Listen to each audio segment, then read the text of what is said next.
Welcome, dear listeners. I'm Jonathan Carlin. And I'm Benjamin Carlin. And we invite you to join us through the Griffin Door, your one-way ticket to the enchanting world of Harry Potter. So grab your wands and dust off your broomsticks and join us as we unlock the riddles inside Goblet of Fire, Chapter 10, Mayhem at the Ministry. You know, a chapter title that I almost feel like got used Too early. Yeah. It feels like the heist in the Ministry should have been titled Mayhem at the Ministry. That's what it should have been called then, especially because this chapter does not take place at the Ministry of Magic, like, at all. I know. Yeah, like we're coming off of a rather beefy chapter, and this one is a little bit on the more diet, light, sugar-free side of things. Literally, in my summary, I said, after the action-packed last chapter, the pace slows down again as the Ministry deals with the fallout from the Quidditch World Cup attacks, and the kids prepare to return to school.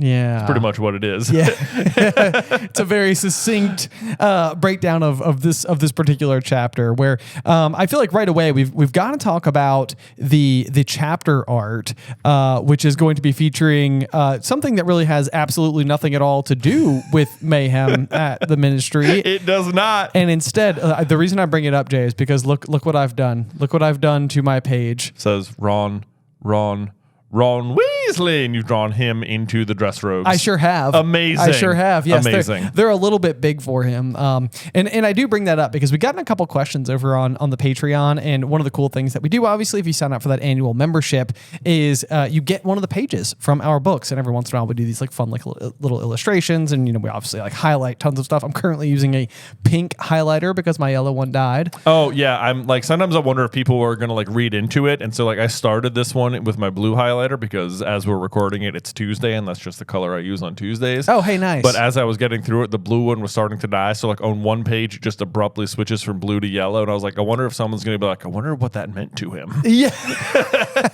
It's like nothing. My highlighter died. That's what that meant. Yes. But speaking of the Patreon, we should mention we have been also getting some questions about like what happened. So like last year when we launched the Patreon, we announced that if you signed up for an annual tier, you'd get a page from one of our books. Yep. After we were done with it, and so many people signed up. Like, thank you so much. I was like floored. The support has been tremendous. We really appreciate it. Yes, it has been so cool. It's been so fun to just send them out and then see people like post like I got my page or whatever. So, and in case you're wondering, that is a long that wasn't like a limited time offer. If at any point you decide like, hey, I want to sign up, you will for an annual membership. You will also get a page. But it has now almost been a year since we launched the Patreon. Right. Yeah, we're not terribly far off. No, we're not. Meaning that. Some people are about to renew for the second year, and they've been asking, like, will we get a second page? And at the moment, I think our answer is yes, you will get a second page. Absolutely, yeah. We definitely have like enough pages available in order to continue to do that, and that would be our standing position until that ceases to be the case. But we're not anywhere near that being a problem, and obviously, as we continue to go forward deeper into the series, we'll have more and more pages. We will have more and more pages. If you want to try your odds at getting my I don't even know if illustrious drawing, is enough to say what I've got going on here for Ron inside of his really kind of hideous dress robes. His dress robes, yeah, I know. Yeah. Literally, it's funny you said that because what I wrote was hilarious, but doesn't really match the title of the chapter. It doesn't. It doesn't at all. The Mayhem at the Ministry. So, as far as the chapter art is concerned, though, if you wanted my 2 cents on it, I mean, I think that this is like one of those occasions where the crossover from the chapter art to the film is actually pretty darn accurate. Like, I know. Yeah. It is a very frilly looking robe that, I mean, anybody would not be super jazzed to discover. Like later on, Mrs. Weasley is going to be like, I had to buy yours secondhand, and there wasn't much choice. And I'm like, but there wasn't like any black ones, like right, like none, no black ones. Yeah, by like there wasn't much choice. the other one had better have been like puke colored. Yeah, right. It was a hole. Yeah. The whole thing. Yeah. It was just a giant gaping hole through the middle of it. Right, yeah. Something like that. It does. It feels like, by not much choice, it must have meant the only choice, which is also kind of surprising because it seems like all of the other Hogwarts students were off at the Quidditch World Cup and Molly had the unique opportunity to go shopping. I know. And it seems like she should have been getting a leg up on all the other people who were getting their requirement to get dress robes. Yes, I know. Exactly. Right. Yeah. Very surprising. Very surprising indeed. Yeah.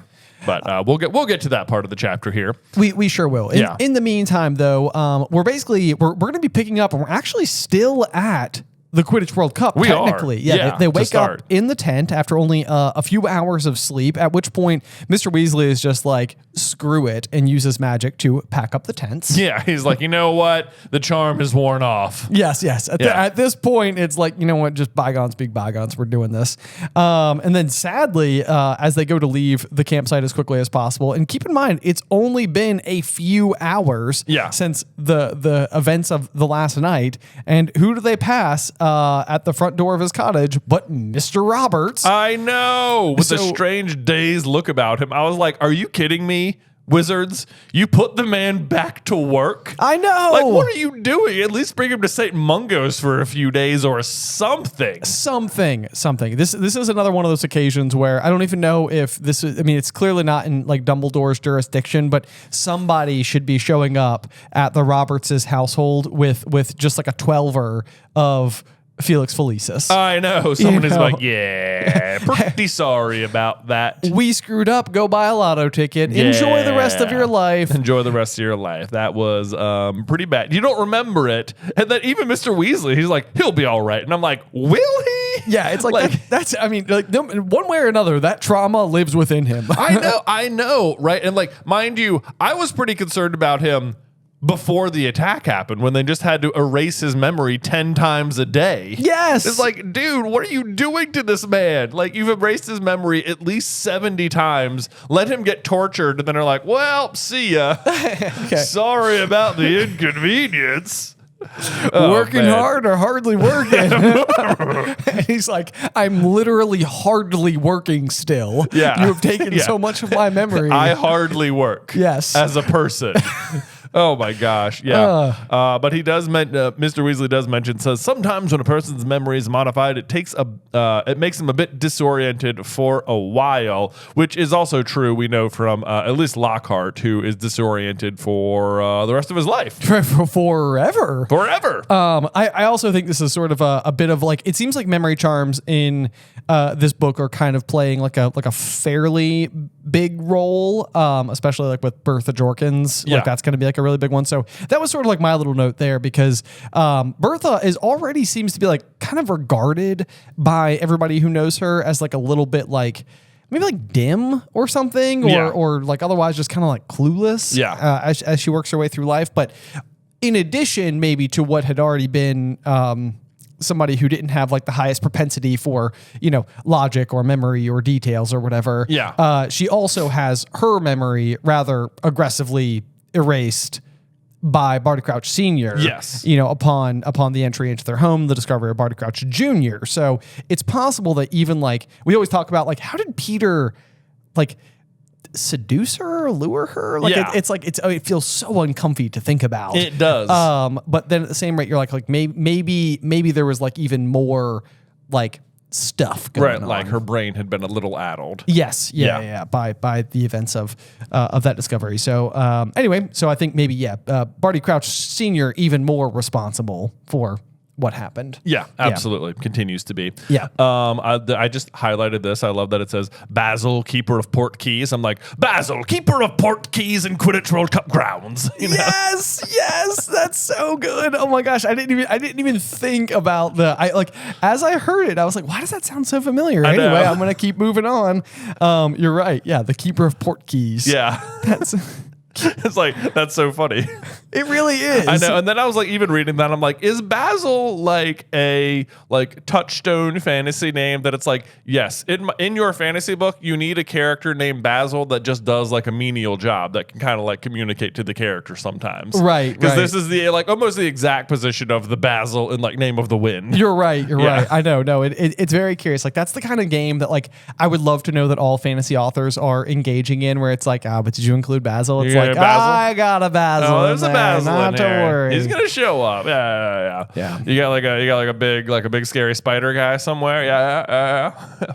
Who's a big scary spider guy? Like Aragog, or like I think in that there's one in like Lord of the Rings. Oh! I thought you were thinking of characters by the name of Basil who also happen to be large scary spiders. No. Just different example. But you mean yes, that like in fantasy, oftentimes there's a large scary spider. Yeah. It feels like almost one of those things where it's like as fantastical as a large spider would be, it's low hanging fruit for like it'd be terrifying spiders, spider, but bigger. Yeah. People can identify with that. Yeah. I don't have to like make up some new monster. People just hate spiders. People are already on board. They're already on board. They got it. They got it.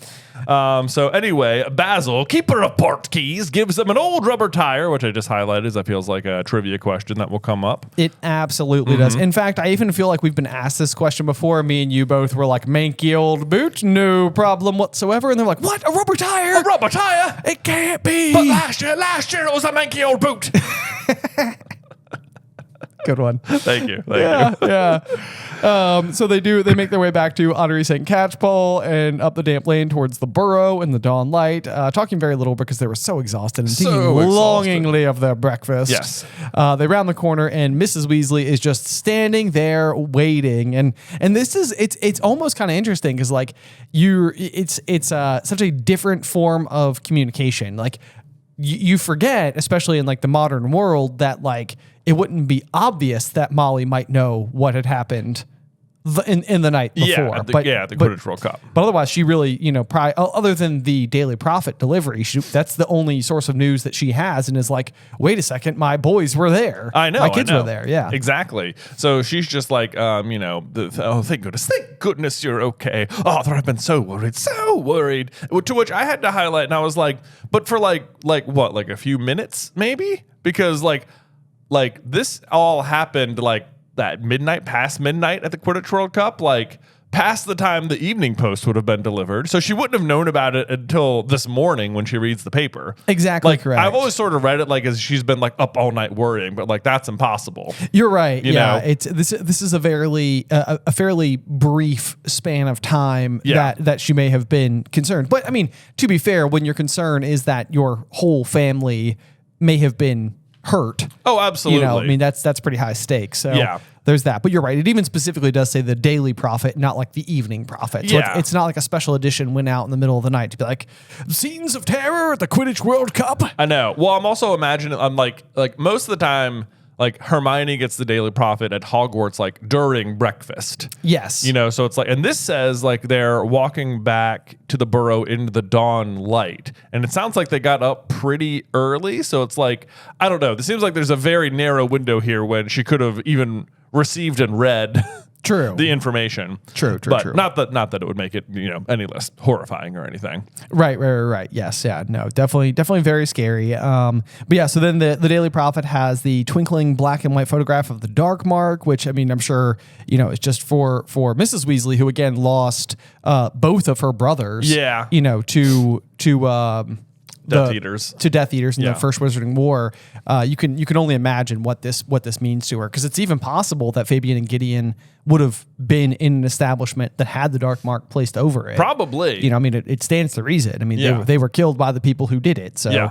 That's super bad news bears for her. There is kind of like a really sweet moment though from Mrs. Weasley here. I feel like we gave her a little bit of a hard time a couple of chapters ago, but I think this is definitely goes to show that like when push comes to shove, her heart is as always, in the right place. Yeah. Because she immediately goes and seizes Fred and George, pulls him into a huge hug, and she's like, it's all I've been thinking about, and the last thing I ever said to you was that you didn't get enough OWLs. Oh, Fred, George. Yeah, I know. It's just like, deep down, she kind of knows what's important. Like, maybe that's not as important as I thought. Yeah. Right. Yes, of course. Let's see here. So then they head into the house where everyone crams in, and Hermione makes Mrs. Weasley a cup of strong tea. And I was like, why is it Hermione who ends up with this job? You're right. Yeah. I mean, maybe just quick to be helpful, possibly. I guess so. But then Mr. Weasley insisted on pouring a shot of fire whiskey in it, which I was just like, nice. Yeah. Solid. What a way to kind of diffuse the situation, right? How about we just get a little? How early is it? What, like 6? 6? Is 6 too early? Is 6 too early to start drinking the day? I don't know. And then let's see. And then he starts reading the paper. He's like, I knew it. Ministry blunders, culprits not apprehended, lax security, dark wizards running, wretched national disgrace. Who wrote this? Of course, Rita Skeeter. And I'm like, here's like, this is sort of a hot take alert here, but he's acting like all of those things are ridiculous, and I'm like, all of that's true. You're absolutely right. Yeah, it really seems like so far, it kind of does feel like her reporting is not nearly as off the wall. Yeah. And this is it actually is kind of like a big thing about Rita Skeeter that I think it kind of weaves when it comes to her as a journalist as time moves forward, because what we're going to see during the Triwizard Tournament is that she will take the truth and stretch it to beyond breaking point. She will just print false information. She will, but then when it comes to the life and lives of Albus Dumbledore, it's she finds real dirt, right? And it's what ends up coming to pass is that Dumbledore was good friends with Grindelwald, right? There is this kind of dark history to the man that everybody thought was so good. Yeah, she'll slant it a lot how she wants. She mentions the interview that Elphius Doge wrote for the Daily Prophet or whatever, and she'll quote it and put it word for word in the book, and then she'll just cast her own doubts about its legitimacy or whatever. Right. And it's that part is very unprofessional, but for you sure. did put the actual quotes in there, and this is our introduction to Rita Skeeter for the first time. Obviously we'll meet her in person a little bit later on, but so far it's Mr. Weasley's acting like this is a ridiculous thing for her to have written, when it's just no, there were ministry blunders, the culprits were not apprehended, there I would say somewhat lax security, dark wizards were running amok, and maybe not national disgrace, but not great. It's certainly not great. Certainly not great. Yeah, I mean, yeah. So you're right. I mean, so far it's kind of well, this is fairly on the nose, but you're right. This is really supposed to give us that big introduction to Rita Skeeter and sort of the entity that she will go on to represent. And I think even because the next little bit that happens as we scoot down the page is that Arthur is going to be I'm mentioned. Mentioned. It's even in this particular instance, I feel Arthur is I think that we, the reader, are maybe being mildly manipulated, because we all know how good Arthur is. Yeah. And this idea that Rita is going after Arthur is going to be quick to get all of our haunches up. Yeah. And be no. You're not going after Arthur. Right. Not on our watch. He is a good man and we know it.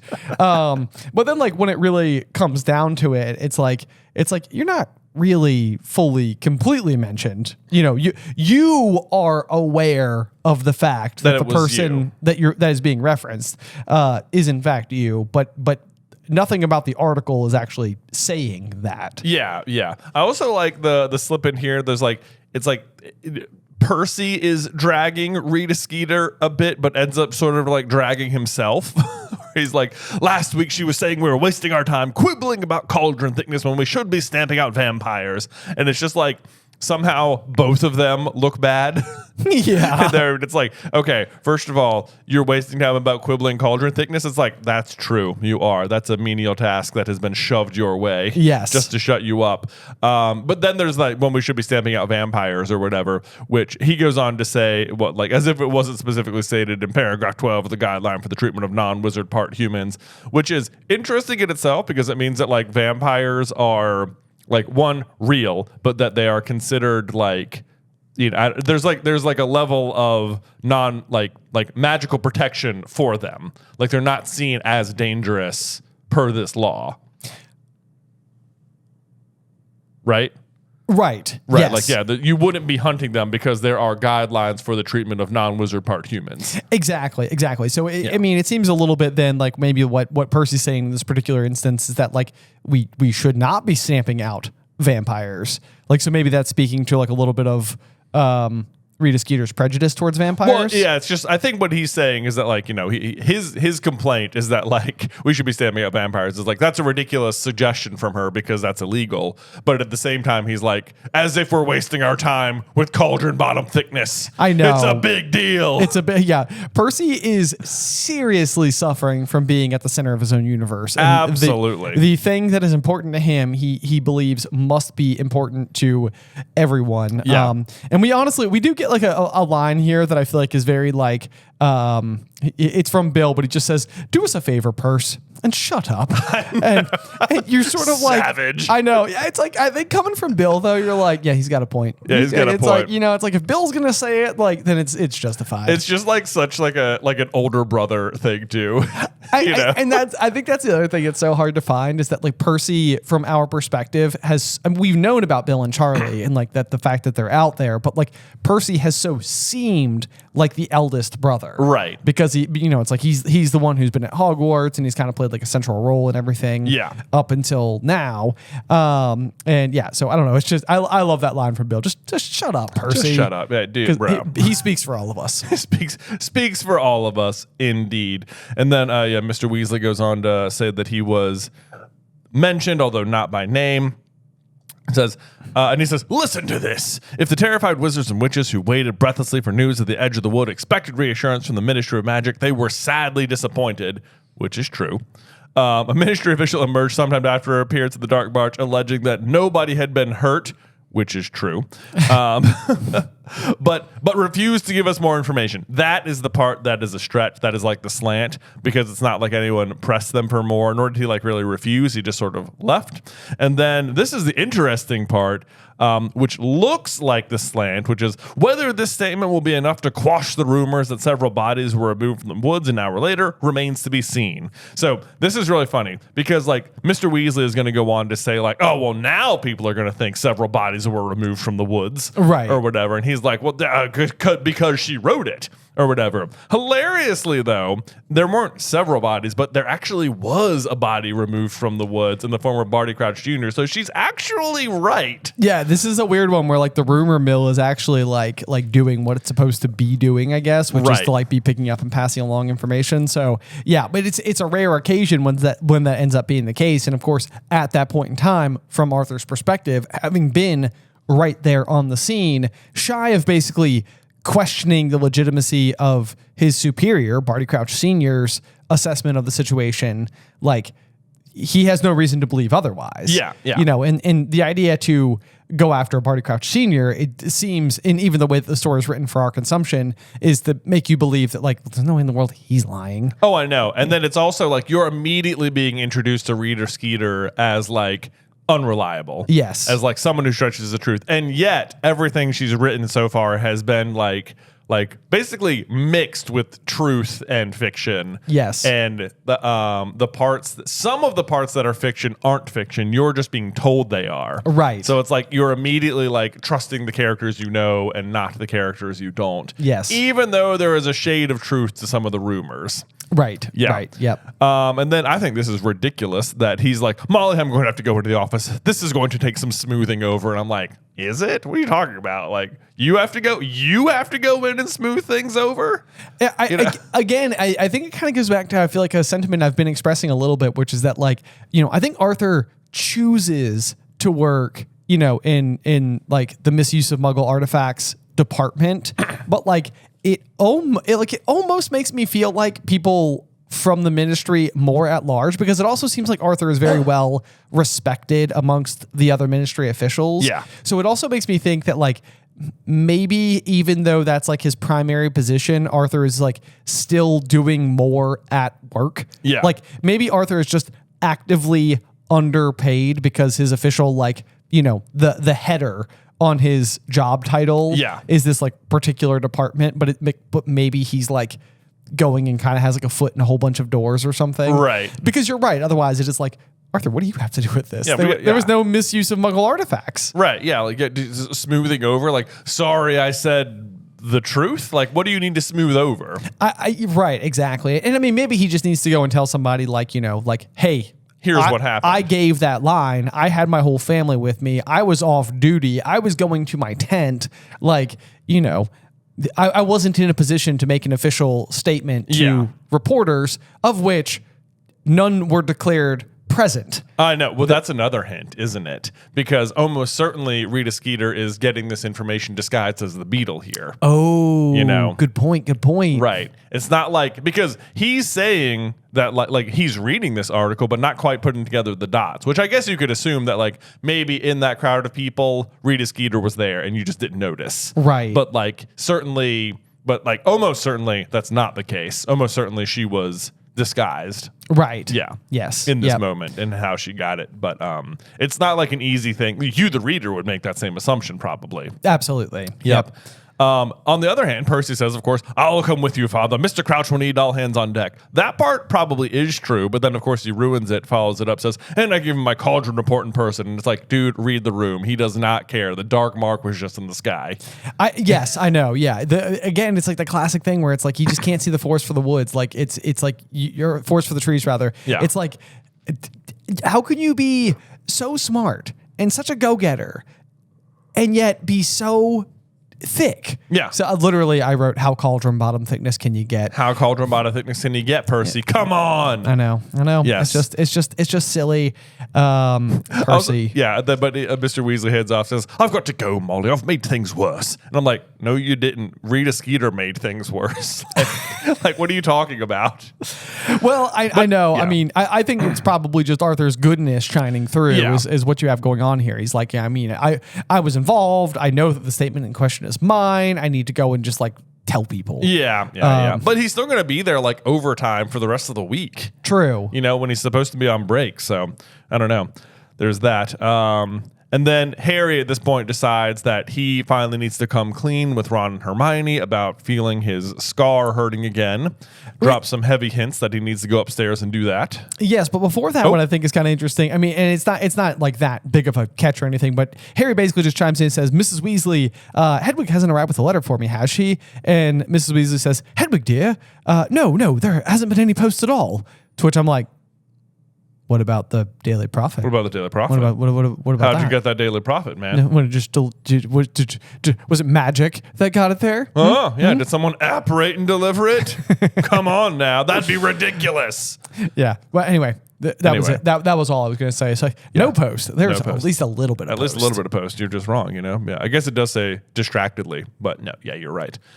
There was post. I love though that when Harry does tell them about his scar hurting again, it says Ron and Hermione's reactions are almost exactly as Harry had imagined them back in his bedroom. I just love that he knows them so well as to nail their reactions so perfectly. Yes, yeah. So I literally I went back because I was like, it says that Hermione immediately starts making suggestions, mentioning a number of reference books, which is exactly what Harry said that she would do. And then Ron's response is so nearly exactly what Harry imagines. I had to go back and check to see if it wasn't word for word just what he said, because I was like, that would have been funny, because it's probably been well over 100 pages ago that we would have read it. But Ron's response is, but he wasn't there, was he? You know who? I mean, last time his skull kept hurting, he was at Hogwarts, wasn't he? And so I went back and I got the exact line. Let's see here. Drop my Post-it note.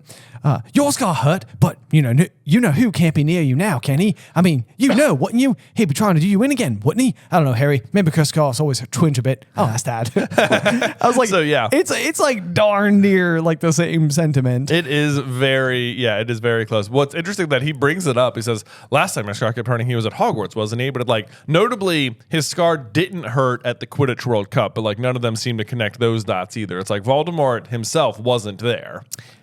That is a really good point. Yeah. It's like the Dark Mark was out last night. Like it's almost surprising that nobody says like, did it hurt last night? Yeah, did it hurt last night? Right. It seems like that's the moment when it seems like it should have. Yeah, it does seem like it. And yet didn't hurt last night. Not there this time. But they're right. The last time it hurt was, of course, when Voldemort was at the castle with Quirrell back in book 1. Yes. But he says, no, I'm sure he wasn't on Privet Drive, but I was dreaming about him and Peter, Wormtail. I was like, they definitely know. You think Ron doesn't remember Scabbers, his rat? Yeah. He says, I can't remember all of it now. And I just underlined that and was like, Bertha Jorkins, Harry, Bertha. I know. If only. And he says, but they were planning to kill someone. Apparently he can't say me for some reason. I know. Yeah, he teetered for a moment on the verge of saying me. It's like, these are your two best friends. Yeah. And your life could be in danger. Yeah. And they know you've been attacked by Voldemort before. I know. I think they can handle it. Yeah. And then Ron says, well, it was only a dream, just a nightmare. And Harry's like, yeah, I'm pretty sure it wasn't. I mean, kind of weird, right? Like my scar hurt, and then 3 days later, Death Eaters are on the march, and Voldemort's sign's up in the sky. And it's like, yeah, Harry's reading the signs. Yeah. He's got it. Yes, Yeah. absolutely. It's almost infuriating to me that Ron is like trying to be like, that's the classic like trapping a spider under a cup situation. It's just sort of like, yeah, it's not still under there. Or I don't even know what the correct thing is to want. The spiders are definitely still under the cup. Yeah, definitely still there. It'll be fine. It'll be fine. It's fine. Like, let's not assume the worst, because that would be inconvenient. Yeah. And kind of throw off the rest of my day. Right. And then Harry also has his ace in the hole here, and he's like, "What?" And don't forget about Professor Trelawney's divination. And then, of course, Hermione has to pop in and be like, "Oh, you're not paying attention to anything she said, are you? Like, come on, Harry, that doesn't count as evidence." Which is so good because you are successfully casting doubt on Trelawney's prediction here. It's like when you read the last book, you're like, yeah, oh man, Trelawney's prediction is real. And now you're like, well, do we believe it? Are we sure we can believe it? Right. Right, yeah. But Harry's like, you weren't there. Yeah. You didn't hear her. This time was different. I told you. She went into a trance, a real one. And she said the Dark Lord would rise again, greater and more terrible than ever before. And he managed it because his servant was going back to him. And that night, Wormtail escaped. Like, Harry is doing a great job of taking all of the very specific and important information and remembering it all right off the top of his dome. Yeah. Putting all the pieces together. Yeah. And Hermione, of course, does too hard to argue with, so she just switches subjects. Why were you asking if Hedwig could come, Harry? It's like, yeah. You just got defeated hard, didn't you? Hermione's like, it's even surprising that Harry doesn't say like, even Dumbledore thought it was real. I know. I was just going to say that. Like, he doesn't verify that Dumbledore, which I think is like to leave it open to you, the reader. Because if Harry reminds the reader that Dumbledore said it, you'd be like, oh yeah, it's true. That's a really good point. That's a really good point. Yeah. So maybe it's like one of those where it's like, he's got enough of a good defense that like he doesn't need a slam dunker by like, really throwing the whole Dumbledore bit in her face. Right. As far as us assuming these are real people and it's a real situation. Yeah. But yeah, I think otherwise it's more for the reader because that you're right. If Dumbledore's thrown in there, you're like, yeah, that's definitely what happened. Yeah. And so Harry tells him that he wrote to Sirius, and Ron is of course just like, oh, good thinking. I bet Sirius will know what to do. To which I was like, poor Lupin. No one's thinking of Lupin. Nobody's thinking of Lupin. No one's thinking of Lupin. I can't believe Hermione's like, what about Professor Lupin, Harry? He seemed to really like you, and he knew a lot about defense against the dark arts. Yeah, I know. It's like all I can imagine is like Lupin in like kind of like a cool dusty flat somewhere, sitting in like a leather chair, just sort of like tapping his thighs, being like, I wonder if Harry needs anything. I know. You're like, well, he's like reading the paper. He's like, this is going to hit him hard. Yeah. This is going to be a big one. I'm almost surprised Lupin doesn't send him a letter. I'm almost surprised as well. Hey, Harry, just checking in. Noticed the dark mark in the sky. Wasn't sure if you knew about that. Wanted to check in. Just see if everything was all right. Yeah. How's the Patronus doing? Yeah. Yeah. How's your Patronus? Get that ready. Might be important. Here's my question. You as a reader, because like to me, and we're talking as if like you may still be left in lurch. Like we're not sure if Voldemort's back or not yet. Like you as a first-time reader, at this point in the story, is there any part of you that's doubting that?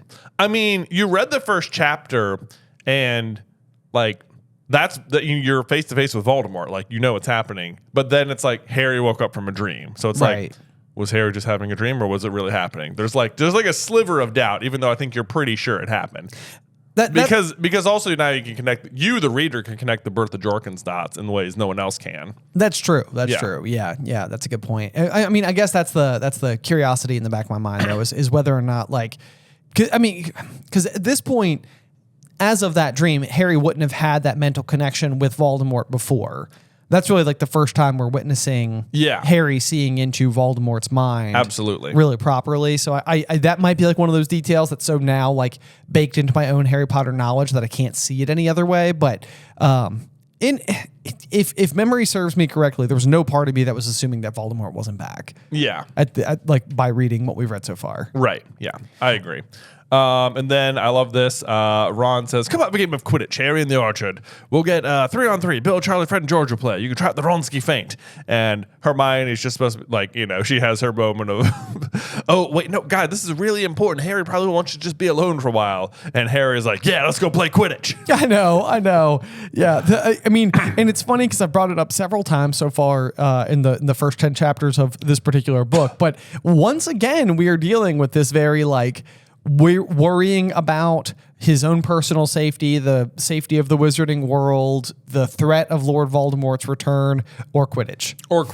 And it's like, it seems like it keeps doing that like bounce back and forth between like the unreasonable pressures that are placed on Harry as a 14-year-old and the things that Harry, a 14-year-old, would otherwise just be doing with his imagination, with his daydreaming, with his spare time, like ways to pass the hours or whatever. So it's like, it's funny because it does seem like it keeps teetering between something that like can win out and can't win out depending on the circumstance. Right. And so at the very least in this particular instance, Harry is like, you know what? I'm not going to worry about it. Let's go play Quidditch. Let me get my firebolt.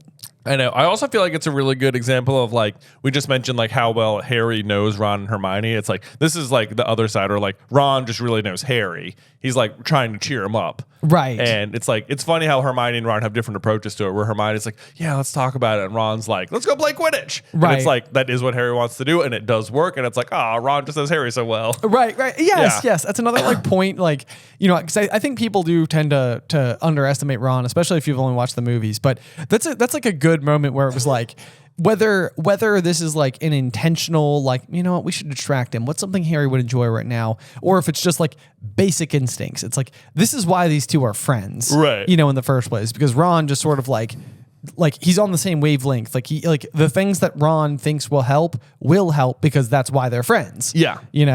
And then so they go to leave the room and Hermione mutters under her breath something that sounded very much like boys, which I highlighted. It was just like, tell me about it.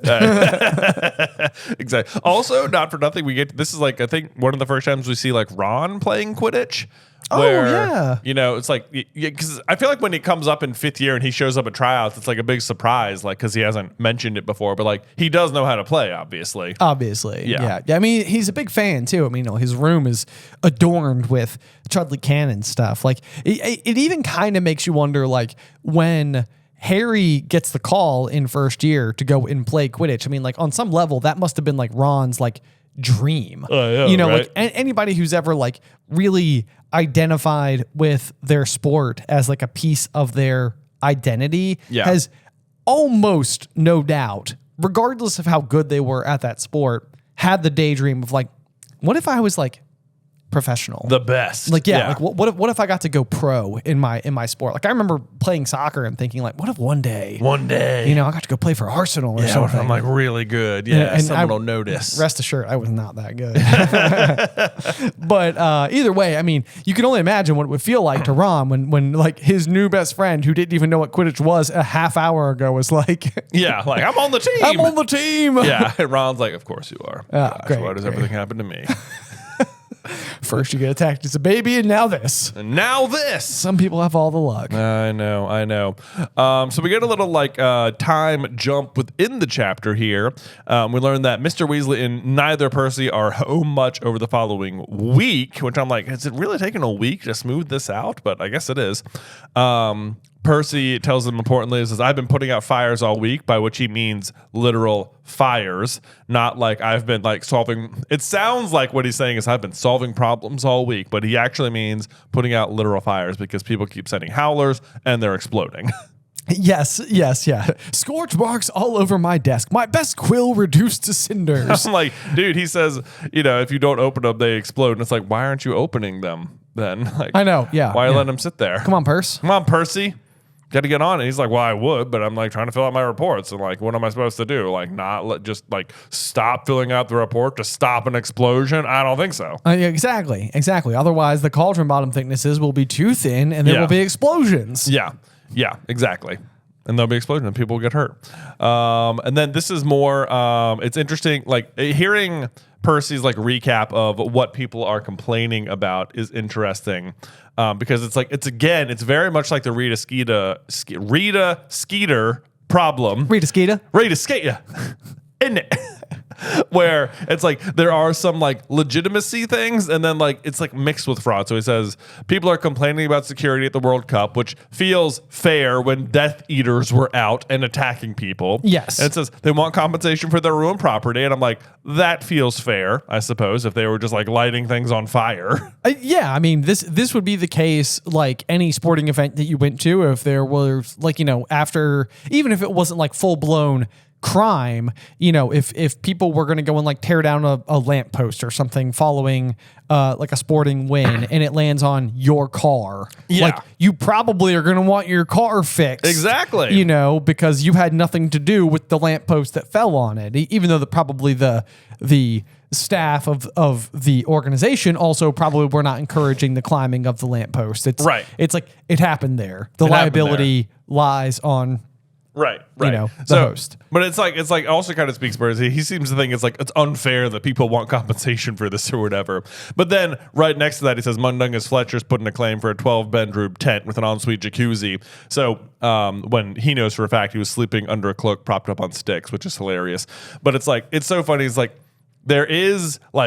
there are people like with legitimate complaints, and then it's being mixed in with like legitimate fraud as well. You're exactly right. Yes. Yeah. I mean, insurance fraud, sure enough, is just an actual real thing that exists out there in the real world. But, and it's funny that it's in particular Mundungus, whose name comes up in this particular instance. And again, it kind of goes back to like the Molly and Percy parallels a little bit, where each of the Weasleys sort of like is taking characteristics from one parent or the other. Because I feel like Molly eventually will also disapprove of Mundungus Fletcher. Whereas I feel like, Fred and George are sort of like wheeling and dealing with him in exchange for, found goods. Venomous tentacular seeds and whatnot or whatever. Precisely. Yeah.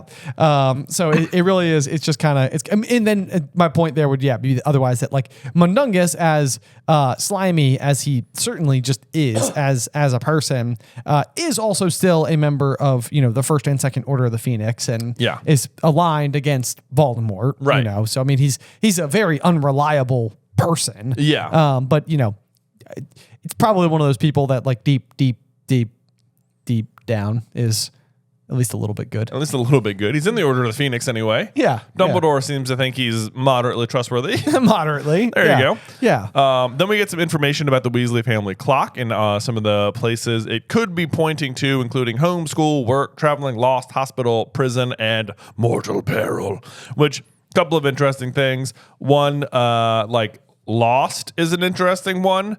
Like like, how do you know if you're lost? You know, how does the clock know if you think you're lost? I know it's a very interesting, like, it almost needs to be like tied into like the mentality more than it needs to be tied into like anything else, because it was like, ooh, they are not where they're supposed to be. And I know they're not where they're supposed to be, but I can't tell you where that is, just that they're lost. Right. Or like, but then there's like mortal peril, and it's like, does the clock know they're in mortal peril even if they don't feel like they're in mortal peril or something?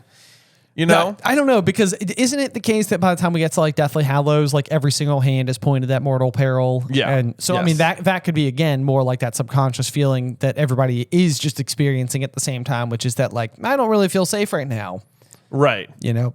Right. But then, like, Mrs. Weasley doesn't even know. She's like, I can't know, like, I suppose we're all in mortal peril these days, but I can't just be our family, but I don't know if it's got a clock like this. Right. You know? So it's like, does the clock just, like, can it read the state of the world? Does it like know that they are in danger, or do they just have to feel in danger? Like in Chamber of Secrets, would Ginny's hand have switched to mortal peril a few times like throughout the year? I totally think it would have. But but she blacks out, so she doesn't know.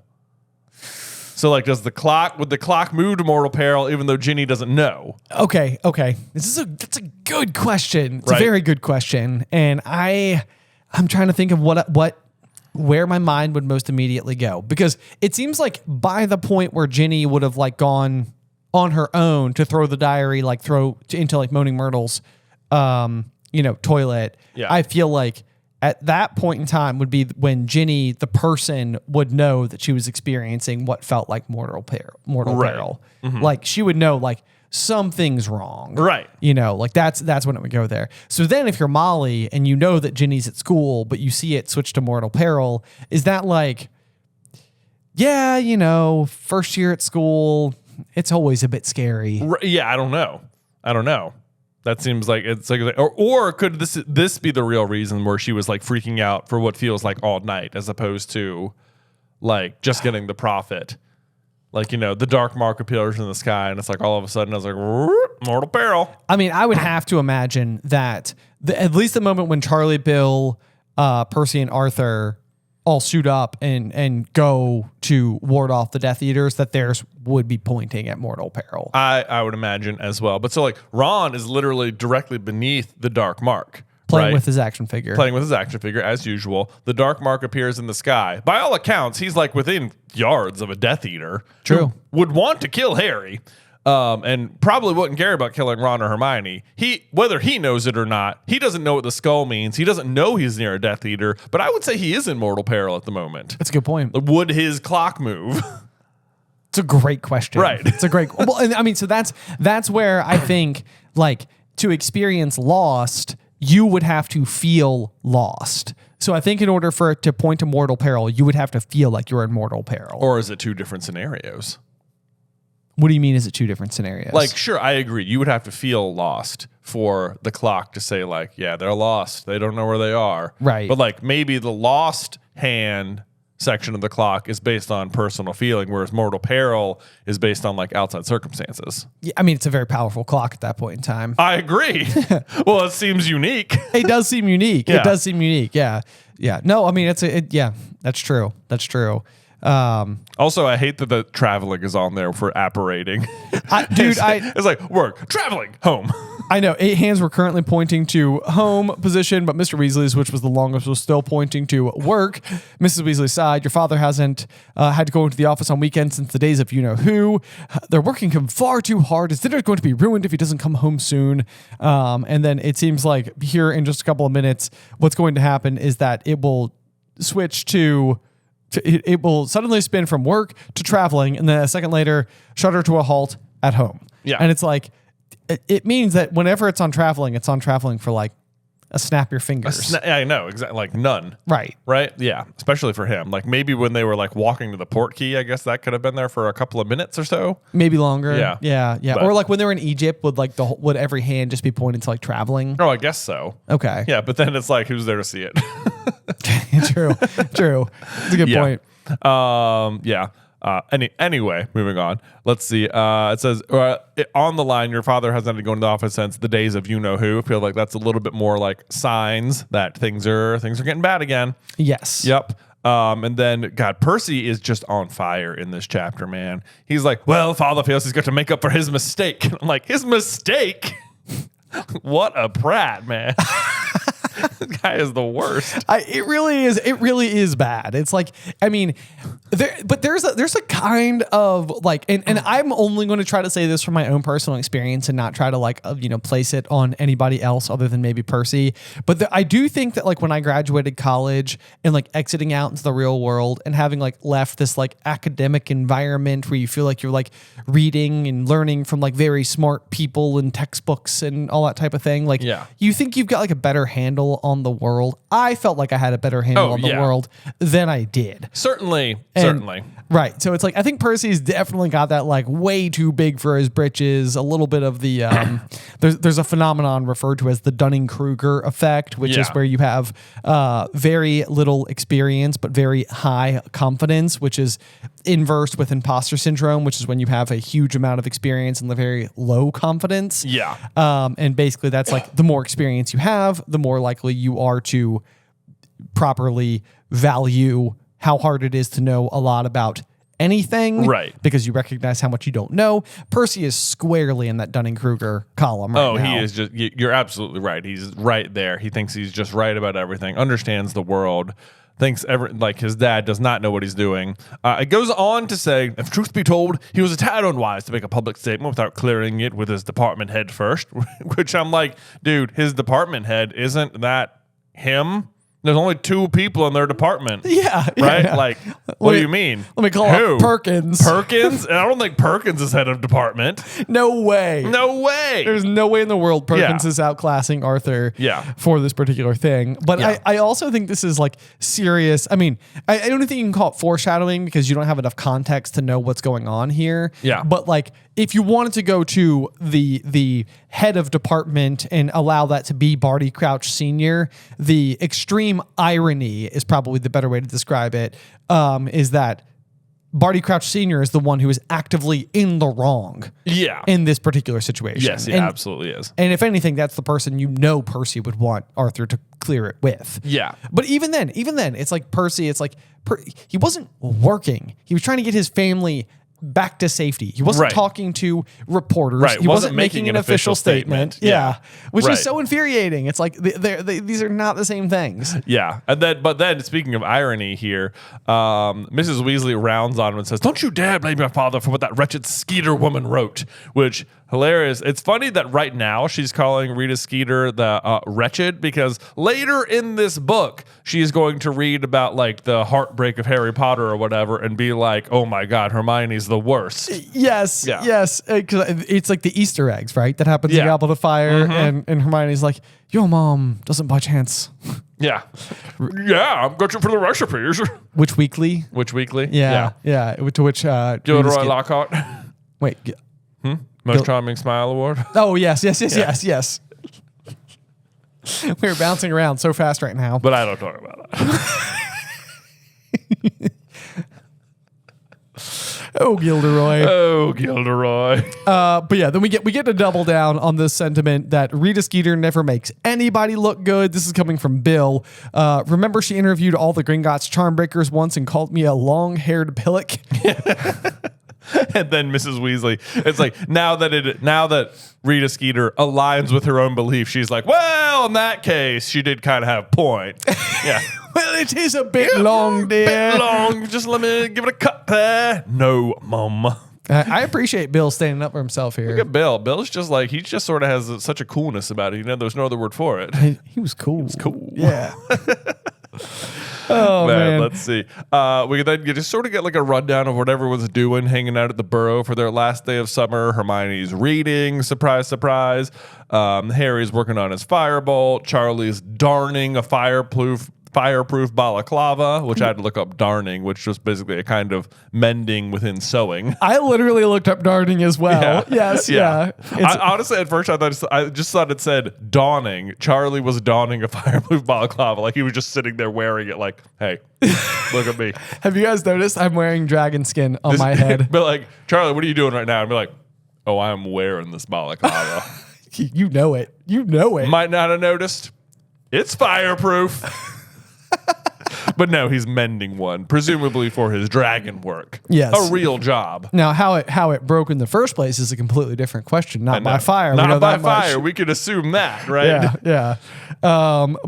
Then Fred and George are sitting in the corner, Quill's out, talking in whispers, their heads bent over a piece of parchment. This is going to be, of course, the first correspondence to Ludo Bagman, which means that at this point in time, they realize that the leprechaun gold is gone. Yep. It seems like maybe they should be doing this in their room, like not out of the public eye. Out of the public eye. Although what's going to be kind of interesting is that Mrs. Weasley is going to be like, what are you two up to? And they're going to, Fred will say, homework. And Mrs. Weasley is going to be like, don't be ridiculous. You're still on holiday. Yeah. And then I was like, yeah, but whatever Hermione is doing over there. Yeah, right. Not even homework. Immersed in the standard book of spells, grade 4. Why is it Molly all up on her case? I know. Hermione, what are you doing? Getting ahead. Don't be ridiculous. You're still on holiday. Exactly. Right? Seems like it feels like more sense. Yeah. And she's still like, don't be ridiculous. You're still on holiday. What does that mean? That they didn't have homework? Yeah, because even George's response is, yeah, we've left it a bit late. Yeah. It seems like what she's saying is like, you can't possibly have homework. You're still on holiday. Right. Meanwhile, last year, Harry was working for a month on his Goblin Rebellion essay with Florian Fortescue. Man loves to give out a free ice cream cone. I know. It was like, Harry. Every half hour. Harry was downing some ice cream last summer. It has become one of our new favorite running gags here in the office. It's just like, where do you think Florian Fortescue was like hiding behind that bush? I know, right? Harry. You want an ice cream, Harry? You want to hear about them Goblin Rebellions? I could tell you all about them. Yeah. Oh, Florian Fortescue. Little history buff and ice cream, man. You know, simple life. The simple life. That's it. Yep. And then, of course, she says, you wouldn't be thinking of starting Weasley's Wizard Wheezes by any chance, which, of course, they are. It's exactly what they're working on. Yes. Yep. And then Fred's response is, now, Mum, if the Hogwarts Express crashed tomorrow and George and I died, how would you feel about the last thing we ever heard from you was an unfounded accusation? Everyone laughed. Even Mrs. Weasley. Nice. Good cover. These guys are good with the joke. They are. The joke. That's kind of like their whole thing. Yeah, it's kind of like their whole thing. Yep. Then suddenly Mr. Weasley's hand for just, that 1 second moves from work to travel to home. Yep. Yeah. And she catches it. She's like on it. Mrs. Weasley's like, oh, he's coming home. Here we go. And he comes in and he says, well, the fat's really in the fire now. Great line. Gonna be using that one, I guess. Yeah. Let's see. He says Rita Skeeter's been fretting around all week looking for ferreting around. Yes. Sorry, That's around. okay. Yeah. All week looking for ministry mess ups to report, and now she's found out about poor old Bertha going missing. So that'll be the headline for the Prophet tomorrow. And I'm like, the positioning here is interesting. It's like he's like mad at her for discovering this.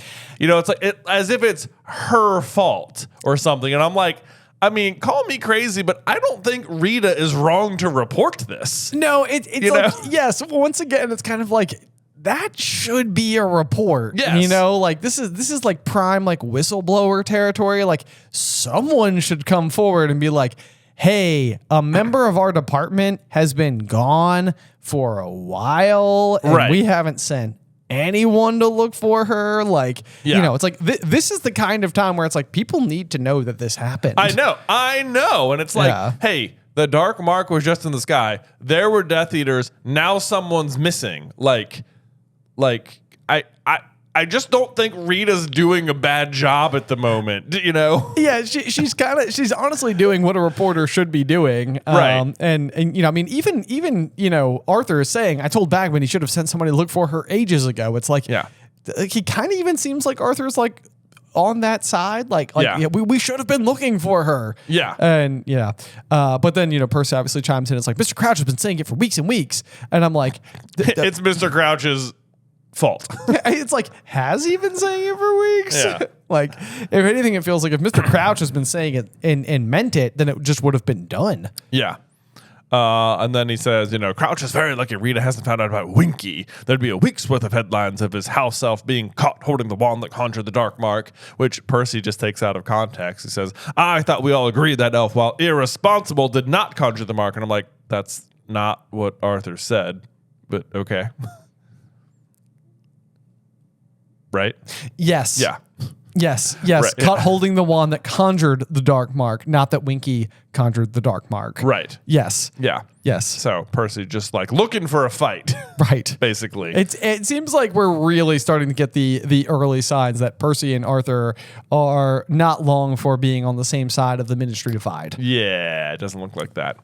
And then got Percy again on fire. He says, "Now look here, Hermione. A high-ranking ministry official like Mr. Crouch deserves unswerving obedience from his servants." And I'm like, what does his job have to do with the person who works for him at home?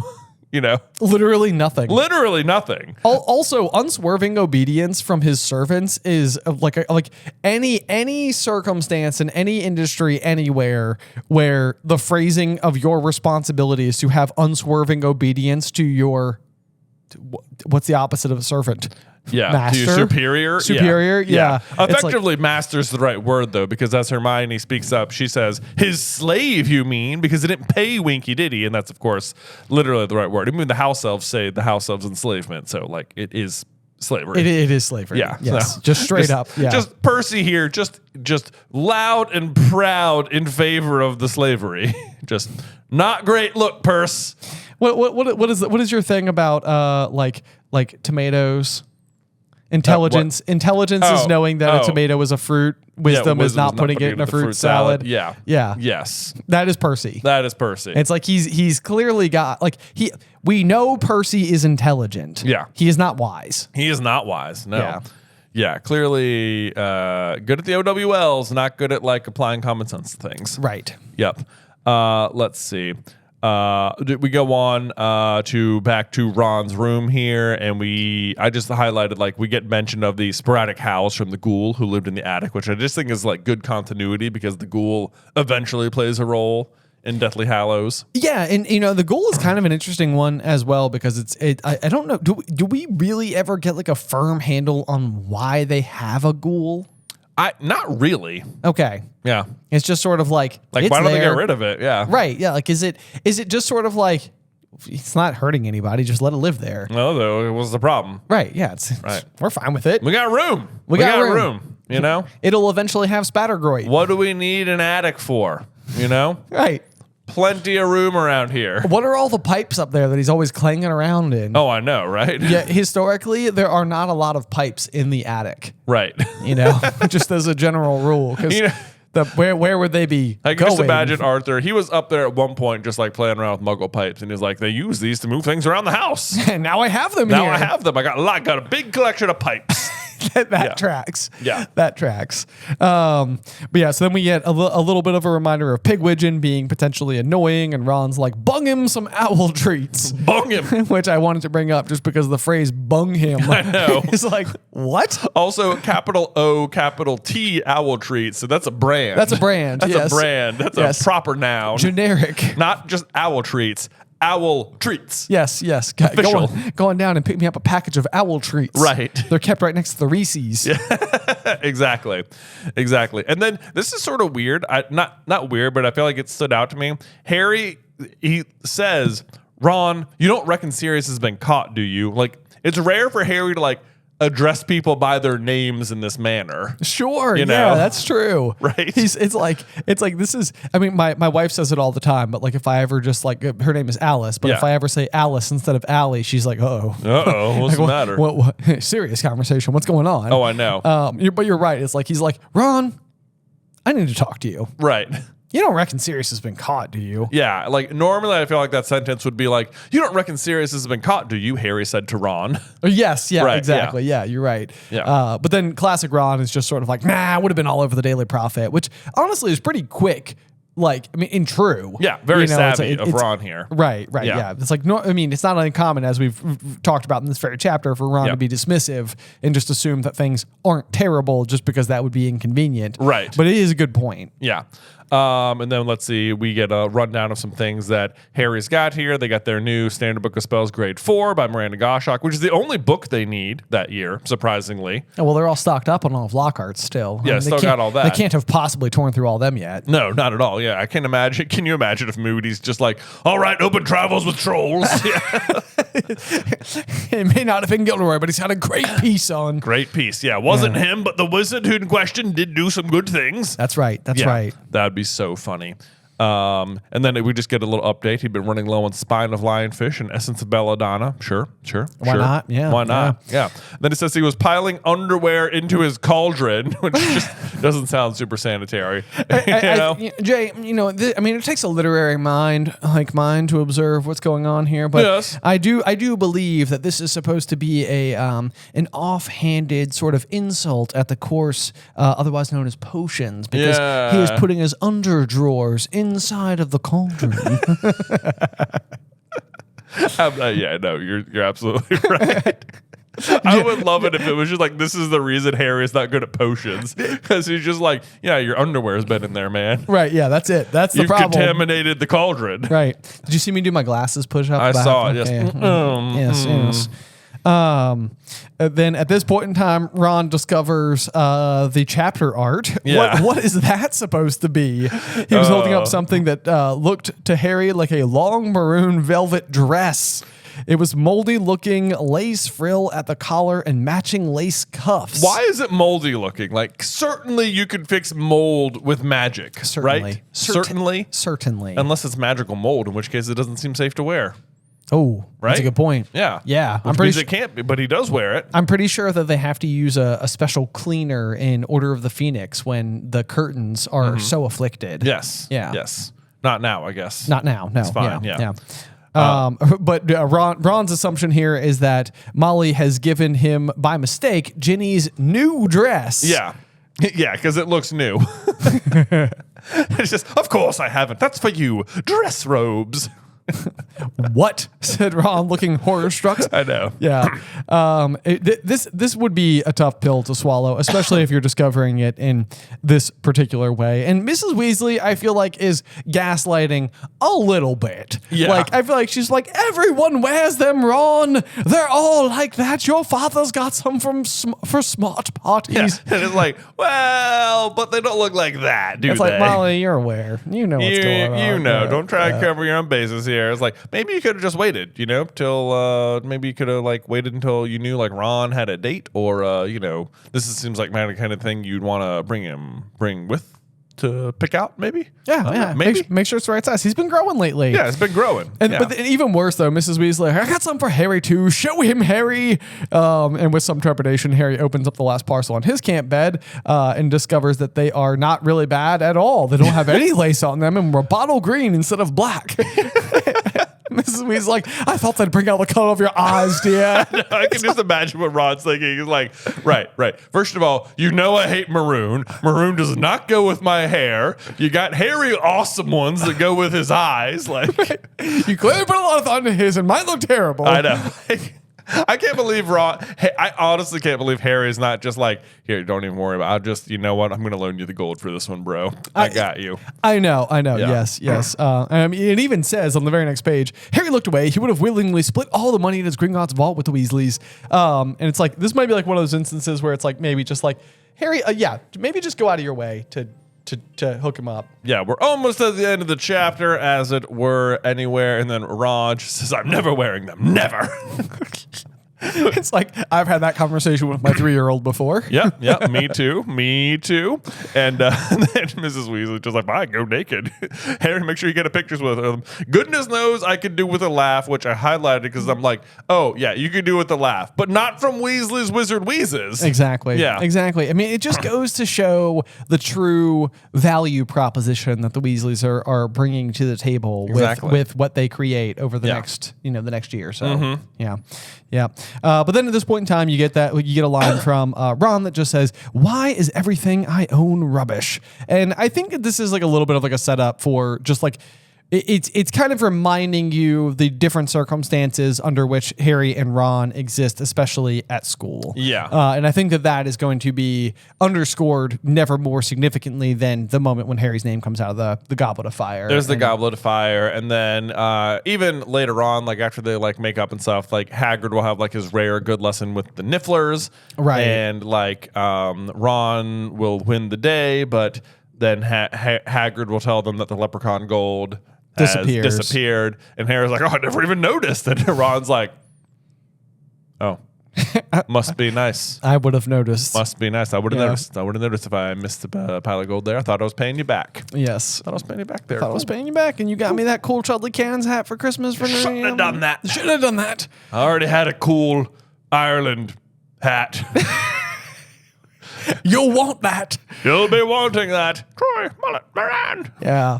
Nice. Yeah. Anyway, but that brings us to the end of chapter 10 and gets us very excited for chapter 11, Aboard the Hogwarts Express. Oh, man. Before we close out today's chapter, Jay, do you have a review for us? Well, but of course I do, Ben. Today's review comes from CC Playa 2.0. They say, hey, brother, my sister and I are massive fans of SCB, been following for more than 10 years. We love the podcast and have weekly discussions about every single episode. We love coming up with our own theories and trying to find ways to save characters from untimely fates they meet. Our newest favorite is, what if Arthur Weasley died from his snakebite wounds? So this is sort of the opposite. Oh, yeah, going the other way. Going the other way. Who would/could be saved, and how would that change the timeline of the story and the Horcrux hunt? Again, love the podcast and everything you do. Okay, give me the last sentiment of that there. Who would be saved? Yeah, I don't know. I think just really, what if Arthur had died from Nagini attack? Okay, what if Arthur had died from the attack by Nagini while he is looking after? So the real question, I think, immediately off the cuff is going to be sort of like, what would the Ministry's general reaction to this what would they even know that is like what he was doing, that he was there? Like, they're not, the order is not looking over the Department of Mysteries with the Ministry's approval, with their approval, of course. Yeah. So like on some level, like if he was discovered there dead by one of the unspeakables, like that might actually look bad on Arthur. Like, why was he here in the first place, right? Yeah, I think it would. I think especially the way the Ministry is treating Dumbledore and Harry at that point, it seems like they probably would cast this as like, oh, Arthur was like some sort of traitor to the Ministry. Yeah, in some way. Yes, was working for Dumbledore to break into the Ministry. What a clear sign of like collusion. Right. Yeah. Yes. I'm inclined to believe that. And I'm trying to think what the greater ramifications would be, like kind of beyond, because normally what would happen is that they would go to St. Mungo's. They kind of have the interaction with Lockhart. They get to have Christmas at number 12. Yeah. This is when Ron and Hermione learn about Neville's parents. Yes. Yeah. Yep. You're right. You're right. They don't get maybe I guess they wouldn't really get the information about Bode being strangled by the plant. Not a huge deal, I guess. Maybe not the world's largest. I mean, I don't know how much of a defining factor that would end up being. The real thing that is kind of coursing through my mind right now is that then, like, if Harry then envisions Sirius being attacked, then I'm inclined to believe that he would respond exactly the same way. Well, maybe I kind of think, I feel like if Mr. Weasley dies, then, and like Harry like almost saves him, right? Like he still alerts him. Like I feel like Dumbledore like would have to tell Harry why Mr. Weasley died. Right. Like he would owe him the explanation of like, what was he doing there? Because he gets better, he can like be like, whew, good job, Harry. That was close. And like withhold the information. But I feel like if he dies, he owes them an explanation for like why he died. Right. Right. Like what was he doing? Yeah. Like why was he at the Department of Mysteries in the first place? Big question. Is there a world where they like send Harry in at that point in time, like just to collect the prophecy and potentially destroy it? Like it's almost surprising that doesn't happen anyway. I guess it's because Dumbledore doesn't want Harry to know. But yeah, that might be the better course of action at that point. Just like, go get it and destroy it. Or just tell Harry what the prophecy is. Right. Right. Is that a world where Arthur dies instead of Sirius? Is that the one to Well, probably. the one for one, I guess, really swap? If Arthur's death prompts Dumbledore to tell Harry about the prophecy, then there's no way for Voldemort to lure Harry to the prophecy.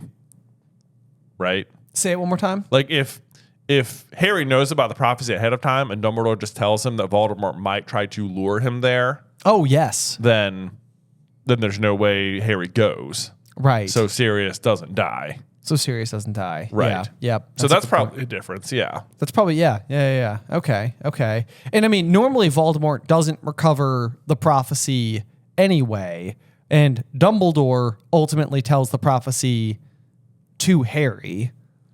Yeah. I suppose it's possible Voldemort just goes to get it himself. Yes. Is possible.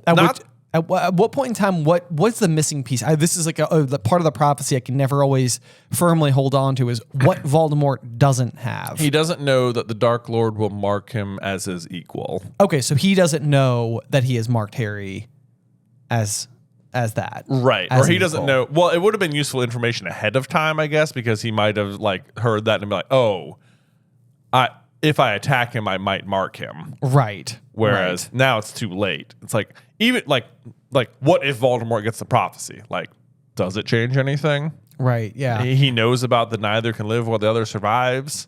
He knows it, but he has already enacted the problem. I mean, I don't really know. Like I was gonna say, I suppose at that point in time, like it's less of a big deal to him that he needs to be the one to ultimately kill Harry. No, So, but like, it says one must die at the hands of the other, for neither can live while the other survives. yeah. And he already puts stock in it. And if it says one must die at the hands of the other, then to him that I'm sure Voldemort thinks that means Harry's the only one who can kill him. Yeah. Yeah. And I'm sure that he would believe that he's just still more powerful than Harry. Yes. And so how could I possibly lose? Right. Yeah. To answer the question about Arthur, though, it's like I'm trying to think of like it's like I don't want that to not have any major importance.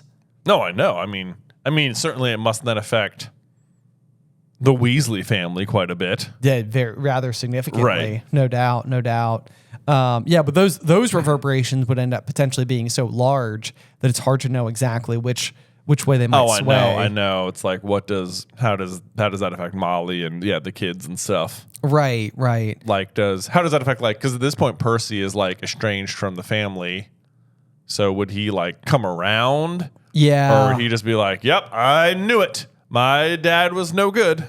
No, I think I have to have enough faith in Percy that he would come around. Yeah, I think so. The faith that the death of his father is, I mean, like, again, it's like I think that like Percy is pompous and self-important and has all those like very irritating and frustrating qualities. And probably I think what is so interesting about Percy that makes him like a compelling character is that like he's behaving in like an Umbridge-ish kind of way. And what I mean by that is like we've probably known people like Percy before. Yeah. You know, you've known people like Umbridge before. We haven't known people like Voldemort. Right. You know, like that's a completely different level of like evil that we don't really witness. You know, in at least in our everyday lives. So I would be inclined to think that like while Percy has that nature about him, he's still like a member of his family at the end of the day. He still comes around with no coaxing other than his own like realization of what is good. Right. So yeah, I think Percy ends up switching sides faster, which possibly could shake things up with the Ministry if he could then be like a kind of sort of like mole. Because at that point in time, the DA hasn't flipped yet either. And Percy is Percy there for, I know in the movies, Percy is there, like when, like in the movies, Cho, I think like rats them out. Oh yeah, in the movies, Cho rats them out, and he's there. I think he's there. He's there in the book Okay. because he's like taking notes. He's like, Fudge is like, "Did you get that? Did you get that, Weasley?" Yes. You're and right. he's like, You're right. and because he's like, "Oh, good. Well, I think we can still make the Evening Post or whatever." Right. Yeah. Yeah.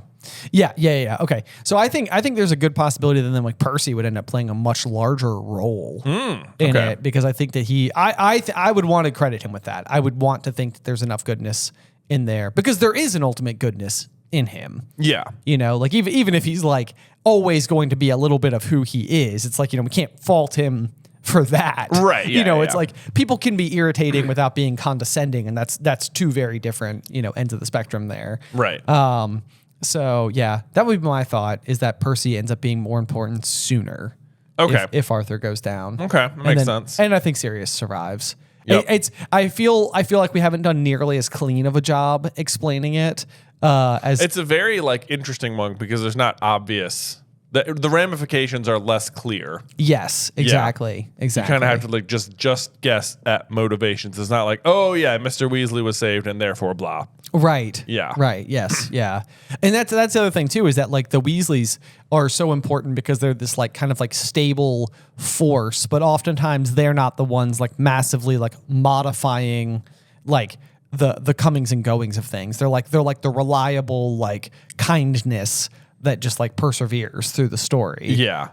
In a way that's less Sirius being oh, well, if that happened, then Sirius definitely wouldn't have gone. Right. Or something. Anyway, okay. Great question. Yes, good question. Great question. As per always, guys, the reviews help us out just so very much. So anywhere you're able to, if you can go and leave a 5-star review and you have a question baked in there as well, we can try to answer it here in the end of one of the episodes. Also, don't forget about the Patreon perks that we have at patreon.com/Through the Griffin Door. All sorts of cool stuff, including early access to the next week's episode. We actually usually launch those on Friday evening. So if you're ever looking for something on your drive home from work, or you want to wake up early on do Saturday morning cartoons through the Gryffindor style, you can have that. Plus, the shows through Patreon are all ad free. So if you're like, man, the ad breaks, they drive me nuts, don't worry, we totally get it. We definitely understand. We get it. That frustration. So we do have a way for you to bypass that. So patreon.com/Through the Griffin Door. Yeah, and if you really, really don't want any ads, don't forget that we are going on tour very soon in February down to the southeast corner of the United States. So if you're in the greater Charlotte, Orlando, Nashville, Tampa, Jacksonville, Atlanta areas, make sure you come see us live. Yes. Doing this show. Links to tickets and all of the descriptions down below. Yeah, but otherwise, thank you so much for joining us this week. Make sure you join us again next week for Chapter 11, Aboard the Hogwarts Express, here on Through the Griffin Door. Today's episode was edited by Ethan Edghill. Vaishon Brandon does our art. Catherine Stein is our production manager, and the show is hosted by me and Jonathan Carlin.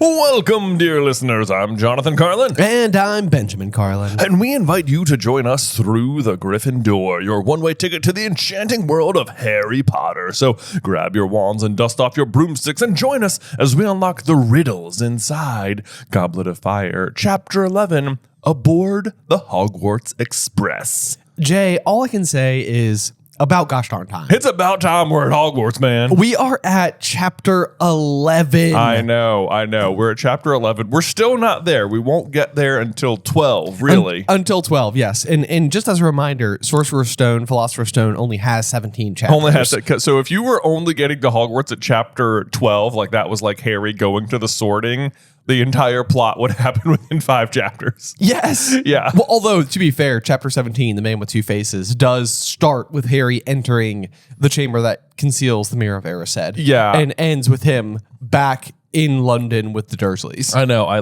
always remember the like in writing class, like in 6th, 7th grade, where you'd have like the plot and then the rising action and the climax and then the falling action and then the resolution. Yes. All that stuff. And I'm like, Sorcerer's Stone manages to put the climax, the falling action, and the resolution all in one chapter. Yes. Right there at the end. Right there at the end. Right there at the end. Meanwhile, this one has spent some time just getting to Hogwarts. Do you even remember, if this is your first pass, do you even remember who Bertha Jorkins even is at this point? I know, right? Like, do you remember Harry's dream? Right? That almost has. I think that's a huge part of the explanation for why it takes so long. It is like you are dumped in immediately, and because of the way the other books start, it's like you don't even, it doesn't really feel like the book has started until chapter 2, because that's how the other books start. Right. Yes. It almost feels like a dream to you too. Exactly. Yeah. Yes. I think that effect is working extremely well. And just for funsies, I did go and I pulled up the film to see how long it took to get to this moment inside of the film. Yeah. It takes 13 minutes, 46 seconds to get 13 here. minutes. Well, they don't even do the Dursleys in Goblet of Fire. They don't even do the- They yeah. just start walking to the port key. They start with Harry waking up, I think, in the bed. Okay. Yeah. But like Hermione's already there, and it's like, we got to go. And then they walk off or whatever. But yeah, but we don't see any Quidditch World Cup or whatever. So it's just, I was like, man, it is remarkable to me. But this is a book that, especially from like a film adaptation standpoint, there's a lot you have to do. There is a lot. This is one, like, because they're redoing the series on HBO, and it's like, it feels like the first maybe 3 books could feel really long as a TV show. I could see that. But then you get to like this book, and it's like, this is the one where the long format will really shine. Well, yes. That's where like the question will start to arise, where it's like, is 10 hours enough? Right. To tell Goblet of Fire, To tell Order Goblet of the of Fire, Phoenix. right, Yeah. Because all of a sudden you've got like a lot of details. Yes. So anyway, but yeah, chapter 11, aboard the Hogwarts Express. Obviously, we got to talk about the chapter art. Obviously, I think this one very, like, I don't know if this is intentional or not, but there is like it almost has like the lightning bolt scar on it. I wrote, "Hey, Harry Scar." Harry Scar right there. Yeah. So what you're seeing, in case you can't see it in front of you, is a pile of luggage with an owl, presumably based on the size Hedwig, because if it was Pigwidgeon, it would have to be like maybe a quarter the size. All inside of a whole bunch of rain and thunder and lightning. Yes. Getting ready to hop aboard the Hogwarts Express. Yes. Or I guess maybe this is them getting off, right? Because like at the castle? like at the castle. Yeah, that makes sense too. Yeah, because that's where it's like raining. It is like, it's a different scene, because it is normally going to Hogwarts is like this joyous, huge Harry's going home thing. Yes. And the artwork, on the other hand, is like aboard the Hogwarts Express, but it is surrounded by gloom. So it's like a very foreboding kind of like something bad might happen this year, which of course it will.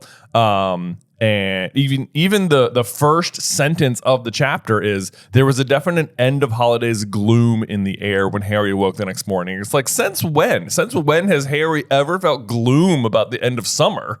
I know. Yeah. It's like, this is like, Harry, if you have a better home life, is Hogwarts not your home? I know. Right. Yeah. Right. I say that out loud as if it's like, as if Ron's home isn't the Burrow. Right. Yeah. It's definitely better living at the Burrow, going to the greatest sporting event in wizard history, Yes. I asked that though, as if I was totally like slamming Harry, like, haha, Hogwarts isn't your home anymore. It's like, wait, no, that's what's That's a sad. good thing. That's what's sad about it. Yes, that's what's sad about it. That's another difference between like him and Voldemort, though. Like, Voldemort never has that sense of home outside of Hogwarts. Right. Whereas right. Harry does have at least one other place where it is like, I feel at home here. Yes. Yeah. Yeah. Under the Dursleys, man, talk about like, what if Ron was in Hufflepuff? It all starts with if Harry's home was the Dursleys, or not the Dursleys, the Burrow. It does. Yeah, you're right. You're right. That's kind of an interesting thought too, is that like, I never really thought about this, but like, where you never really know of anywhere that Voldemort like has as his own place. Like, even when he returns, it's not like he has his own castle like Grindelwald had or something. He doesn't have like Voldemort, hall or something. It's just, he's at the Malfoys. He doesn't have his own home, like, ever. I mean, do you think that there's a world where like that's part of like why he's conquering? Is like he's not trying to take over a high school. He's trying to make the castle his house. I mean, I don't think that's not part of it. Yeah. Do you think Voldemort would live at Hogwarts? Oh man, if he won. Oh, I bet. Yes. I bet he would live there. I bet he would, because the thing about Hogwarts is like, it's not like other like regular schools. It is like all students, like all education in the entire country for this population passes through here. Right. It is a source of all education. So it is like, if you can control the school, you can control a ton. It's easy to overlook that, but you're absolutely Yeah. right. Yeah, it's like you control the bottleneck where everybody who then goes on to be fully grown, fully trained wizards has their complete perspective on the greater world built from. Yeah. You know, so they're highly pliable during that period of time. And if you're Voldemort and you're very persuasive and powerful, Yeah. you could probably, I could see where this would start to turn out like, Yeah. the UK is just step one. Right. Exactly. But then even like when he is about like he tortures Neville at the end with the sorting hat and like sets it on fire and stuff, like he says like there will be no more sorting at Hogwarts, like Slytherin will be good enough for everybody. And it's like, well, there's no more sorting, there's not even like Slytherin, it's just you're just Hogwarts. You're just Hogwarts, yeah. But like even that is like he still wants to adhere to some kind of like school spirit or something. It's like, why isn't it just House Voldemort, you know? Like So now all I'm imagining is Voldemort living in the room of requirements and just having like Slytherin signage everywhere. just everywhere. yeah, like a dorm room, but it's just comically over decorated. Way like, overdone. Yeah. Yep. And he just sort of like frolics. Yep. In his frolics. and his like Slytherin slippers and PJs. Exactly. In other words, you know what? If nothing else, he's got school spirit. He's got school spirit. That's right. Yeah. Anyway, so we can go ahead and dive on into the chapter here. We can. Well, I guess you sort of already did. You covered the definite end of holidays gloom in the air. Yes, we talked about that. And let's see. Then we head downstairs where we're going to set up some foreshadowing for Sirius later. But Amos Diggory's head is sticking out of the fireplace, and he has some urgent news regarding one Mad Eye Moody. Yeah, and you know it's interesting because I feel like just go back to your point about Sirius really quick. This book I think is really, really, really big on introducing you to concepts that are going to be plot relevant down the line, and maybe that's another reason why we've built out such a beefy ramp to Hogwarts here. Exactly. Yeah, well phrased. Is because like we needed to introduce ourselves to like port keys and a lot of like the important people at a sporting event who might also be overseeing a different sporting event. Exactly. Yeah. So it's like you're being introduced to like a cast of characters in this very like innocuous way, but it's sort of like it's like I need a way for you to meet Ludo Bagman and Barty Crouch and Winky. And for you to become vaguely aware, because I'm going to continue to sprinkle it in as we go forward. Right, the Dark Mark, the Death Eaters. Yes. Durmstrang, Bobaton. Yes, like you know, all of that. Yes, there's like a lot of like big chunky like, hey, I'm going to use these later, and I know that I haven't told you about them yet, but you need them. This is required reading. Right, yeah. So that like when it hits you later, you're like, oh yeah, I'm familiar with that already. Yes. I know that word. I know that character a little bit. Right, yes. So anyway, so the Sirius will eventually obviously come to Harry to talk about the first task and his name being dropped in the Goblet of Fire, and this is sort of like the, hey, this technology exists. Yes, this technology exists. You know, when we use flu powder, you can like partially flu yourself places. Right, yeah. Yeah. How it works or why you can feed somebody toast through it, who knows? Well, okay, I was going to talk about that because like this is another thing in the Goblet of Fire movie that I hate, where the way in which Sirius appears in the fire. Oh yes, like, he's like the coals. He's like the coals or the logs or whatever. Completely ridiculous. That's not how it works. Like, and you're right, because Mrs. Weasley feeds Amos toast. Like his head is there. Like his actual head is in the fire. The fire. Right? Like it's not like a picture of him. It's not like a floating ethereal head. His actual head is sitting in the fire. Right. Like right there. And that is how she's able to feed him toast, because it's like it's there. Like even when I read this as a kid, like I always sort of imagined him sort of like floating, his head like floating kind of up in the flames or something like that. Yeah. You know? Yep. Like that's in Star sort of Wars. what I pictured. Yeah. Yeah, that's what I pictured. But I don't think that's it. Like his head is physically there. His head is physically there. It has to be, because he eats the toast. So and like that's how flu powder works. Like you're physically there. That's true. That's true. I mean, it's like it's almost like a magically verified version of splinching. Yes. It's like yes, literally a piece of you will be somewhere else, but like it's okay. But it's okay because you're still tethered. through the flu fire. Yeah, exactly. Although the next question that it sort of like requires you to ask, because even though this is good setup for Sirius later, and I guess to be fair, it could be rude to just go like trouncing into someone's home. Yeah. So maybe the fact that you might use this like head calling network is a bit more like respectful. Yeah. Because like if, Molly walked downstairs into the kitchen and Amos was just like sitting at their kitchen table, I'd be like, "What you doing, friend?" Oh, I know. Like it's part of you is like, why doesn't he just come all the way through and have a conversation? It's a fairly instantaneous process. So it's like, it doesn't seem completely unreasonable to think just flu powder there and then flu powder back. Yeah. What time are we losing? I know. And it's like I think when Dumbledore and Harry are going to visit Slughorn, Harry asks Dumbledore, like, why don't we just apparate, into the house? And he's like, oh, because it would be exceedingly rude. Oh, true. Yes. Yeah, although you can still imagine a world where Amos maybe just like apparates to outside the burrow and knocks. And it's just like, hey. Yeah, that still seems a little nicer than like sticking your head through the fire. Like, who knows who could have been walking downstairs in their pajamas? Right. No, I know. Yeah, this is like one of those things where it's like it's hard to fully appreciate like what concepts could be like mildly taboo in a world where you don't live alongside the magic that they have. Yeah, because it's like I'm trying to think about like the best way to like social niceties may exist like in our world. It's like, why don't you just tell them they don't like look nice today? It's like, because that would be very rude. Right. It's like, but you could easily just tell, like they need to know. You could easily just tell them. It's like, no, I'm not doing that. Right. It's like that. It's like, it's hard to really fully appreciate what it would be like to live in the world with these things that you're just like, oh, it'd be so easy. You could just be there. Yeah. Mm-hmm. But don't do that. But don't do that. Yeah. Yeah. So let's see. It also describes Amos's degree. It says his head was sitting in the middle of flames like a large bearded egg. Do you think that's any like dragon foreshadowing? Like, because Cedric has to get the egg from the dragon later.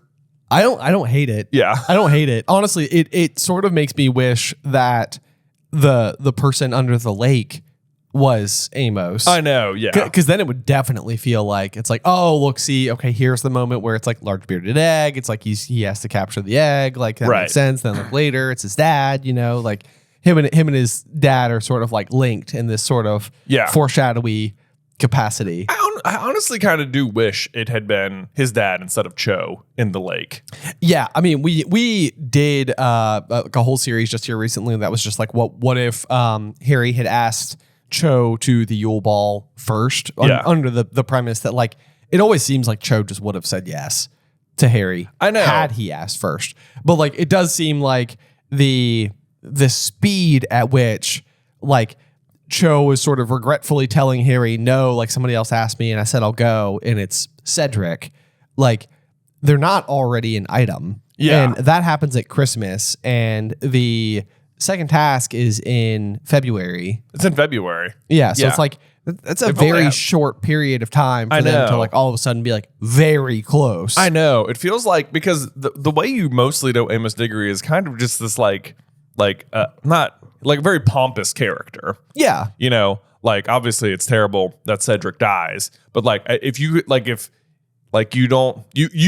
he is very loud and proud about Cedric. Yes. And obviously, you just assume, Cedric loves his dad. But like had his dad been in the lake, it's like so much more tragic than when he comes back and sees it. I know. Right? So I don't know. I think that would have made more sense. It would make more sense. Yeah. All I can think is that it's well, I was even going to say like it makes it so that everybody under the lake is like relevant to Harry in some way, but that's like even shows not true. already. Yeah. Yeah. Like Harry's like, well, I'd like to save her. I know, right? Yeah. Maybe it just like it's like more viable than that Hermione's the one down there if Cho's also down there. I think maybe that's a good point. Yeah, because we're talking about this as if Hermione's not in the literal same conversation. Right. The only major difference there is that we don't meet like Crumb's parents in any capacity, and so the only person that we know that's important to Hermione is. Although it's important to Crumb. Important to Crumb is Hermione. Hermione. Yeah.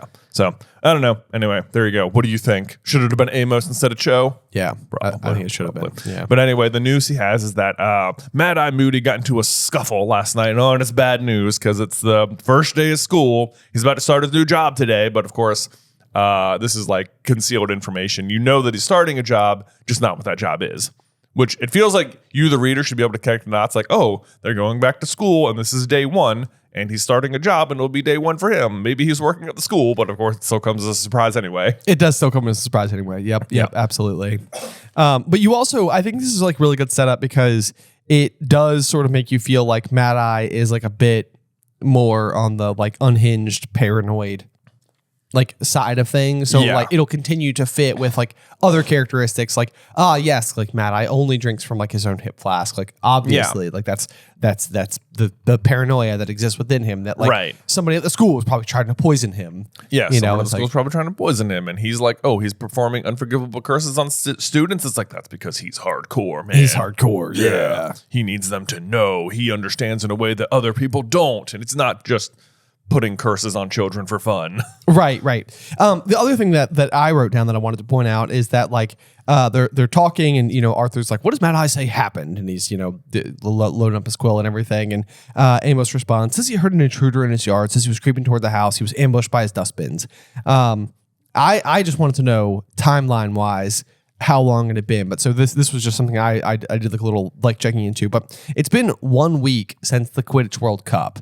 And I think it's kind of relevant because in order for this particular event to happen, Barty Crouch will have like gone back to the Crouch family household and Voldemort and Wormtail will have come to collect him. Yes. So that 1 week time span is enough time for that plan to have been put in motion. Yeah. Yeah. And it speaks to like the absolute devotion of Barty Crouch Jr. to Voldemort, that he has been like basically, I mean, imprisoned. I mean, I'm sure he hates his dad for having imprisoned him for 13 years now or whatever. For sure. And, but like he gets back to Voldemort and he's just like, and I'm ready to do it. What do you need me to do?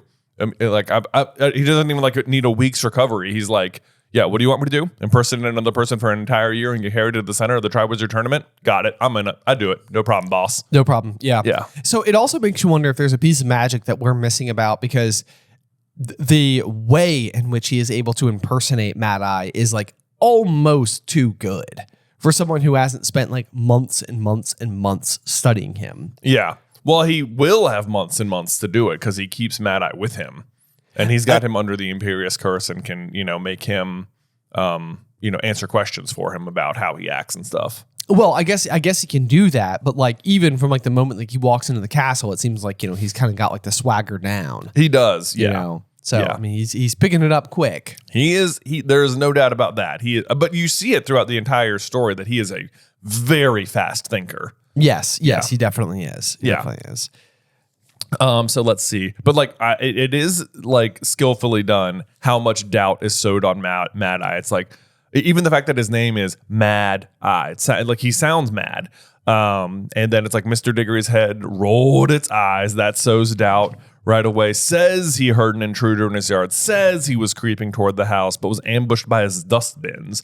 Which what's kind of funny is that it's like there was a commotion and like whatever scuffle happened, there was enough of a commotion that other people showed up. But so then whoever answered all these questions and he says who said this? Says he heard an intruder in his yard, said he was creeping toward the house, but it was ambushed by his dustbins. That's all Barty Crouch Jr. coming up with that story. Yes. Right? Yeah. Already. No. Right. You're already dealing with the wrong person. Yes, you absolutely are. Yeah. Yep. It's also interesting to me that Mad Eye just lives anywhere near where policemen might patrol. Oh, I know. Yeah, I love what they. Yeah, in case you miss it, Amos doesn't know what the word for policeman is, so it says "please men," which is him mispronouncing policeman. Yes. Yeah. I always think that's funny. Oh, yeah, you're right. It seems like he would just live like off by himself or something. Absolutely. Like I mean, even like the burrow. You know, it's like the dustbins to me suggest that like he's on a trash pickup route. So it's like, does Mad Eye like live in like a suburban neighborhood? It kind of sounds like it. Yeah. Like he's just like like number 6 Privet Drive. Right. That would be so funny. Can you imagine? Can you imagine? Harry's just like, there was just the creepiest guy, like two doors down. He was man. I always felt like he was watching me all the time. Harry's like, I feel like I've been watched my whole life. My It's like, whole life. you literally have. have. I'm keeping one eye on you, literally. Yes. Through the doors, seen all the abuse. Yeah, that'd be bad. But then Mr. Diggory is just clearly, he does not. It's sort of weird. Like, he clearly respects him. Like, he really wants to help him out of this situation, but also just kind of thinks he's nutters. You're definitely right. Yes. Yeah. Like, I mean, it seems like he is absolutely certain that like whatever Mad Eye has come up with is like nonsense. Yes. But also is like, he's going to be a good teacher probably. Yeah. Like enough to, because I mean, you also have to keep in mind that like Amos is the parent of a student who will be educated by this person. Right. Like, you know, so that means he's giving it at least enough of a green light to be like, yeah, he's supposed to start his new job today, and I want him to start that job. Right. Yeah. Yeah, I think he'll be a good teacher, but I'm also pretty sure that this is nonsense. And it's like the last time you heard from Amos Diggory, he was being yelled at for his poor judgment on like Harry Potter and Barty Crouch. Yeah. Yeah. But of course, in that scenario, he was right and being told he was wrong. In this scenario, he's convinced he's right, even though he's wrong. Precisely. Yes. So he thinks, it's like, oh, someone creeping into his yard in the dead of night. More likely there's a very shell-shocked cat wandering around. It's interesting that he even mentions there was someone intruding in the yard. Like, because that is what happened. Like, he's saying, oh, I heard someone sneaking into the yard, but like, he's the one who would have been doing the sneaking. You know, like he gives them a version of the truth. Oh, because he is Barty Crouch. He is Barty Crouch. You're Yes. right. You're right. Yep. That's a very good point. Yep.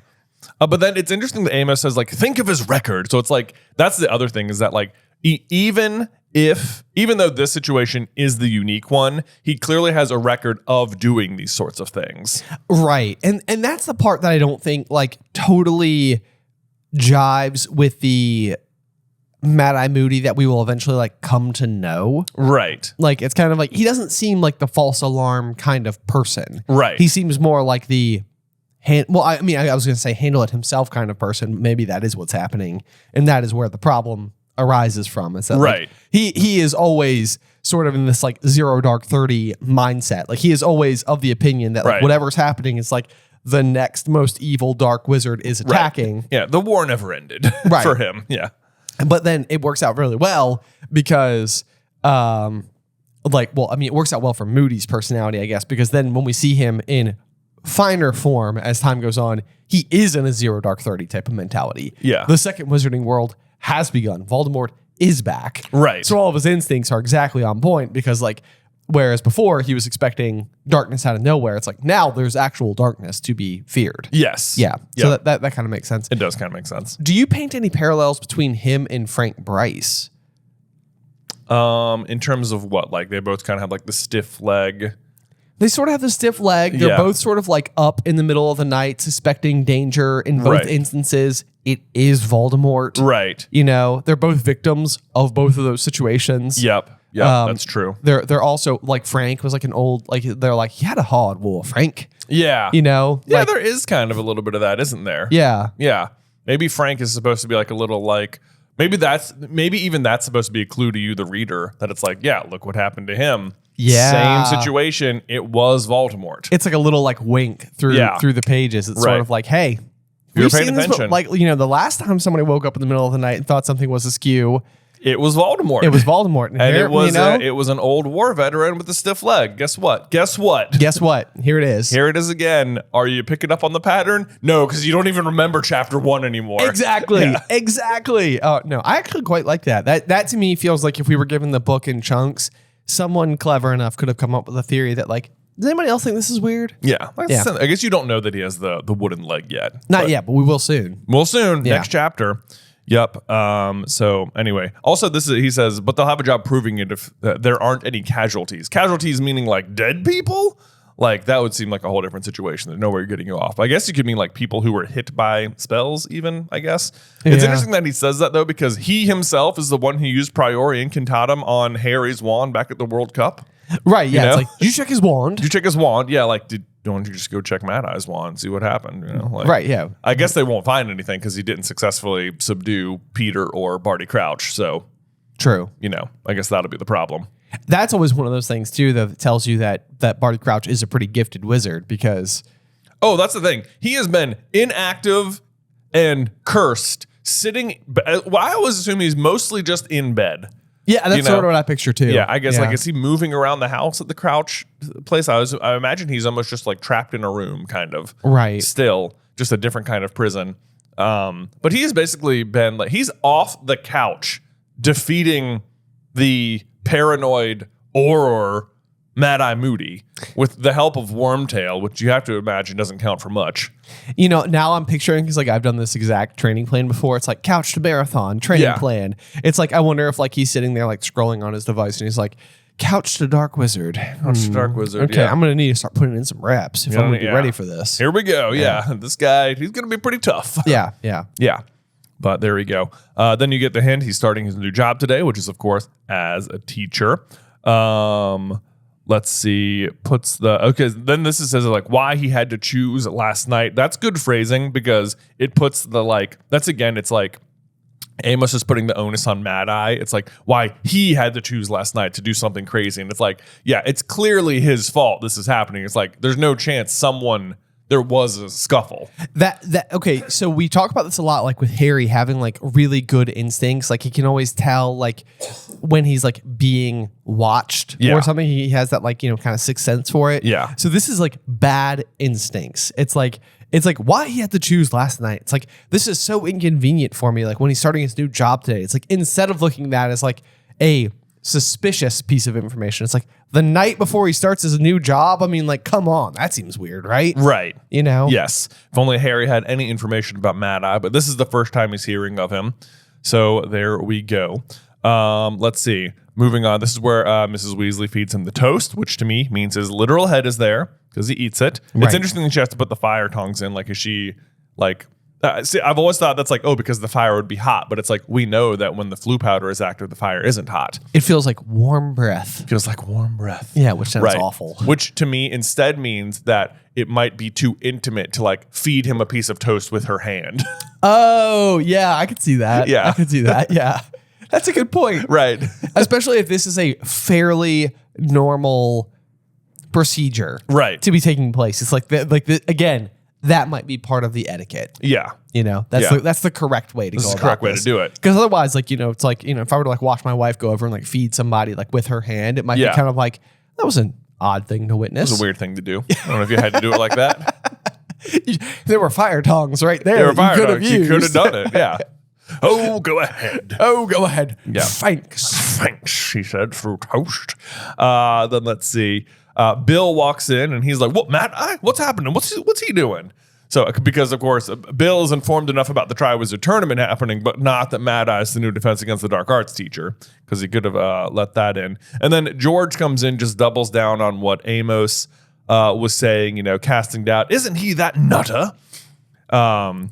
Yeah, to which Molly responds, "Your father thinks very highly of Mad Eye Moody." And I love the response from Fred. Yeah, well, Dad collects plugs, doesn't he? Yeah, I know. Which is, again, more doubt is like, because you like, normally you just take Mr.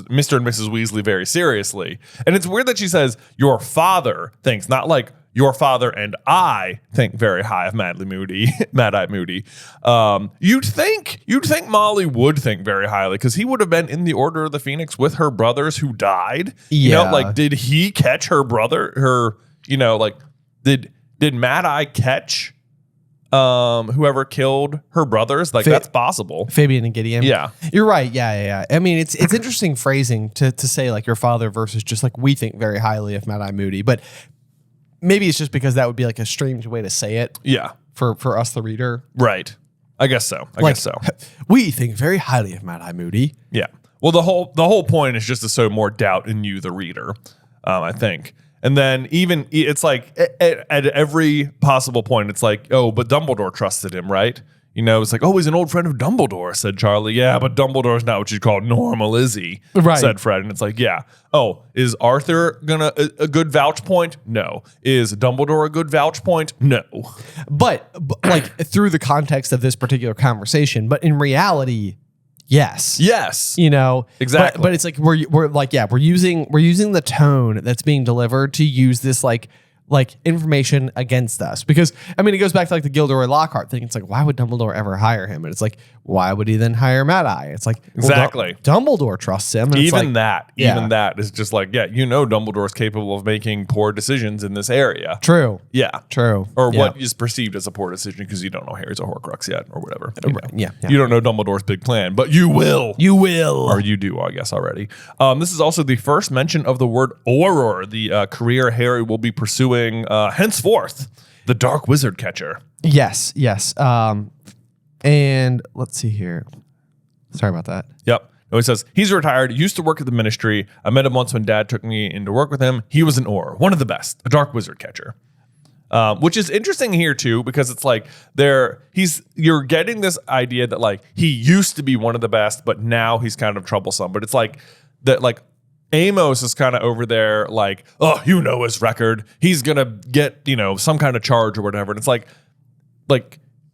Don't do his years of service count for nothing? Right. It's like clear, like he worked for the ministry, and now the ministry is gonna like go accusing him of stuff. Like, well, and yeah, so like that's like the very next line too, is that like half the cells in Azkaban are full because of Mad Eye, and it's like that line alone is enough for us to be like, it's so easy to see how hard it is to suspect Mad Eye ourselves as like going through the story. That anything would ever be askew with him. right. Especially compared to a couple of people who are going to pop up later in this very chapter. Yes, absolutely. Absolutely. He says he made himself loads of enemies, though. Heard he's being really paranoid in his old age. Doesn't trust anyone. Sees dark wizards everywhere. So, yeah, you're right. It's just building the case for, like, Mad Eye is paranoid. He's always saying crazy things and kind of feeling kind of twitchy about stuff, so that you, the reader, do not suspect him of being the one that is the traitor. The traitor, yes. Well, not even traitor, just the Death Eater. The real Mad Eye is not a traitor. Right. Yeah. Let's see. And then Percy comes downstairs. I love this. Says apologizing most profusely. He really needed to get to work. Sorry, can't see you after school. Can't take the extra hour or whatever. And I love George's response. Yeah, you know what, Percy? I reckon he'll even know your name soon. I know. Yeah, Mr. Crouch is really starting to rely on me. It's like, yes, indeed. I'm sure he is. I'm sure he is. Very important, aren't you? Very, very indeed. Let's see. There's another line here where it says Molly has to like brave the telephone to get like Muggle taxis to bring them to King's Cross. And she said Arthur tried to get them ministry cars, but there weren't any to spare. But like that seems odd in itself. Like, why not? Like, is that like because of the like stuff at the Quidditch World Cup? Like, are they like out doing stuff where they're using the cars? I mean, it almost seems like it has to be the case, because it seems like in just the last chapter we were learning that like Percy and Arthur had barely, it said that, neither Mr. Weasley nor Percy was at home much over the following week. And I think that's probably exactly what's going on. It's like the ministry is like in full bore investigation mode. Yeah. Okay. Cool. That's it. Yeah, I think that's the explanation. Like, it is connected. And then I could not imagine this taxi driver's drive to not the airport, the train station. Where can you imagine if you're driving someone and a bunch of fireworks go off in the car? Like, no, not at all. I mean, No. it's like that feels like if your Uber driver witnessed that, they would probably be like, please get out of my vehicle. Please get out of now. my car. Yes. 0 stars. Good luck hailing anyone ever. You're going to need to set up a new account. Is what's going to happen. Not going to happen. Yeah. Dude, when we were at Disney this past week, we had a 5-star Uber driver with like 1,200 ratings. I was like, dude. I was like, what are we guys? Is he picking us up in a limo? Can we take a picture? I know. No. And it was, you know what? It was a very just a pleasant ride. I've had some 1-star Uber rides before, Ben. I know. I've been there with you. You've been with me. Oh boy, that guy at Universal. My God, I remember that. I thought we were being kidnapped. I know. That's a story. That's for a different story. Anyway, let's see. So. Crookshanks does not like fireworks. It scratches everybody up. I can just tell you that I would be so annoyed if this happened to me. If I'm like on the way to school for the first day and I just am covered in cat scratches, I'd be furious. It's now I gotta start the new term like this. I know. Like this. Kind of itchy. Happy day, kind of itchy. Like cat scratches hurt. They do. Yeah, They do. no doubt. Yeah. They're so thin. Yeah. You know? Oh, Yeah. you know what? It is raining at King's Cross. Maybe the chapter art was right here. Okay, Getting on the okay. trace. Yeah. Rain was coming down harder than ever. Man, is it a rainy day. It is a really rainy day because like it's raining this hard right now in London. Yes. They're gonna take the train all the way up to like the heart of Scotland. Yeah. Where it will be dumping so hard that it feels like buckets of ice water were being poured on their heads. Giant storm, Ben. It is like, this whole area is just being like covered. I mean, that's the metaphor though. There's a giant storm coming. Yeah, that's true. This is a literal giant storm, but it's all Voldemort coming. It is what it's all indeed. hailing here. I do like this phrase in particular though, as they get into King's Cross Station. It says, Harry was used to getting onto platform 9 3/4 by now. And it's like, okay, see? Used to getting onto platform 9 3/4 by now. It's always platform 9 3/4. But when we go back to book 1 and Molly's like calling over her shoulder and she's like, now what is the platform, dear? I know, right? It's like, well, why are you asking doing that it like question? that? It's always platform 9 3/4. Yeah. We know that because Harry has so much experience doing it. Yes. Well, and to be fair, it's like it says that he was used to doing it. The first time was the first time he ever did it. The second year, it didn't work at all. Yeah. So, Yeah. I mean, he doesn't have that many reps. He's really only done it 2 other times. And only once confidently. Yes. Yeah. So Before now. I guess that's all it takes. 3rd time's a charm. That's it. Anyway, and then I just thought this was interesting. He says they get onto the platform, and it says a gleaming scarlet steam engine was already there, clouds of steam billowing from it, through which the many Hogwarts students and parents on the platform appeared like dark ghosts. Which I'm like, that's too much steam. Yeah. It's right. like, have we left yet? I know. Have we left yet? Have we left? I'm all for the ambience of the situation. This train is producing so much steam, the entire platform is covered in fog. Yes. Basically, I'm like, Yes. what?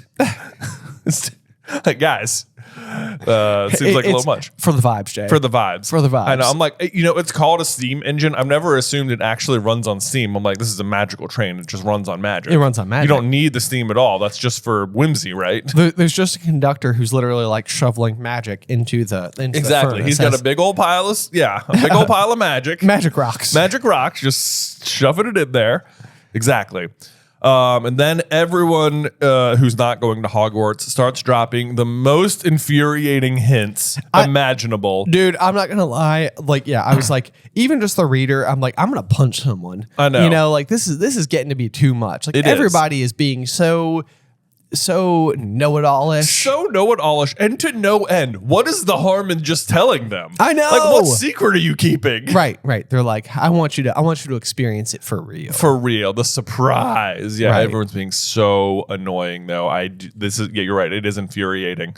Let's see. I might be seeing you all sooner than you think, said Charlie. So as Hug's getting by. So what he means is that he will be there for the first task because of the dragons. Yes. So that's a little bit of a hint about the dragons. Maybe if Harry had thought about it a little bit harder, he could have figured it out by himself. That's true. That's Yep. true. Yep. I do love that Charlie is like, just don't tell Percy I mentioned it. It's classified information until such a time that ministry sees fit to release it after all. Yes. And I do like the fact that the whole Weasley family is just dunking on Percy. It just everyone. Mrs. Weasley doesn't even like correct him here. I know.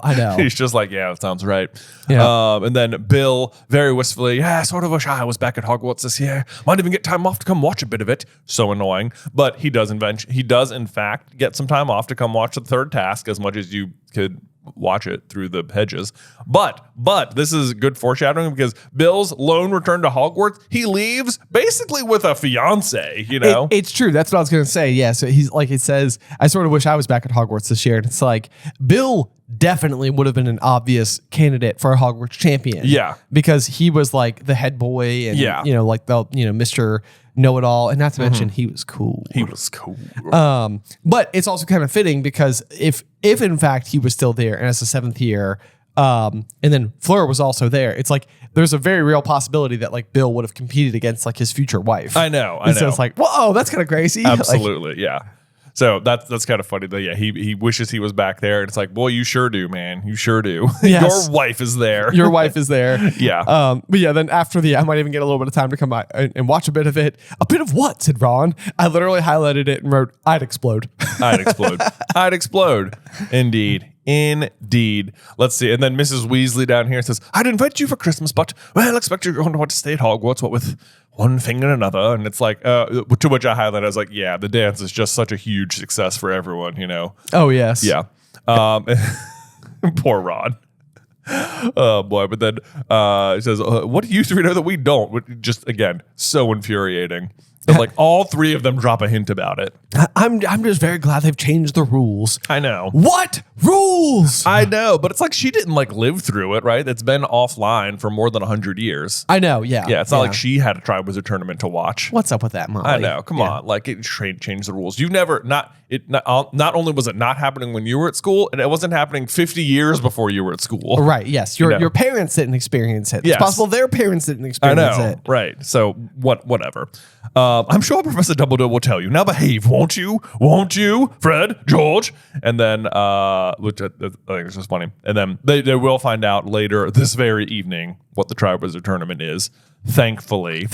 Yep. But at that very moment, the pistons hissed loudly and the train began to move. This is also kind of interesting because I feel like the wizarding world has no qualms about you entering a moving train.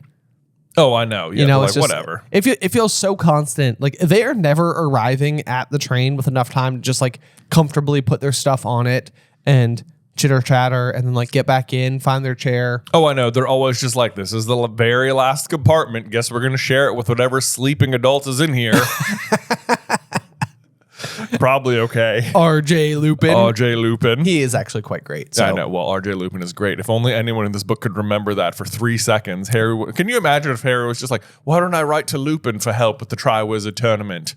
He taught me about Patronuses, but I guess my godfather, who I knew for 30 seconds, was a better answer. Right. Yes. It's like, because he was my dad's best friend, Lupin. Best friend. He was only my second best friend. Worthless, basically. Possibly even third if Wormtail was in front of him. I know. We don't even know. Maybe James liked Peter more, you know? Right. Yeah. That's the what if we all need. What if James liked Lupin least? Yeah. Why? Yeah, I guess we know. I was going to say, why didn't Sirius? Yeah, after all, Sirius suggested Peter, not Lupin, but it's because Sirius. That right there is kind of funny because like Sirius thought Lupin was the spy and had more faith in like Lupin's dangerousness than Peter's, which was the wrong call. You know who doesn't have good instincts is Sirius. Yeah, Sirius. He's not a good judge of character. You know? Yeah. Not great. Not great. Oh, man. And then we have this line. So they're all like, you know, I wish someone would tell us what's happening. Bagman wanted to tell us what's happening at Hogwarts. That's just a quick, I feel like that line is in there just reminding you of Ludo Bagman. Haven't mentioned him in a while. He wasn't just a character for the World Cup. He will be coming back. Yes, that's a very good point. And I mean, it's just like everything else that we've been dealing with, all this like new wizard tech. It's like, oh yeah, by the way, this is the thing. Hey, don't forget about this because this is the thing. This is the thing. This is the thing. Yeah, you need to know these people, these bits. Yep. Then we hear the familiar drawling voice, which is a word almost exclusively used for Malfoy. I know that would be like a fun one to go through and just figure out how many times in the book the word drawling is used and trying to see if it's always associated with Malfoy. Drawling and sneer. Sneer is the other one. He's always got that drawling, sneering look about him. Father actually considered sending me to Durmstrang rather than Hogwarts, you know. He knows the headmaster. So that's what I was talking about earlier because like Moody, we get that like piece of information that like he's put like all of the Death Eaters in Azkaban. Yeah. Which will also come up later because one thing that Barty Crouch Jr., as Mad Eye will say, is there's nothing I hate more than a Death Eater who walked free. Yes. And that is an actual sentiment of Death Eater Barty Crouch Jr., not Mad Eye Moody, despite the fact that Mad Eye Moody's job is to put people in Azkaban. Oh, I know. And so he especially hates Karkaroff because Karkaroff was incarcerated and got out by naming other Death Eaters. Exactly. Possibly, well, I don't know. Is he the one who names Barty Crouch Jr.? In the movie, that's certainly it. In the movie, he definitely does. He's like, Barty Crouch Jr. Yeah. Happens to be in the room. What do you know? What do you know? Would have been a great opportunity to introduce us to Bellatrix there, but whatever. Do you want to know what else is in the room? Is just an unrealistic amount of paperwork. Yeah. you know, I don't know if you remember this or not, but I think like Barty Crouch Jr. like shoots forward and like somebody like stuns him and he falls on like 4,000 sheets of paper. Yeah, too much paper. Like way too much paper. Yeah. Anyway, not the point. But yes, so this is he knows the headmaster. This is total red herring bait. Because like when we go back to the Quidditch World Cup, like you basically run into the drawling voiced Draco Malfoy in the woods while the, you know, Death Eaters are doing all their antics with the who's the name of our guy? What? Who runs the campground? Yeah. You'd think we'd remember. You'd think we'd remember it from just like a few. Mr. Roberts. Mr. Roberts' Yes. family. Yes. Yeah. And basically the idea there is that like they're kind of Malfoy is basically telling them like my dad is one of those people. Yeah. You know, pretty straightforward. Pretty straightforward. Yeah. So now it's like coming into the school year where we're going to meet Karkaroff. It's like, you know, we know that Draco's dad knows him. Yes. He's going to seem like a very suspicious person. He does. And I mean, he in fact was a Death Eater. He also, this is the first time we hear mention of Durmstrang. We've heard of Beauxbaton a little bit before now, but this is like, this one sort of slipped in right under the line here because you're going to find out that Durmstrang and Beauxbaton are the two schools competing in just the next chapter. Yes, indeed. So had we not been introduced to Durmstrang here, you'd only be learning about them for the first time in the next chapter. So once again, we just got to get that like little bit of like setup. A little bit of setup there. That way we're not cold starting you when it comes to it. Exactly. And it's interesting how you've been introduced to each school, like that like Hermione considered the Beauxbaton students at the World Cup to be a little bit snooty. Now we're finding out that the Durmstrang school is kind of like dark artsy. So you're like, oh yeah, they're probably not good. They're probably not good. Watch out for that champion. He's probably not a good guy. And it's like Karkaroff actually like, it's like he's not a great guy, but he definitely is no longer interested in being a Death Eater. Yes, yeah. It's, you know, it's funny because it's like we almost judge him. It's like, wow, he's not even brave enough to go back and be a Death Eater. And it's like, wait, no, that's a good thing. No, that's a good thing. Yeah, that's what we prefer. That is a good thing. Yeah. Like, he's not about like cheating in the tournament, but like everyone's cheating. So. Everyone's cheating. Yeah. You know, I mean, it's like, but like Hagrid's version of it feels so much more like, oh. Well, for Harry, you're kind of like, we're like, Harry didn't even want to be in here. He's being forced to do this. Like maybe he deserves a leg up or something. Like a handicap on all the others. Yeah, I know. And it's like, yeah, but like, you know, like you think of Karkaroff as being like very sneaky because he shows up by himself to look at the dragons, whereas like Madame Maxime is like escorted. Like she finds out of the maybe she wouldn't have found out about the dragons, you know? True. Maybe not. Who's to say? Who's to say? But she does. But like you don't feel mad at her for cheating. True. Yeah. True. But when Karkaroff does it, it's like, why? Oh, that guy. Why? Like, what's interesting to me is that Dumbledore and Karkaroff and Madame Maxime are judges, and they themselves didn't know. Are we supposed to understand that Dumbledore didn't know the first task would be dragons? He has to know. He has to know. Yeah. That's bananas to me that they don't already know. Like the task is a mystery even to the headmasters of the schools of the people competing. Oh, I see what you're saying. Like, Right. Dumbledore definitely knew. So it's like Hagrid almost doesn't need to take Madame Maxine because she should just also know. Because she should just know. Right. Yeah. That's a good point. That's a Yes. good point. Yeah. Yeah. Dumbledore's the only headmaster not cheating for his students. That's true. Unless Yeah. he's over there with Cedric and he's like, hey man, I got some tips for you. I got some tips. Do you know how to transform a rock into a Labrador? Because if not, yeah. Cedric. I mean, even that. I guess Mad-Eye's not even counting on Harry telling Cedric. He just does it. True. Which then he uses to a disadvantage by telling Cedric about the egg, knowing that Cedric will repay the favor, which he does. good people are so easy to manipulate. I know. That's what he says. I hate that sentence. I hate that sentence so much. Be a good person. You will not be manipulated. No You'll be good okay. deed, Ben. No good deed goes unpunished, as Yeah. they say. I know. I don't like it. I don't like it. Yeah. Anyway, so we do learn though that Durmstrang is certainly known for actively teaching the dark arts rather than defense against, which is like basically like what Malfoy is complaining about. And so like part of me is actually just wondering here, because if this is like an actual establishment that's respected enough to be involved in the Triwizard Tournament, then it's like, is there a functional purpose behind teaching dark arts? Yeah. Like, I don't know. That's a good question. right. Like if I'm trying to like run like a through line here, but like if defense against the dark arts would be like the version of like learning, how to go out and be like a wizarding police officer basically. Like, Right. you're equipped to disarm dangerous people. It's like, would this be more like our equivalent of like a military academy? I don't know. I mean, it's kind of hard to say because like do you imagine I imagine Aurors still have might need to use some dark arts, imagine sometimes. Like go more offensive rather than just purely defensive. Right. Like Yeah. ideally be defensive, but like situations may call for such things. Right. Or right. you might be against like magical creatures or plants or something right that you right. would need. I I mean, don't know. I suppose there's like some like layer where Harry himself can't really perform like Crucio on Bellatrix in Order of the Phoenix because he's just like, Yeah. you really got to mean it. He uses Imperio though. He pretty does use effectively. Imperio. That's a good Yeah. point. In Deathly Hallows, where he's got a bit more training. Yeah. To be fair. But like if Dumbledore knows that who he believes to be Mad Eye is teaching the unforgivable curses, then at least it's somewhat understandable that Dumbledore would believe that Mad Eye is capable of performing those curses. That's true.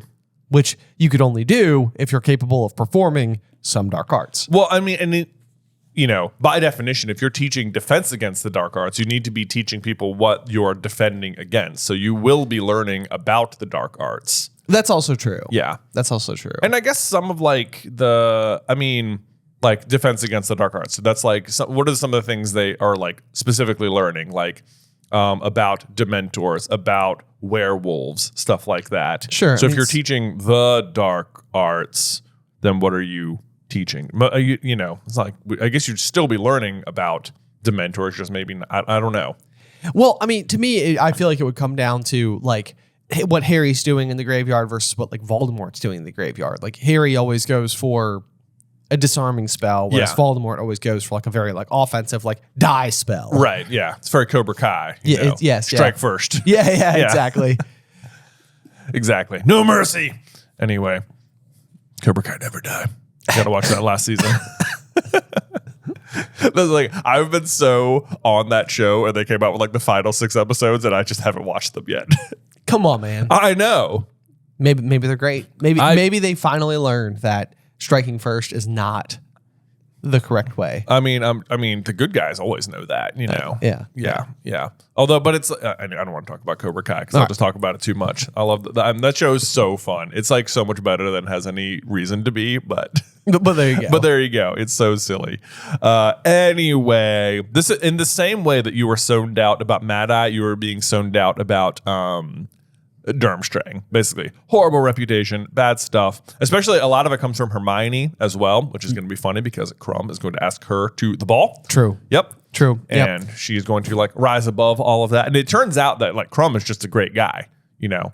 Like you're going to just kind of like distrust him for a while and be like suspicious of him because of all the things that are being said in this chapter. Yeah, but I mean, Crumb largely, like when it really comes down to it, is just like a victim of a lot of like Barty Crouch Jr.'s antics. Yes. Like even down to being like Imperious and then using Crucio on like Fleur. Yeah. You know, it's like, that He didn't sucks. do that. Yeah, it's Yeah. like, that's terrible. Yeah. You know, nobody wants to have that happen to them. So But in the meantime, it's like he is clearly an extremely gifted flyer who cares a lot. He's the best seeker in the entire world. And he spends most of his time basically just preparing for the tournament. Right. Like he's in the library studying, like apparently trying to work up the courage to ask out Hermione, but he's not just staring at blank pages. Right. I mean, You know, he's smart he's enough to know how to do these things. Right. He's very studious, you know. Right.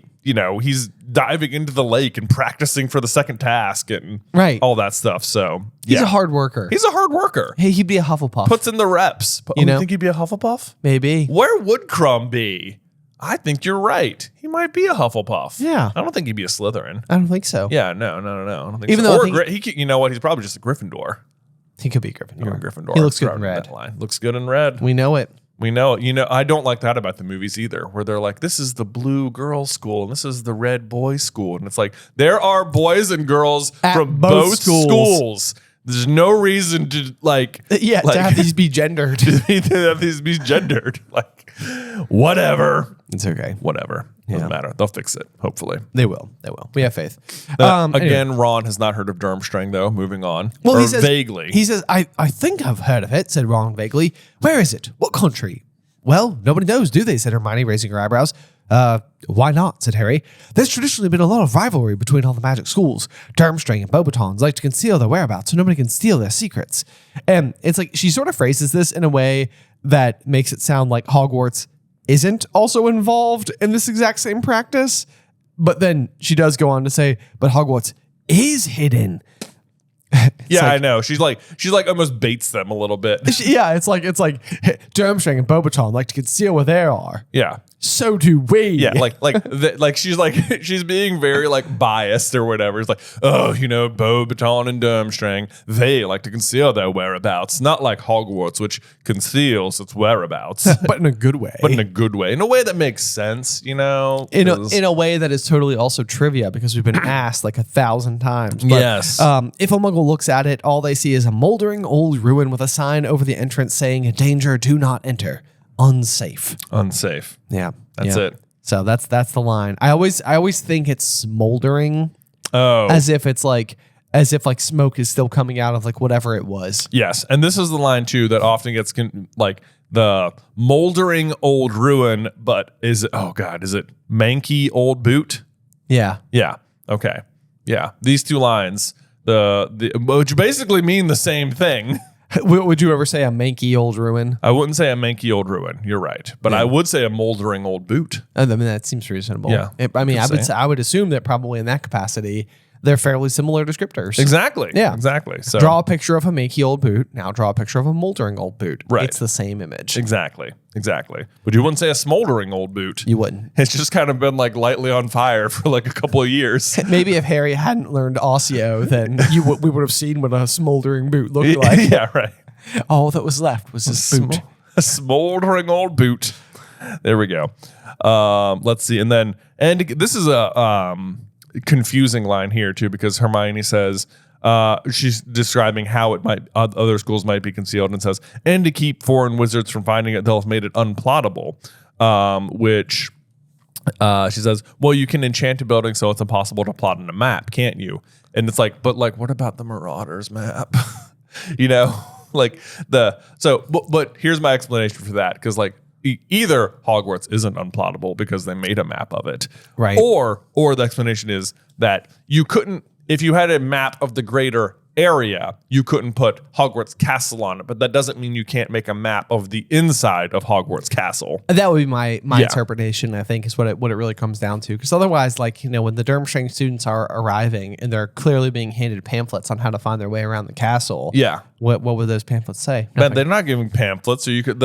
Harry and Ron didn't have pamphlets. They're running into doors, walls pretending to be doors, and moving staircases, and they just got to figure it out. McGonagall has no sympathy. She's like, "You're late, boys. You're late. Maybe I should turn one of you into a pocket watch." Yeah.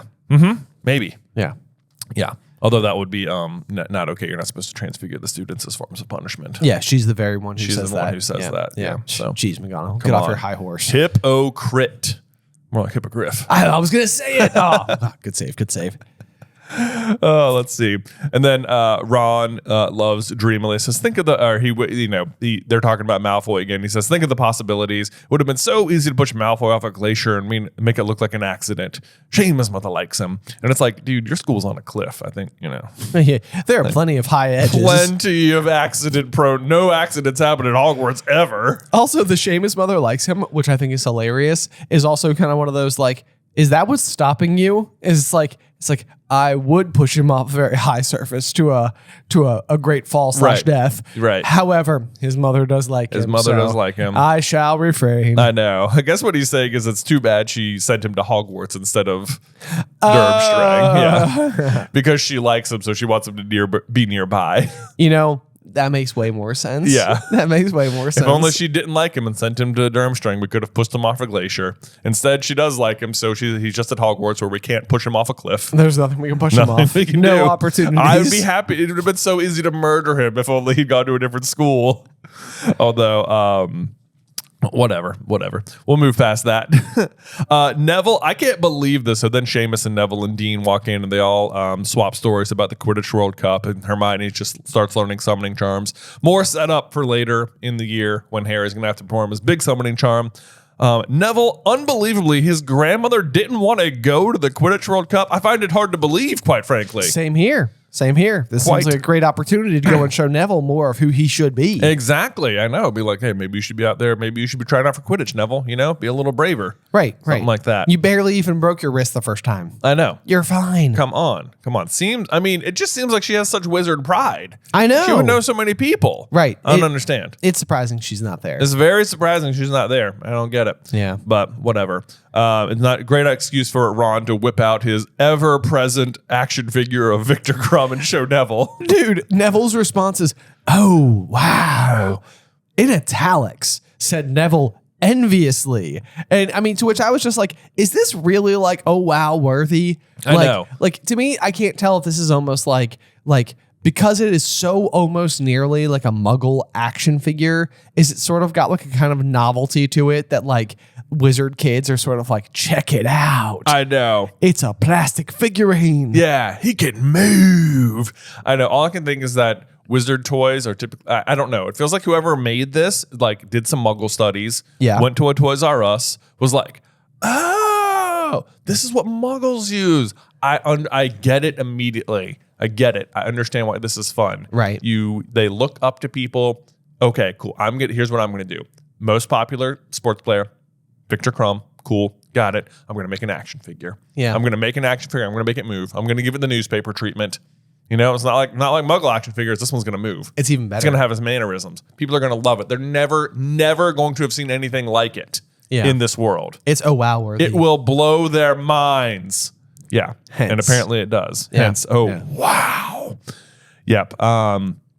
Anyway, this is when Draco and Crabbe and Goyle show up to make fun of everybody, as is per usual on the train. They're just like, you know what we haven't done yet, boys? You know what we haven't done? Let's go find Harry. Let's go find Harry and just say some mean things. That sound fun? You all bored? I'm bored. I'm bored. Apparently, they're only like one compartment over though, so it's like not even much of a trip for them. No. There wasn't even like, maybe we'll go down in the drink cart and we'll see if we can find Potter to make fun of him. It was like, let's see if we can find. Oh, he's right here, man.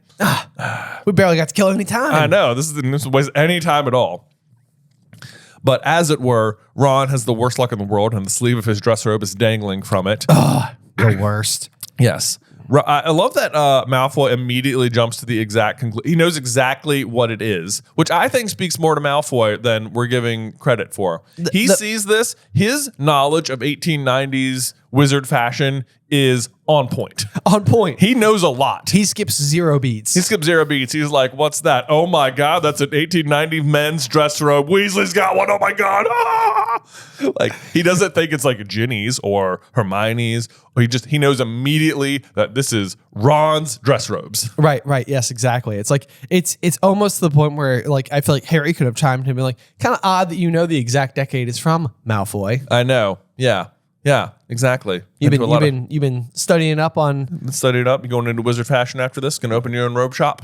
Honestly, that'd be completely fine. Do that. I mean, Madame Malkins could really use a run for her money. I know, absolutely. Yeah, Probably a little bit of competition there. Maybe down Nocturne Alley. You know, gets your dark arts robes or whatever. That sounds bad. Don't do that. And then Ron says, "Eat dung, Malfoy," to which he says, "Eat slugs" back in Chamber of Secrets, and then eventually casts that spell, which makes me wonder, like, if Ron had his wand out here, could he have made this happen? Like dung just come pouring out of his... This sounds like a really bad spell. It seems like a really bad smell. Smell too. You know, I misspoke, but I stand by it. Yeah. But yeah, here's what I love about this line is it says, "Eat dung, Malfoy," said Ron, the same color as the dress robes. Oh my gosh, I read this completely wrong and thought that this was the narrator trolling Ron, basically suggesting that the dung that Malfoy should be eating is the same color as his dress robes. Oh, and so the narrator... Eat maroon dung, Malfoy.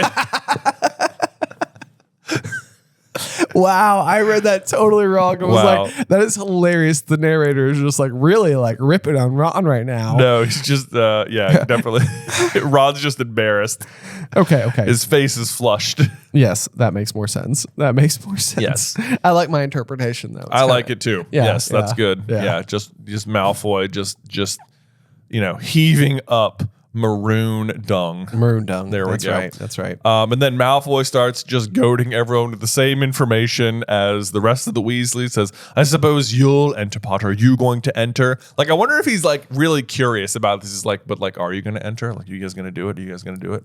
I mean, that's the thing, because it's like, if anything, I feel like he's kind of like ripping on Harry here, and he's like, I suppose you will, Potter. You never miss a chance to show off, do you? And it's like, as if you could, you wouldn't. I know. Like Draco absolutely seems like he would put his name in. Well, okay, yes, I'm glad you said that. And it's also, you never missed a chance to show off, do you? And it's like, dude, the reason he showed off in front of everyone in the first place is because you took Neville's Remember All right? It's your fault he's on the Quidditch team. Oh, right. Okay. And you were the one who was showing off. You were the one who was showing off, you giant hippogriff.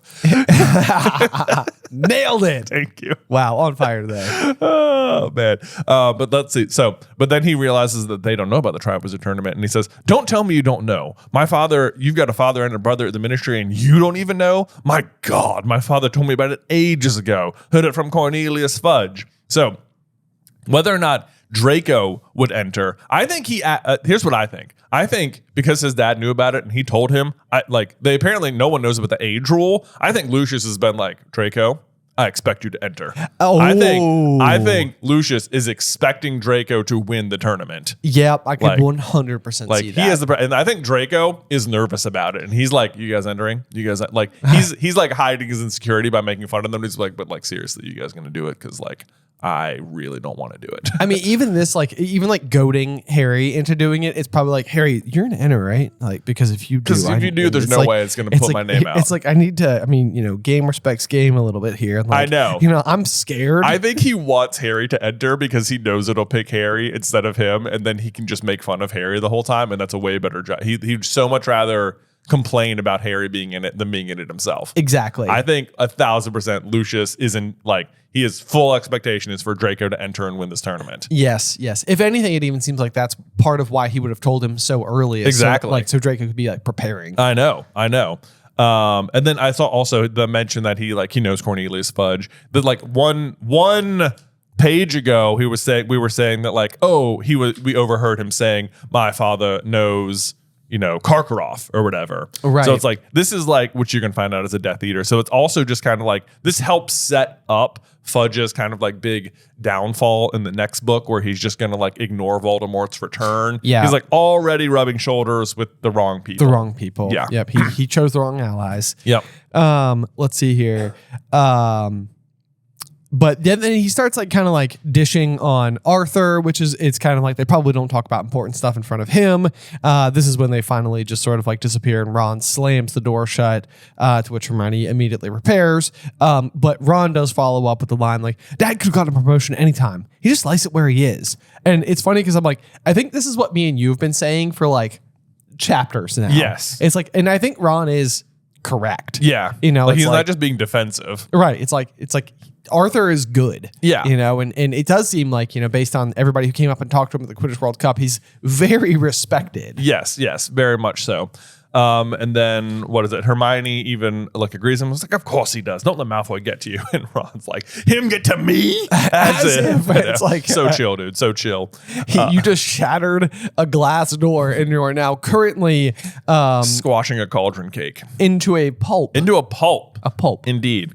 And I think, okay, so what's interesting though, I think this is good setup, not just for later in the book when Ron is going to like turn on Harry for like half the book or whatever, or just not talk to him, but it's also good foreshadowing for like Deathly Hallows, because what you're seeing like very consistent with his character is that like Ron gets extremely moody when someone is like poking at his insecurities, which is exactly what Draco's doing. He's just being like, you're poor, like you couldn't, and you don't know what the information is. Your dad, isn't good at his job. And it's like Ron, and he's losing it, Yeah. He's like, it makes him so angry, and like later on he's gonna feel jealous of Harry, and he's gonna like stop talking to him for a little bit.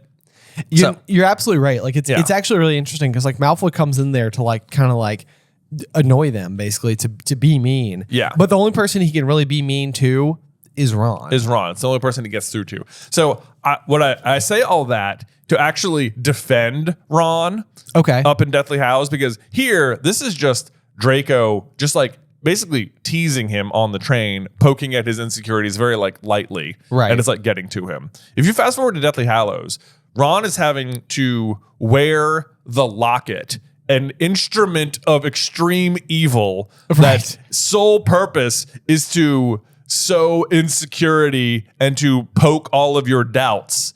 And he has to wear it for 12 hours every other day. Right. And we already know he's susceptible to this. And in the meantime, he's starving. And he makes it, and it's not Draco teasing him, it's Lord Voldemort torturing him. Yes. And he makes it a really long time. It's true. Before finally breaking. Right. And like abandoning the trio. So it's Yeah.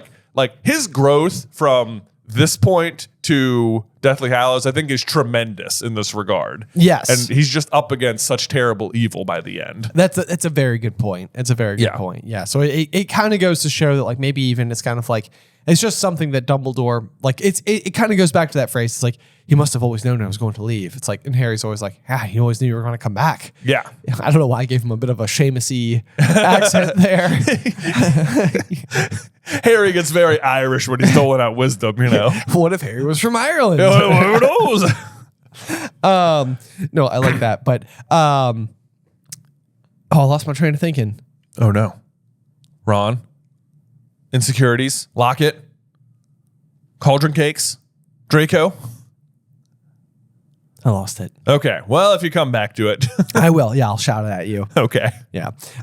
Let's see here. As the train doors open, though, there was a rumble of thunder overhead, which is just sort of, again, this very ominous storm that seems to be existing in and around the whole country. Indeed. There's a massive downpour going on. It feels like buckets of ice cold water are being emptied repeatedly over their heads. They run into Hagrid, and he's like, "See you at the feast if we don't drown." And it's like, man, I know. Could you imagine if this was your first? I guess this is Colin Dennis Creevy's first year 'Cause he falls and he in. falls in the lake, and the squid picks him up, and he's like, "That was the best." Yeah. I know. So but like, he is a Gryffindor. So. he is. I know. Real Gryffindor energy from young yeah. Dennis Creevy there. Big time bravery. But it really would be so intimidating if you were like a Muggle-born first year. Yeah. Because like Which he is.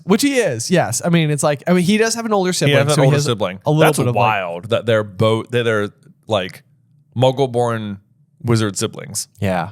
It's just in their blood, man. It's in their blood, I guess. They're like determined. They're destined. Mm-hmm. I mean, it's like as kind of like silly and annoying as they can, be at times, like they are innately good.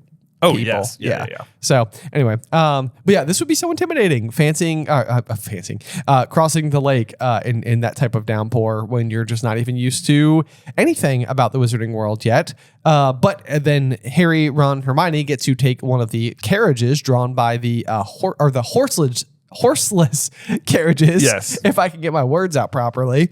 And this is another one of those like big questions where it's like, why doesn't Harry see them? Well, he shouldn't yet, right? Well, I mean, he was in the room when his mom died. I guess he's in the room when his mom died. In a way, he saw Frank Bryce die. In a way. Yeah. Yeah. That's a good point. I guess the big question there is almost like, is he too young when Lily dies? Like, 'cause he has like vague recollections of it. Like we know that much. Yeah. And he can even like when the Dementors are around, he can even hear his mother's voice. He can hear the voice. He can see the flash. Maybe the flash like obscures the actual death happening or something. Right. Like how specific do we need to be? It's hard to say because this is a huge. I mean the writing around the Thestrals, I would say, is not great. At times because like you're right, there's arguments that he should already be able to see them. There's arguments that other students absolutely do see them already and nobody mentions it at all.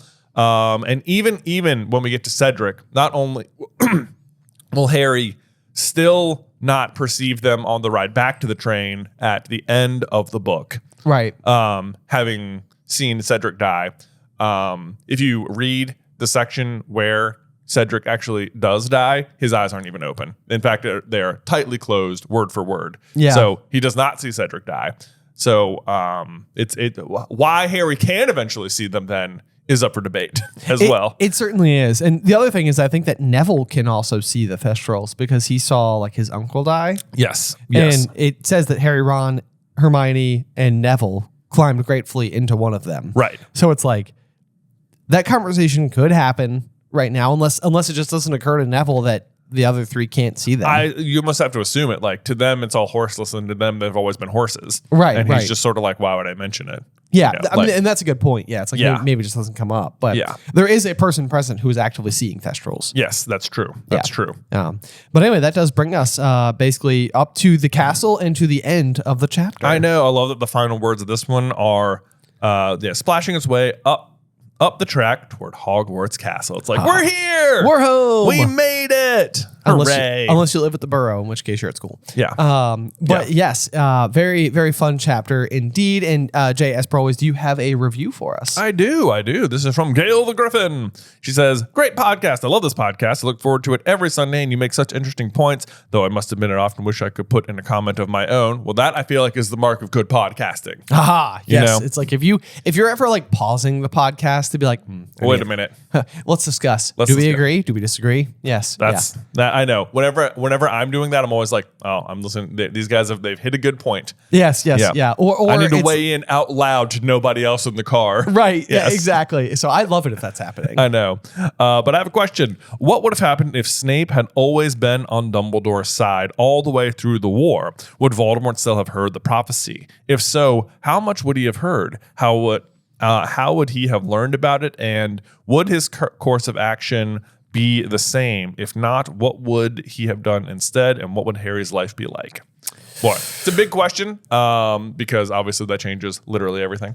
But so let's see. Assuming that Snape just never joined Voldemort and was never a Death Eater at all and was always Dumbledore's man. Okay. So always Dumbledore's man. Do we still assume adversaries of James and Lily? Or is it possible? Because like Lily seems to really start to like have issues with Snape because he's hanging out with like Mulciber and Avery, who we know are Death Eaters.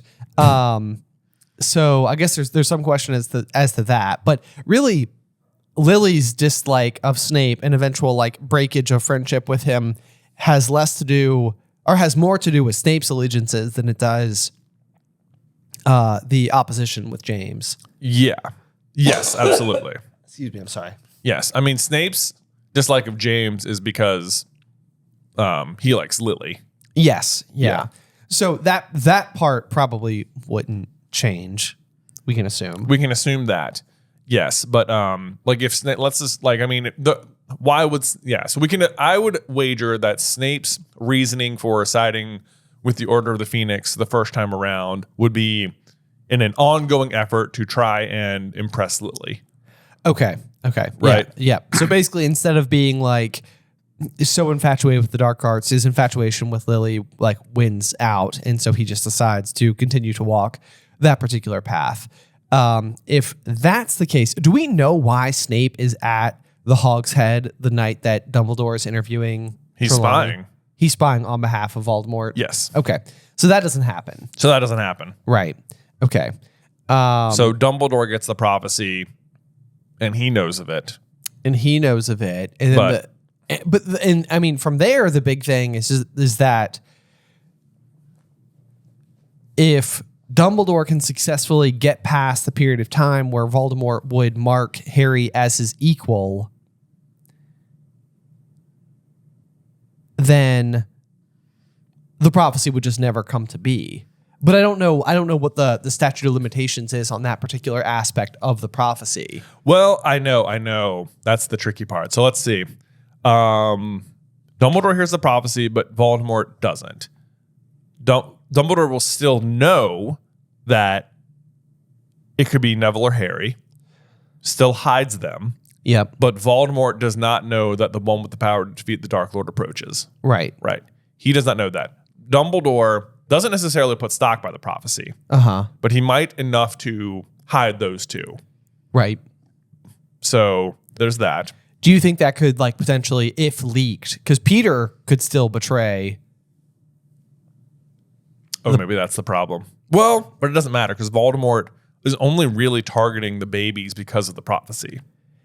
Right. But if Peter were to leak the information that the Potters are being hidden, like specifically, then that could be like, it's like, I don't know why they're being hidden. Right. But for some reason, this family and the Longbottoms are both being hidden from you.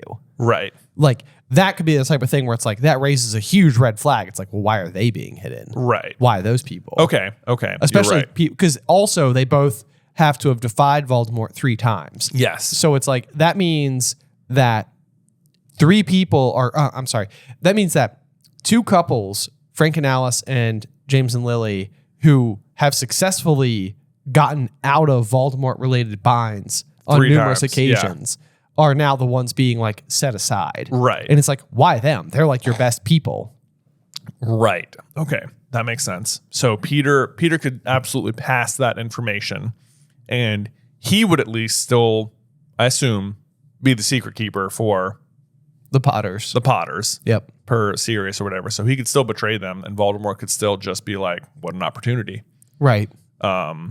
However, then though, there's no Snape pleading with Voldemort.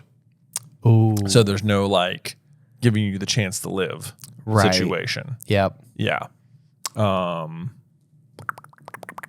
Would he care about killing Harry though, or would he be more just interested in killing James and Lily? That's an interesting question. Right?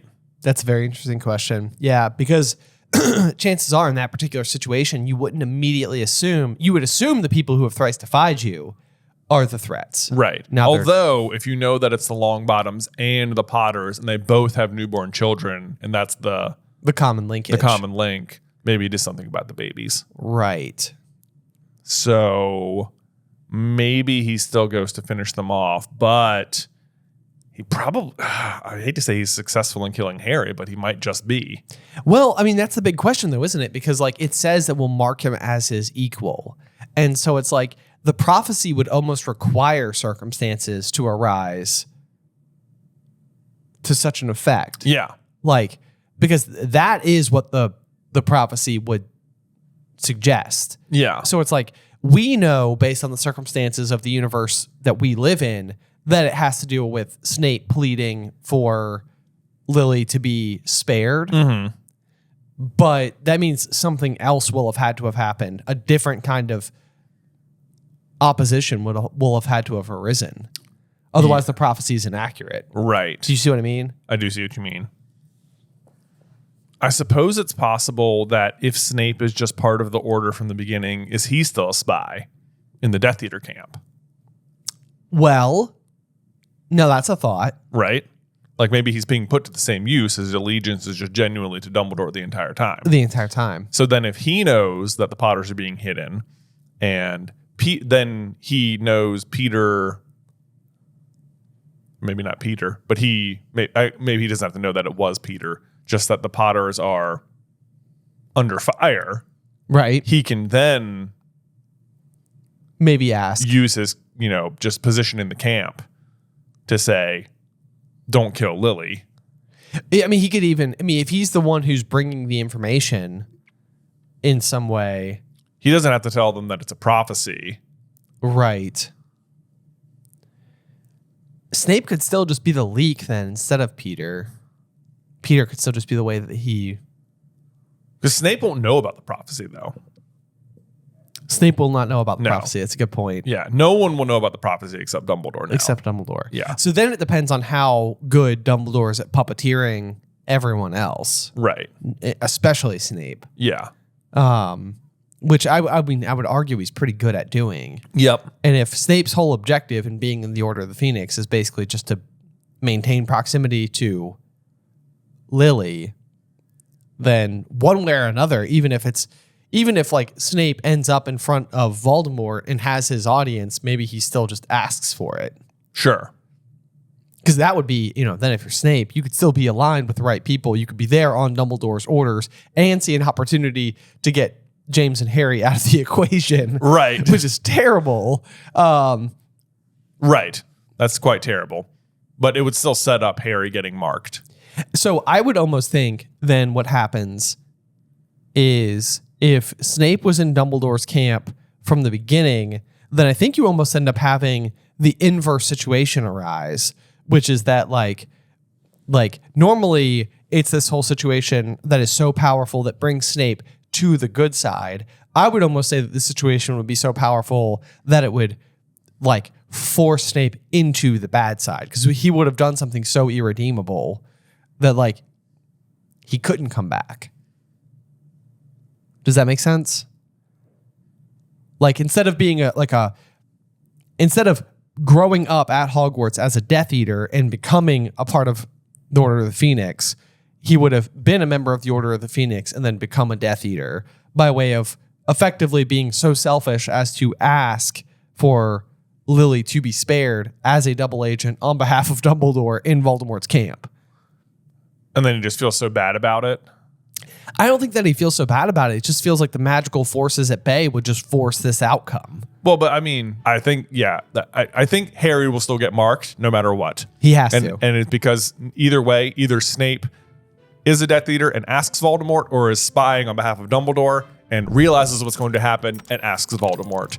And Harry still gets marked. And that's how that's going to go.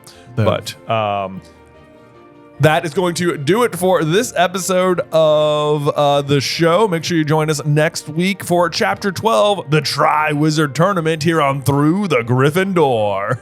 Today's episode was edited by Ethan Edghill. Vaishon Brandon does our art. Catherine Stein is our production manager, and the show is hosted by me and Jonathan Carlin.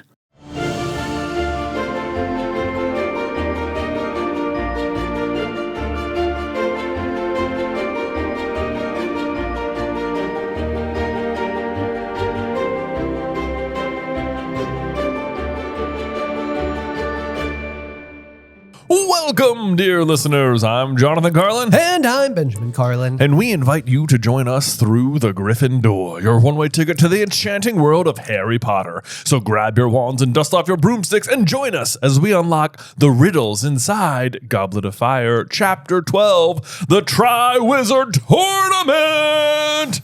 Oh my goodness gracious. Things are really starting to heat up now, aren't they? We're about to properly be into the plot here now. Yes, we are. Yes, Yeah. we are. None of this 11 chapters of just piddly little inactivity, Quidditch World Cup. Quidditch World Cup, that was pretty exciting. It was pretty great. Yeah, It was that pretty was great. good. No, Yeah. I've really enjoyed it so far. Oh, absolutely. Goblet, absolutely. I mean, for the longest time was my favorite Harry Potter book. It's still my favorite Harry Potter book. Well, there you go. And we haven't even gotten to my favorite parts yet. All right. I know. Nothing but fun ahead. But as we take a look at our chapter heart here, I think it is hilarious and stunning and wonderful. I want to know if you did the same thing as me. But when I look at this chapter art, which depicts almost like a curtained area with a Dumbledore on stage, hands in the air. I know. Children lying before, It's, Oh. I mean, it looks almost like looks Potter like Puppet Pals. Potter Puppet Pals got their entire inspiration for their aesthetic from I know. this chapter heart. It is like I wasn't aware the opening feast was Dumbledore performing a one-man show on stage. Yes. Like, whereas all the other teachers, why are there curtains up there? I like the whimsy of it, but I don't feel like it makes sense. Well, there's that. Yeah. That's certainly true. I mean, yeah, it's a one-man show, 2 words only. One man show, 2 words only. Tuck in. Yes. But yeah, so I wrote Snape, Severus Snape, Dumbledore. I sincerely hope that everyone listening understands what we're talking about. Almost certainly they do. Yeah. Almost certainly they do. And if not, you should go look it up. You have homework. I even have like one of the people in the audience saying, Ron. Ron Weasley. Couldn't fit that, so I only got the 2 Rons in. But There you go. anyway, the Triwizard Tournament is upon us. It is upon us after we get up to the castle. We're still, I guess, riding in the carriages on the way. We have Harry, Ron, Hermione, and Neville sharing a carriage together. And I think we mentioned this last time, but like Neville should just definitely be able to see the Thestrals. Yeah. Right? Yeah. Yeah. And I mean, I think the only thing that we could really say about that is just the likelihood that he is seeing them and isn't mentioning it in the same way that anybody else in the carriage ride may not reference what's pulling it. Yeah. You know, so it's just sort of like, yeah, we're moving. We're doing it. It's like, you know, if you were in a carriage ride and you're like, hey, did you notice this thing's being pulled by horses? And the other people are like, no, it's not. Yeah. Yeah. When you talk about like, yeah, why would you mention it? Right, right. yes. Exactly. Although someone brought this up to me as well, and I thought it was kind of a good point, is like Harry is actively a Horcrux, and that piece of Voldemort, which like lets him speak to snakes and stuff, has certainly seen death.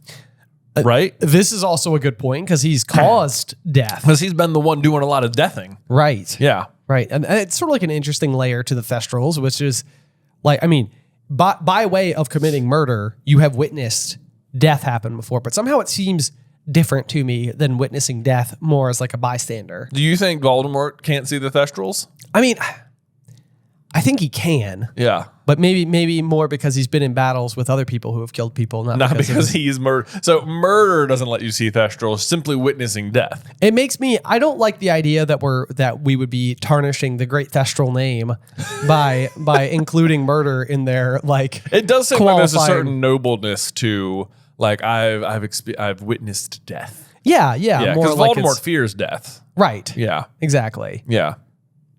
So I don't know. What do you guys think? Can Voldemort? I think he can see him. I mean, I think he could probably see the Yeah. Thestrals. I think that's most likely the case. But Yeah. I don't want to. I like Thestrals a lot, and it's also my Patronus. So Yeah, I'm like, you know what? I don't share that with Voldemort. none whatsoever. No, Not at all. he doesn't get in on my fun thing. What if he's like that's how he's like flying by himself? He's just got like a Thestral and like it's invisible and no one can see it. He's got an invisible Thestral. He's got an invisible Thestral, keeps it with him all the time. He's like, look, I'm flying, wink. That would be so fun, except for the people who could see it. Except for the people who could see it. Yeah. And everybody's like, yeah, he can just fly on thin air. It's like, no, he's flying on a got Thestral. What are you talking about? He's got a horse and like, he can fly. I didn't know. Yeah, that's embarrassing for those no. people. Yeah, no, that's definitely not what it is. Yeah. Unless it's a super Thestral. Always invisible. Except to Voldemort. Maybe it's this Thestral can only be seen if you've committed murder. This is starting to sound like Voldemort had a sidekick horse. Can you imagine? I sort of am now imagining Thagini. Fagini for Thestral Fagini. Thestral Nagini. His naming conventions are not very good. Not good. It's the Ugini of it all. Yes. Yeah. Okay, there you go. Voldemort's pet sidekick, Thestral horse, Thagini. Fagini. He speaks horse. New merch coming soon. Yeah. It's like We're building his Pokemon team. You know, he's got a snake, he's got a horse. I'm picturing an got a action rat. figure that is very like My Little Pony coded, but it's Voldemort with his horse. Oh, yeah. You know. Yeah, like it's a very cutesy, deadly. Yes. Yeah. Yeah. It's like Horse. in Entangled where they keep getting like Flynn Rider's nose wrong. It's like Yeah. you can't depict Voldemort in any way other than making it like overly cutesy. And so like it like infuriates him. Yeah. He's like, this again? Again? My merch looks like this? This is, no, you're getting it wrong. And it's like, well, it's invisible. I don't know what you want us to do. Yeah. Hardest rendering. That's what it looks like to me. Yeah. All right. So Voldemort's Pokemon team. Then, I've been thinking about it for the last 30 seconds. Okay. Yeah. So yeah. we'd have to have like a Rattata for Peter. Oh yes. Okay. Right, I like we it. gotta But- have that. But decidedly not eradicate. Not a rat. No.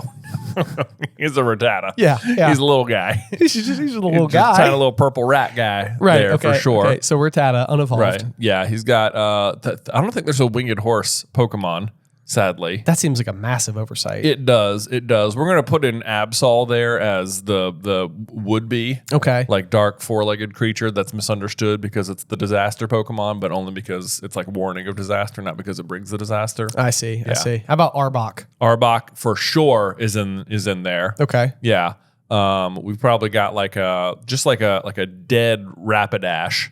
You know, What's the that's like the unicorn. The unicorn that he killed. Yeah, that's on his team is a dead Rapidash. It's like he goes into battle and there's like it's like a Pokemon trainer you run into in the grass or whatever, and he's like already missing one. Yeah, it's like one is already fainted. One's already dead, but he keeps it with him. But he keeps it with That's exactly what it is. And then we have to have something for the Bass. So we have Nagini as Arbok. Then we need like Super Arbok basically for the Basilisk, right? Okay, like a really big Superior, maybe. Okay. Yeah. Okay. And then we have one more slot to fill. Let's see here. What else does he love? Just He's got a lot of Hogwarts pride. maybe he has like a nose pass as like a which is just a Pokemon with a giant nose on it. Oh, because my. he's like, I just everyone's like, why is that one seems out of place? And he's like, it's not weird. You think maybe he's compensating for something? Do you reckon he's compensating? Yeah, okay. If someone wants to draw Voldemort's Pokemon team, it'd make my life. That'd be so funny. Anyway, let's talk about the chapter. We arrive at Hogwarts where this is baffling to me that they walk in and they're all soaking wet. Yes. And it's like there's that moment in Blood Prince where Harry gets out of the cave or arrives in the cave and he's like drenched and Dumbledore is like, Harry, I'm so sorry. And he just dries him off instantly. Yeah. Like someone needs to be standing there waiting for them to come in and being like, everyone come over here and you're dry. Yes, I know. It's like retail stores that kind of have that like air curtain above the door where you like walk in and it like gusts air down. You're right. It almost needs to be like a magical invention. Like when you walk through the doors of Hogwarts, you're just instantly dry. You're just instantly dry. Yeah. Which wouldn't really help for very long because then you have a poltergeist who's literally on standby with a whole bunch of large red balloons. I know. Full of water that he's dropping on the students. Well, it's just the worst prank ever, too. It's like in terms of not like it's worse because of how mean it is. It's like it makes no sense. Like they're already wet. That was exactly what I was like. I was like, there.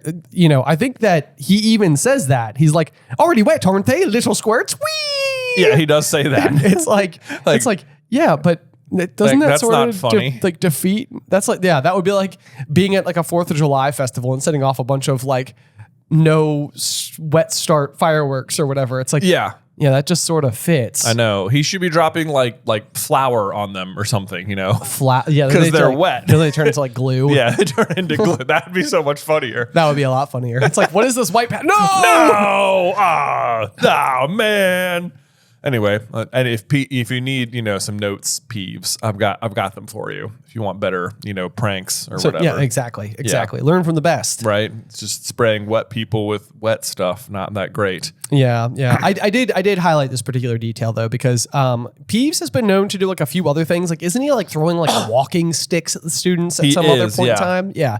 So just trivia in general is that in Goblet of Fire, it's red water-filled balloons. There you go. Yep. And he's also a little man in a bell-covered hat and orange bow tie. Additional piece of trivia that I think is worth digesting. Just for also notes for the TV show, which better include Peeves. It definitely should include Peeves. Yeah, absolutely. Although, after reading this chapter, I was thinking to myself, and I've never been a fan of the fact that Peeves wasn't included. However, I think it's like one of those where like, is Peeves so like part of the setting of Hogwarts and not part of like the plot of the story? Like, to me, I almost think that's like the delineation in argument why Peeves isn't included, because he's very rarely plot relevant. He is not often plot relevant. Sometimes he's like there to like spread rumors around the school. Like right. He'll witness something. Like when Harry asks Luna to go to Slughorn's party, like Peeves is there and he's like, Potty loves Looney! And then the whole school knows like 2 seconds later. True. Yeah. And then I guess there's also like the layer. I mean, it's actually, well, no, Nearly Headless Nick's gets Peeves to knock over the Vanishing Cabinet. Yeah, he does break the Vanishing Cabinet. That's a pretty big plot point. It ends up being a pretty big plot point. Yeah. In that particular instance, I guess it could have just been anything. Yeah. But it ends up being, paired up with something else. But anyway, so I was like, I never really considered that before. But like Peeves is mostly part of, like, as far as a story is built, he is more a part of the setting than he is a part of the plot. That's true. Yeah. I think for the most part, yes. So that was the distinction I was attempting to articulate. Yeah. Okay. So as they're trying to dodge the water bombs, it does mention that like the one that misses Hermione sends a wave of cold water over Harry's sneakers and into his socks. And I was like, sneakers? Like, I feel like whenever I picture them from the movies, they're never wearing like, trainers or like tennis shoes or something around Hogwarts. Just a pair of Dudley's old Converses. Exactly. Right. I'm like, it doesn't seem nice enough. Like, doesn't your school uniform have like nicer shoes, Harry? Yeah, I mean, it does seem like they'd be wearing more like black leather boots of some kind to me or something, Yes, it does. Something like that. Right. Yeah. Okay, but then McGonagall shows up, and I had never noticed this particular thing before, but it says, McGonagall, deputy headmistress of Head Gryffindor House, had come dashing out of the Great Hall. She skidded on the wet floor and grabbed Hermione around the neck to stop her from falling. And you might just think like she grabs her like around the shoulder or something, but that's not what happens. Because the next line is, oh, sorry, Miss Granger. And she says, that's all right, Professor. Hermione gasped, massaging her throat. Whoa! I know. I'm like, does she like choke hold her trying to keep her balance? What a very weird way to describe what happens here. I know. It's almost like, okay, I'm imagining McGonagall running in on the scene. She slips on the wet floor. She needs to hang on to something, but what is there? A student, Hermione, neck. Her neck. Okay, that's it. That's it. That's what happens. We got there. We got there. Cool. It's like, oh. I know. Oh. Like, doesn't like lean on her shoulder, like just full grabs her throat. Yeah. Like, how have I missed this so many times? What a very weird, way for that to go to. And honestly, even I think we have been asked the trivia question before in like a Jay versus Ben that was like, what did McGonagall grab onto when she slides on the wet floor? And I'm pretty sure you and I were both like blown away that the answer was Hermione. Yeah. It was like, what? No. What? That can't be. I'm blown away by the more specific version of the answer. That's exactly it. Yeah. So there we are. We're zeroed in. Yeah. I can't even imagine how this would happen. Be careful in slippery floor situations around McGonagall is all we have to say. I know. She'll just grab you right by the neck. Right by the neck. Right by the throat. Yeah. Not great. Not great. But what she's really training for is for after retiring from teaching at Hogwarts, she plans to join the WWE. Oh, yeah. Right. Entering the ring. What's McGonagall's wrestling name? Oh man, the Magnificent Minerva. Yeah, the magnificent something about a cat. Yeah. Yeah. Oh yeah. Something. Yeah, right. Yeah, with cat-like reflexes. Cat, right? Yeah. That's the tabby slam. Oh, the tabby slam. Yeah. It's like a chokehold slam. Yeah, right. Oh, what a ridiculously weird tangent we found ourselves on. Yeah, we've got all sorts of fun inside jokes happening. We got Voldemort's team. We have McGonagall, the WWE wrestler. Right. Yeah. Who knew? We're in a mood today. We're in a mood. Yeah. It's happening. This is what's we're only 2 pages into this chapter. This was a long chapter. I know. Sorry. We'll continue. That's all right. We'll get there. Ethan told us to be succinct. And I said, we'll see. We'll see. he's listening right now, like, and in the edit bay being like, I hate them. Why? You have so much to do, which we do. But you know what? It's because we're busy because we're getting ready for tour, which I think this is the last episode that will come out before we will actually be like on the road. On the road, I know. Yeah. I think so. Yeah. So if you haven't bought your tickets for the upcoming leg of the Through the Griffin tour, like there is still time. We are coming soon though to Charlotte and Tampa and Jacksonville and Orlando, Atlanta and Nashville. Wow. What an unexpected plug, but I'm glad you did it. There you go. Be sure to go boughten your tickets now. Yeah. We'll see you there. You said boughten. I said? Boughten. Okay. Boughten. Bought is already past tense, isn't it? That's what makes it funny. Yeah, boughten. Yeah. If you haven't already bought them. Mosin. Oxen. There. All right, let's see. So Harry, Ron, Hermione slipped and slid across the entrance hall and through the double doors on the right. Ron, muttering furious under his breath as he pushed his sopping hair off his face. This is, again, I just highlighted that because I'm like, it doesn't seem like McGonagall was there. Could she not put the drying spell on them? You know? Right, or the floor. The floor. Yeah. Yeah, like this is accomplishable magic. This is one of those things that I don't understand why the students have to put up with these kinds of inconveniences. It doesn't seem wholly necessary. It does not. Yeah. I mean, and it sort of goes back to like when Flitwick is able to make Fred and George's swamp disappear with like, Yeah. like a wave of his wand. Right. It's like, and Umbridge can't figure out how to do that, which I think speaks to like Flitwick's prowess over Umbridge's. Yeah. But like in this particular instance, it's like we're literally dealing with just like run of the mill Water. Yeah, H2 and O. Yeah, like we can figure this out. But then like even last year when Harry was playing in the Gryffindor Hufflepuff match and he can't see, Hermione comes down and does the impervious charm on them. Like That's true. Like they have an answer they have used before in the rain and are opting not to do it. Right. It does seem like everybody at all times should just be like impervious. I know it's the exact same as not knowing about the bubblehead charm for the lake. Yeah. It's like they cannot figure out how are we going to breathe underwater? And it's like muggles have figured it out. Like certainly you have a simple, elegant solution to underwater. Even the bubblehead charm seems like, like it seems so often that when they have like a sunny day at Hogwarts, they just go and like lounge by the lake. Like, is it never occurring to anybody to be like, I'm going to go for a swim? Yes. I'm going to throw a bubblehead charm on. Like, just go explore, check out the mer people. Like, how is some of herbology not like get in the lake? Yeah. You like, check out the underwater Fauna. Yeah. I agree with you I don't completely. know. Yeah. It's baffling. It is baffling, but whatever. Apparently they don't remember if it comes to water, they're just like, we can't figure this out. That is like our no way zone. Do you think they tried Mediola Jinx for Kanto? Medieval Jinx for Kanto. Yeah. On the sky. On the sky. I mean, why ever have a rainy day when you could just do that? When you could just do that. Yeah. Anyway, I'll get off my high thestral, as it were. Nice. Yep. We get a description of where the Gryffindor table is. It says they walk past Slytherin, Ravenclaw, and Hufflepuff tables to sit down at the far side of the hall, to which I was like, to me, the Great Hall's doors open in the center of the four tables.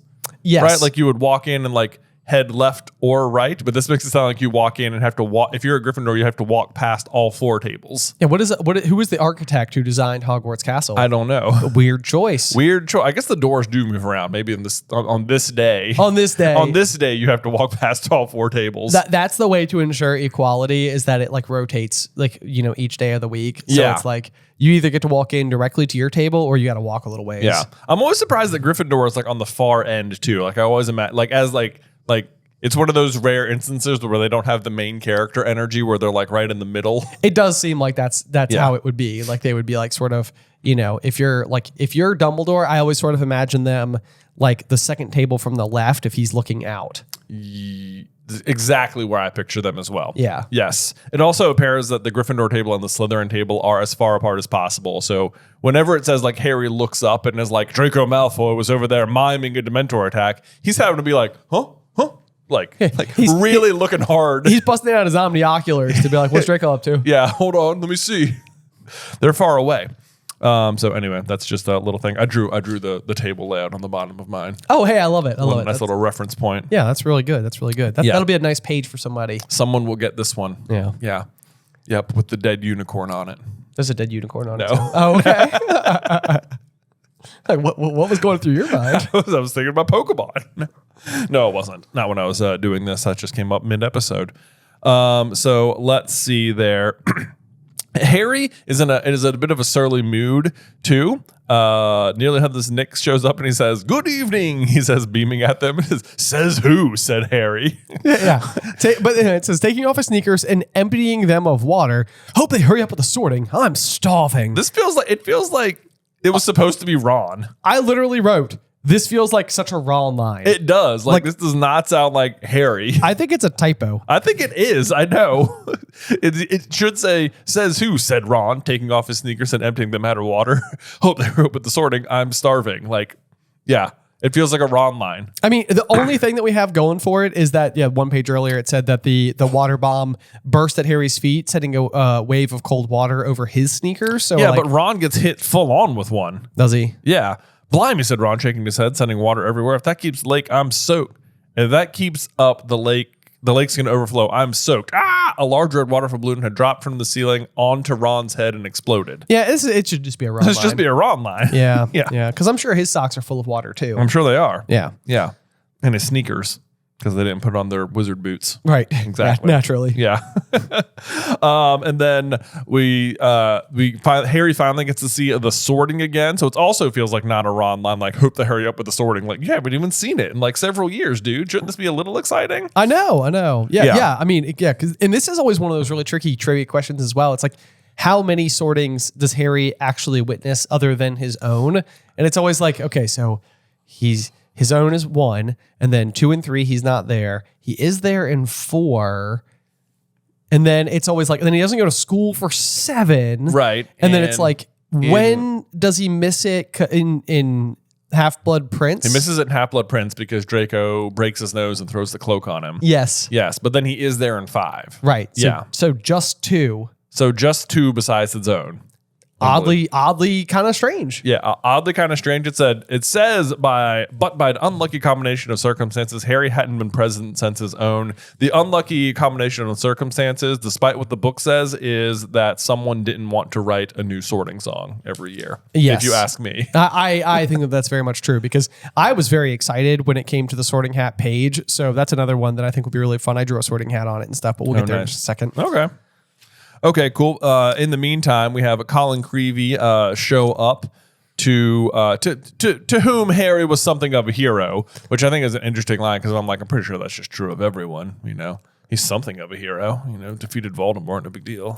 Honestly, the fact that Harry gets so much crap from the other students at Hogwarts is frankly kind of shocking. It is shocking. Like it really seems like he would just sort of be like his reputation would be way more resilient to the odd things that are happening. I know, especially after he defeats Quirrell and the Basilisk. Yes. You know?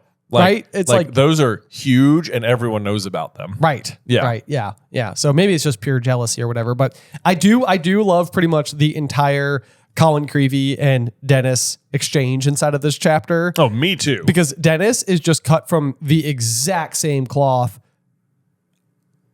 as Colin. I feel like Dennis and Colin have the most genuine reaction to going to wizard school of basically anyone. They are. It's like, yeah, it's always suggested that they're being like overly excitable and like way over the top and everything. But it's like, if you grew up a muggle and got this letter and got to come to this school, like you're just in awe of everything. I know. It's like, Yeah. what? Magic? I know. Super Yeah. cool. Super cool. I just hope he's in Gryffindor. Keep your fingers crossed. Hey, Harry. Yeah. So this whole scene is like a reminder of Colin, I suppose, and we're going to set up Dennis a little bit. But the real purpose of it is to remind you that Parvati has a twin sister who Ron will eventually go to the Yule Ball with. Yes. And this is kind of an interesting one because we don't. I went back and I checked in book 1 and I was like, I'm fairly certain we are introduced to both of the Patil twins. And sure enough, when they're rapid firing off names for sorting in Harry's year, it says Patil. So Yes. like we are told that there are 2 Patils. Yes. But I believe that this is the first time that we have been told specifically that Parvati's sister Padma by name is in Ravenclaw. So this is the first usage of Padma. Oh, I don't even think it says Padma. It will eventually say Padma. Okay. But yeah. So we Yeah. have not been introduced to her by name. Is what I'm trying to say. Yes. And then, although I have to just call out Hermione here, she says, Parvati Patel's twins in Ravenclaw, and they're identical. You'd think they'd be together, wouldn't you? And I was like, how dare you? Huh. You know, twins are their own people, Hermione. Seriously. Come on now. You're Come on. Jay's the parent of twin boys. I'm a parent of identical twin boys. So Yes, yeah. yes. So, Hermione, get off your own high thestral over there. That's all exactly. right? Everybody needs to get All off right? their thestrals, okay? You know, We're trying to do a book. We're trying to review. do a book review over here. Exactly. Yeah. Exactly. But yeah, then as we scoot down, there's more empty seats than usual up at the staff table. Hagrid, of course, was still fighting his way across the lake. Professor McGonagall was presumably supervising the drying of the entrance hall floor. Not the students. Something that should have just been kind of easy to solve. What do you mean supervising? Dude, Yeah. like it's like she's just standing there watching someone else do it. Right? Filch. Filch, yeah. Yeah. Filch, you missed the spot.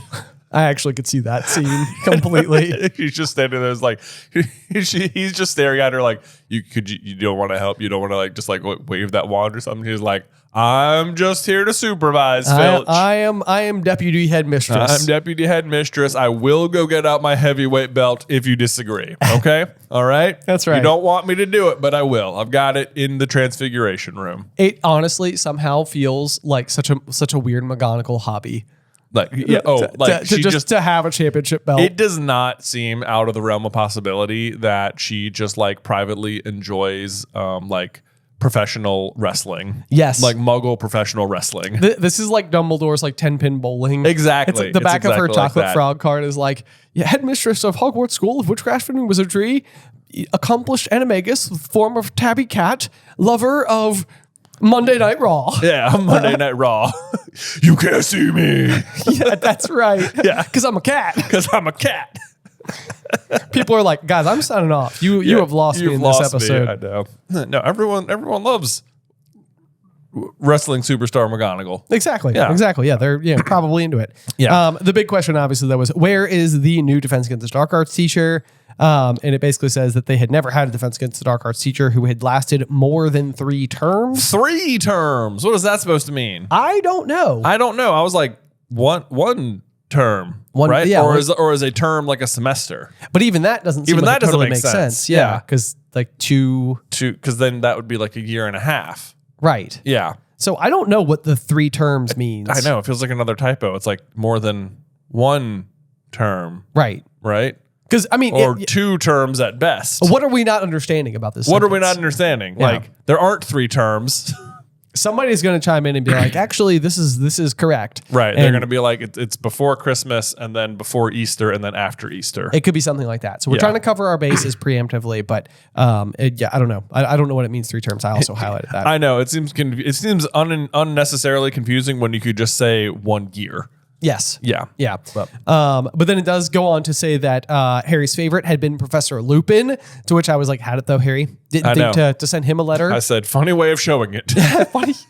It's got a funny way of showing it. Funny way of showing it. Like, I don't know. Yeah. You like Professor Lupin, guy who loves you and that you spent time with, but no, whatever. Serious. I know you talked to him for like a couple minutes. So Yeah. he's hard to reach. Right. And on the run, Lupin's, just there doing nothing as far as I can tell. Presumably sitting at like a worn out desk, writing in leather bound journals about Yeah. important aspects of Drinking tea out of chipped cups or something. something like that. Yeah. Yeah.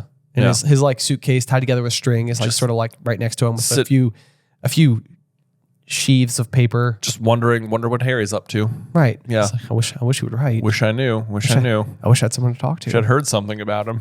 We're big Lupin empathizers. As you can tell. Oh, you guys know. You guys know. guys If you made it this far. Yeah.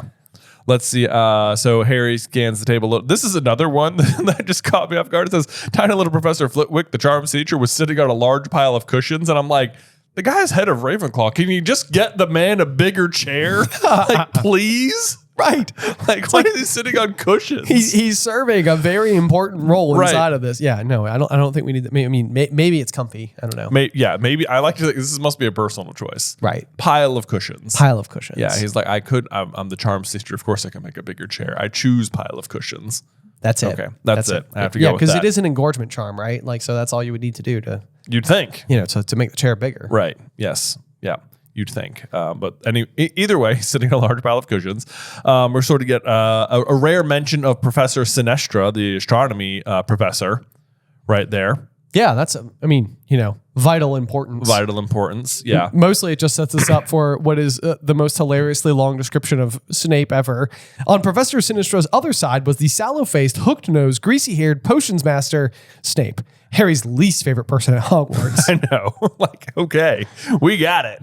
Yeah, but Harry's loathing of Snape was matched only by Snape's hatred of him, a hatred which had, if possible, intensified last year when Harry had helped Sirius escape right under Snape's over-large nose. The narrator doesn't like Snape either. Not even one bit. It's like Nope. let's hold no punches when it comes to kind of reintroducing you to Snape in case you've forgotten. Right. Yeah. Exactly. Do you like who is the narrator? Do you suppose? Is Is it Harry? I don't know. It's not Harry. It's not always from his point of view. That's true. You know, makes me feel like it's like maybe it's like James from like the afterlife. You know, Oh, that's kind of fun. that'd be fun, right? Yeah. He's just sort of telling you what's happening. So what's going on? Yeah. Who is telling the story of Who's Harry telling Potter? the story? Yeah. Who's the speaker? In any case, on Snape's other side was the empty seat, which Harry guessed was Professor McGonagall's. Next to it in the very center of the table was Professor Dumbledore, the headmaster, his sweeping silver hair and beard shining in the candlelight, his magnificent deep green robes embroidered with many stars and moons. That's just trivia asking to be asked. Oh, it definitely is. It definitely is. But you know, it's interesting to see Dumbledore in green. It is. I always imagine he's just wearing purple all the time. I know, yeah, kind of like purple or kind of like purplish gray. Yeah. But yeah, really kind of shades of purple. Yeah. Maybe like a navyish purple. Maybe. Yeah. Yeah. But not green. Have we ever discussed the possibility that the narrator is just Harry and Harry is just like Gilderoy Lockhart and he's just sort of like, let me regale you with the tales of my awesomeness.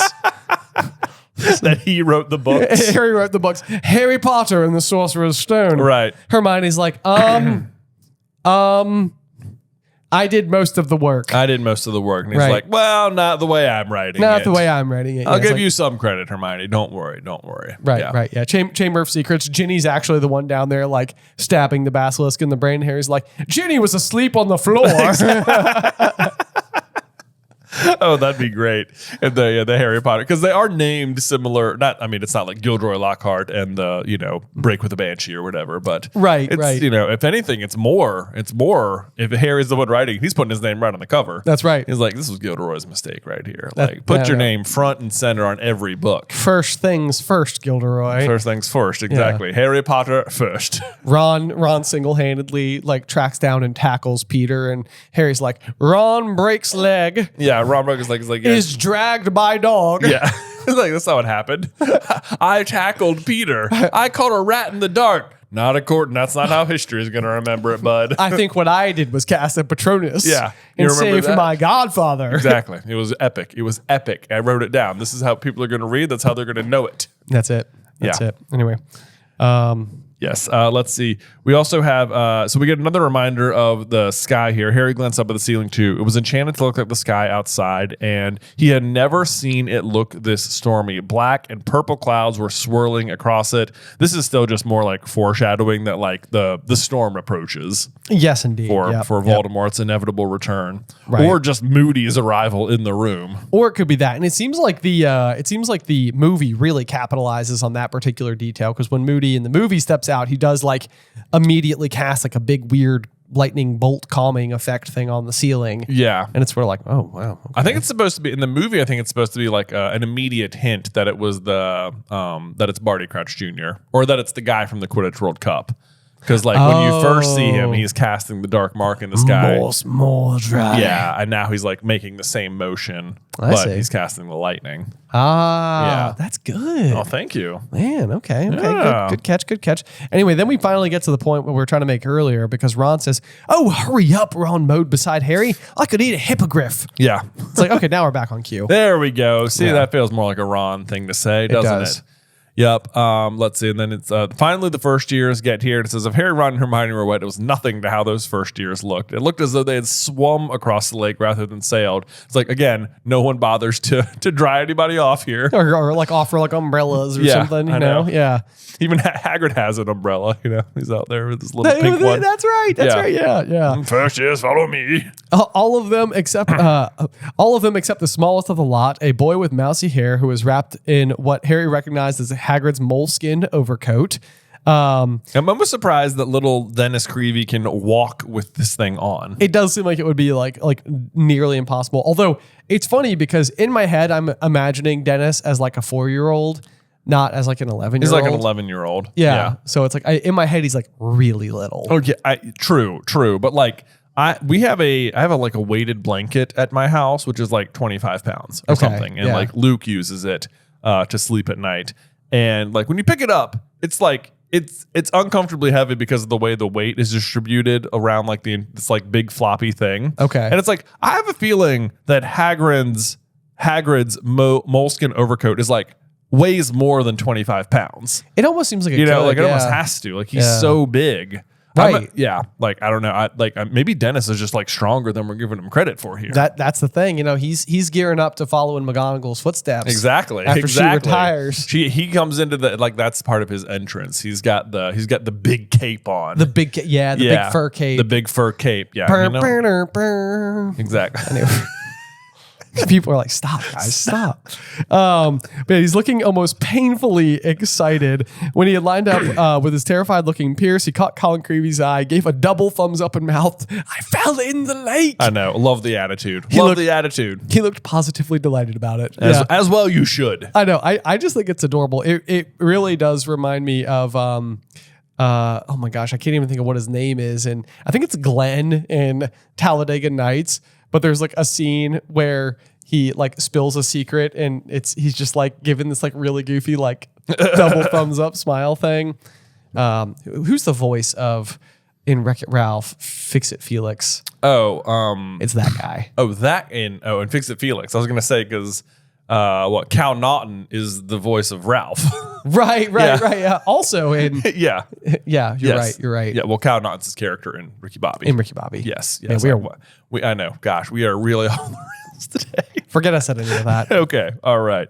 So anyway, I also circled Professor McGonagall placed the 4-legged stool on the ground because I feel like we've had the trivia question, how many legs are on the stool so many times? And it's 4. We always say 3. We always think it's 3. I know. And I was thinking about this a little bit as well because I was like, the 4-legged stool seems kind of like representative of the 4 founders. Yeah. A little bit. Like maybe like that's it. Like it's very specifically, and every single time it's referenced, it's a 4-legged stool. Like right. This caught me off guard enough when I was reading this one to where I was like, I need to go back and like double check throughout the whole book. Like, is it always a 4-legged stool or was it a 3-legged stool once? And that's why we thought it was 3 legs. But then it's 4 legs every other time. Yeah. And as far as at least my ebook is concerned, it's 4-legged stool every single time. Every single time. And so then I was also kind of curious if the stool is a essential part of was it like the same? Is it like the sorting stool? Yes, because it says, when I call out your name, you will put the hat on and sit on the stool, she told the first years. When the hat announces your house, you will go and sit at the appropriate table. So like, because at other times we know that Harry will put on the hat and be able to like communicate with it. Yeah, like in Chamber of Secrets, he just puts it on in Dumbledore's office without the stool. Right. Yeah. Yeah. And then it just talks to him. Yeah. Right. So like I almost wonder if like the stool is what like signifies to the hat like sorting. Oh, that's interesting. Yeah. Yeah. I wonder. Well, I've never considered that the stool was an integral part of it, but it does seem like they use the same stool every time. It does seem like it. Yeah. Yeah. I know that anytime we get this trivia question, I'm always like, oh, I bet it's 3 because Slytherin left. And that's like supposed to be like symbolic of it. Yes. But no, it's just a 4-legged stool. Maybe it's symbolic of it in the other way. In the other way? Yeah. Like they're all represented. Yes. I was going to say maybe it's each of their wands, you know? But that'd be so cool. But no, Slytherin's wand is on Ilvermorny grounds. Exactly. Yeah. I was gonna say, but we know where his is. We know where his is. That would have been so cool, though, wouldn't it? Dude, I would have loved that. This would be a super magical stool. It would be a very magical stool. I wonder what became of the other 3 founders' wands. That would be pretty interesting too. That is very interesting, right? Because like Rowena gets like sick, right? That's why she sends the Baron to go find Helena. Yeah. Yeah. So I think she like dies at that point. So it's like, does she die at the school? Because that would kind of make it seem like Dumbledore, he's buried at the school with and it's like traditional that you're buried with your wand, right? So it's like, if she is buried somewhere, like would she be buried somewhere at the school with her wand? I don't know. I mean, I don't know if she counts as a headmaster or not. Well, true. Because I think that when Dumbledore dies, they're like, no headmaster has ever been buried at the school. Well, I don't think you would need a headmaster when all 4 of them were there. Right, because they're all like kind of like headmasters. They're all doing it like simultaneous. Like you need a headmaster after they're gone to like oversee everything. Right. That's a good point. Yeah, like founder and headmaster seem like different roles. Maybe so. Yeah. But then I guess we don't know where Slytherin himself is put to rest. But he obviously wasn't married with his wand. His wand was passed down. Yes. Yeah, that's interesting too. Oh, so it was like Rowena. So in that regard, Rowena and Helga and Godric's wands could just be like out there. like in use still. Yeah. Oh, that'd be cool too. That would be cool. Man, I want the founders, man. We got to find the founders. We got to find them. Like, what happened to their wands? We only know about one. One day we'll figure it out. Someday. Or we'll just write it ourselves. Exactly. Anyway, speaking of the Sorting Hat, then we finally get a new Sorting Hat song, and this thing is just loaded with information and trivia and fun facts. It really is. Yeah, you kind of get like for one, it kicks off with 1,000 years or more ago when I was newly sown. That just gives us sort of like a general timeline for when the founders happened. Yeah. Like so about 1,000 years ago. Right. So like 900. Yeah. That would be the 10th century, right? Yeah, 10th century. Okay. Yeah. And it lets us know that Gryffindor was from Wildmoor, Fair Ravenclaw was from Glen, Sweet Hufflepuff was from Valley Broad, and Shrewd Slytherin was from Fen. Yeah. It does seem like even though the hat possesses the knowledge of each of the four, it seems like if I'm Salazar, I'm like, yeah, be sure to always refer to me as Shrewd. Exactly. It's like, that doesn't seem likely. Yeah, right. It's like the other three minds, Hufflepuff, Ravenclaw, and Gryffindor, are sort of like kind of shoving Slytherin out from. Well, Shrewd's not necessarily a bad thing. Not explicitly, no. But I mean, compared to Sweet Hufflepuff, Fair Ravenclaw, and Bold Gryffindor. Yeah, that's true. Yeah. It does sound like a slant if you wanted to take it that way. Right. Yeah. Right. And then I circled this. It says they hatched a daring plan to educate young sorcerers. Thus, Hogwarts school began. So, because we've often talked like, was the initial purpose of the castle to be a school, or like was it a fortress of some kind at one point? Right, and that's sort of like because I highlighted that same sentiment as well, and I was like, I don't know if I've always sort of thought that the idea behind Hogwarts, especially being like unplottable, you can't stumble across it if you're like non-magical, like it's a safe haven for magical people to go, and like that, and so comes places like Hogsmeade, like a town nearby. Like as time goes on and as generations start to build and they're able to stabilize like their community and everything, it's like, okay, let's start to spread the knowledge that we have. And yeah, I think like, so I highlighted it first and I was like, oh, this kind of like hurts our idea that like it was like a fortress that became a school because it says they hatched a daring plan, but like it doesn't necessarily do that. Like they're like they could still have had the castle first for other reasons and then like realize like, what we need to do actually to like build the community is like educate large numbers of wizards so that it's not just the four of us. But then they're like, well, where should we do it? Well, like, why not here? Right, right, yeah. Like this is, we already have everything all set up. This is really a safe place to do it. I could totally see that as well because, again, if you're to kind of go back to that idea that like it's like a safe place for people to go at first, like the idea of creating a school almost seems like taking it like one step further. Like that's like, let's recruit people. Let's start to like bring people in. Yeah. Like, let's, like really kind of like take this to the next level. Whereas, it seems like you're almost moving up like the hierarchy of need. It's like we've got food, water, shelter taken care of. Right. So like now what's the next thing now we do? It's the next thing. Now we focus on education. And then the next interesting thing here is when it lists, it's just listing like the values about each house, but it says each of the four founders formed their own house, for each to value different virtues and the ones they had to teach. By Gryffindor, the bravest were prized far beyond the rest. For Ravenclaw, the cleverest would always be best. For Hufflepuff, hard workers were most worthy of admission, and power-hungry Slytherin, no need to include that, loved those of great ambition. So what is interesting to me is that when the sorting hat in the modern day and like Harry's day is sorting you, it is sorting you based upon not necessarily whether you possess those traits, but whether you value those traits the most. Right. But it sounds like when the founders were there, they wanted people who literally represented those traits.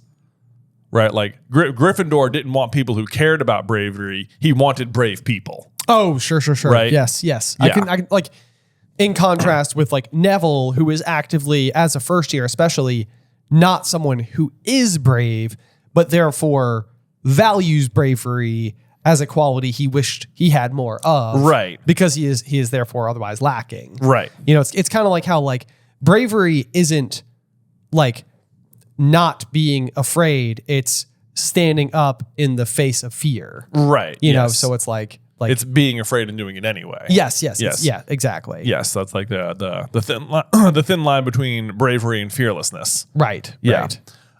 So I thought that was interesting because like Peter, for example, is like Peter's not a brave person at all, but he values bravery because those are the people who will stand up for him. That's true. Yeah. Yep. But like I don't think Godric would have selected Peter to be in Gryffindor, even if the hat thinks Peter belongs in Gryffindor. I could see that. Yeah. Yep. Is this where we first get the piece of information? 'Twas Gryffindor who found the way. He whipped me off his head. The founders put some brains in me so I could choose instead. Yes. That the hat belonged to Gryffindor. Yes. Yeah. I think so. Which is interesting because it makes it seem like I wonder if that's like new information to the people in the room too, because like it is clearly then a Godric Gryffindor relic, which makes it surprising that like Voldemort doesn't try to procure it as a Horcrux. Right. Like it seems like that would be one that would be very targetable. Yeah. You know, right? it's like you would know where it is. You know where it is. Right. Right. So, Yeah. I mean, I guess Dumbledore is the headmaster for the majority of the time that Tom Riddle's like campaign is happening. Right. And that's like in his office. So maybe it's like a particularly difficult place to get. Sure. But still, he knows about it. He does still know about it. Yeah. Yeah. The other thing I do love about the fact this is Gryffindor's hat, though, and it's something we've always thought would be hilarious in a Founder series, is just like the hat being like such a goofy aspect of, goofy. Godric. Yes. Like it's like all the other founders like, really? He's like, the hat. He's like, yeah, guys, look what I got. Yeah. Yeah. That is something. I like to think that Salazar genuinely likes it. He's like, what? Yes. It looks amazing. And Helga and Rowena are over there like, we're not sitting with you anymore. Right. Yeah. We will not be seen in public with you wearing that hat. Or else that Salazar is like, oh my God, you guys, we have an opportunity. Yeah. If we can we can make him wear that hat all the time. It could be a thing. It could be a thing. He's speaking to them like, He's like, guys, let's play it cool here. Right. This is the worst hat we've ever seen. Oh, man. Oh, Godric and Salazar. What good friends. Yes, indeed. Yeah. All right. So then the sorting actually officially begins with Ackerley Stewart, which more lovely trivia for you there. Who's the first one to be sorted? Yeah, I looked into this one because I was sort of like Ackerley Stewart. Like actually, and there is a bunch of names that are going to be dropped here, and I'm like, these people won some type of like contest. I feel after. Like when Harry was writing the books. Yeah, when Harry was writing the books, yeah. Like after the third book came out, it was sort of like, enter this sweepstakes to possibly have your name included in book 4. Exactly. So I was like, who the heck is Ackerley Stewart? And so I started looking into the last name Ackerley as it pertained to Harry Potter. And what I came across is Margot Robbie's husband. His last name is Ackerley. Okay. And I was like, did he have anything to do with Harry Potter? And what it came back with is that, yes, he is actually, as a child actor, one of like the Slytherin boys in like one of the backgrounds of a scene. That's in before this book was written? When did Sorcerer's Stones come out relative to Goblet of Fire? The movie. Yeah. Or not the movie. When did Sorcerer's Stone movie come out relative to Goblet of Fire, the book? Yeah, I don't know. Yeah. But I was like, his name's not Stewart for clarity. Sure. His last name is Ackerley. But I was like, oh, that's rather interesting. That's interesting. Yeah. The real reason that these students are brought up is to remind you of the other prominent characters from each house. So Ackerley Stewart gets sorted into Ravenclaw solely so that Harry can look over and get a glimpse of Cho Chang, which is setting up like the whole like love triangle between Harry, Cho, and Cedric later on. Yes. Then the next kid is, or Malcolm Baddock is sorted into Slytherin so that Harry can look over and see Draco over at the house. And to remind the reader that Slytherin is the house that had turned out the most dark witches of wizard than any other. Right. Yeah. So we're just getting like more like house recap, but it's done in this like very nice way where like you're also getting to experience the sorting, which is pretty cool. Yeah, it's a good way to do it. Yeah. Owen Caldwell, surprisingly, he gets sorted into Hufflepuff, but doesn't like get we don't get a mention of Cedric or anything here, which kind of seems like it'd be like, oh, Harry looked over and saw Cedric Diggory, welcome him to the table as a prefect or whatever. It 100% seems like a line that should be there. Yeah, Yeah, right? I totally agree with that. Yep. Because they've already met him. It wouldn't be like, oh, yeah, remember Cedric from a whole book ago? It's like, yeah, we saw him like a few chapters ago. Well, yeah, and especially just because we just literally did it with Ravenclaw and Slytherin, and then it's like Yeah. Hufflepuff, then it's like nothing to say about Hufflepuff. Creepy Dennis. Yeah. That also seems about right, though. Hufflepuff, next. Next, more information. Yes, then Tiny Dennis Creevy goes up, tripping over Hagrid's moleskin just as Hagrid himself sidled into the hall. And then it kind of gives us a recap on Hagrid. It's basically a misleading impression, despite being rather large and with the tangled black hair and beard and all that. He's actually super kind-natured. No, this is very cleverly done, though. How do you mean? The reminder about Hagrid is it's because here, yeah, I'll read it. It says, Hagrid with his long, wild, tangled black hair and beard looking slightly alarming. A misleading impression, for Harry, Ron, and Hermione knew Hagrid possessed a very kind nature. The book is telling you, like, don't judge a book by your cover because Moody is about to enter the scene. Oh. And he looks very intimidating. You're supposed to be like, oh, you know how Hagrid looks scary? Well, he's not. He's a very nice guy. Here's Moody. He looks even scarier. That's a very good point. That's exactly what this is trying to do. You're 1,000% correct. You're Yeah. 1,000%. Yep. Nope. You're dead on the money. Either which way though, Gryffindor, the hat shouted, and of course Dennis joins Colin. And then when he comes over, he goes, Colin, I fell in. It was brilliant, and something in the water grabbed me and pushed me back into the boat. Cool, said Dennis just as excitedly. It was probably the giant squid, Dennis. Wow. I cannot believe the giant squid doesn't really ever come into play. I know. It is mentioned all the time, and like Harry goes into the lake, it feels like that would have been the time. It seems like that would have been the moment. Yeah. Yeah. If But no. ever, just sort of have it like sidling through or something. Yeah, right. Yeah, there's like a statue of it, I think, at the bottom with the mer people. Oh, right? yeah. Yeah, maybe but so. like the squid itself, not there. So surprising. Seems like it could have been like a big fight or something. And it loves toast. And it loves toast, which I think you like pointed out, like squids can't eat bread. It would like kill them. So, well, but I mean, that's not. It's a giant squid. It's Giant squid. It's magical. Magically. That's the thing, is that the fact that it's a giant squid, because I assume giant squids wouldn't live in fresh water, would they? No. So it probably is a magical squid of some kind, because yeah. otherwise giant squids live in salt water. Right. And this, I don't assume it's a saltwater lake. I don't think so. I don't think so either. Yeah. I mean, why would it be? I'm trying to. If it's like a lock, Yeah. Yeah. Are locks saltwater?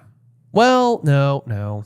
I think lock is just lake. Lake in Scotland. Yeah. Right? Yeah. I don't know. Sometimes I feel like I say things out loud and I'm like, well, there goes all my credibility all at once. Never mind. I've ruined it all. Yeah.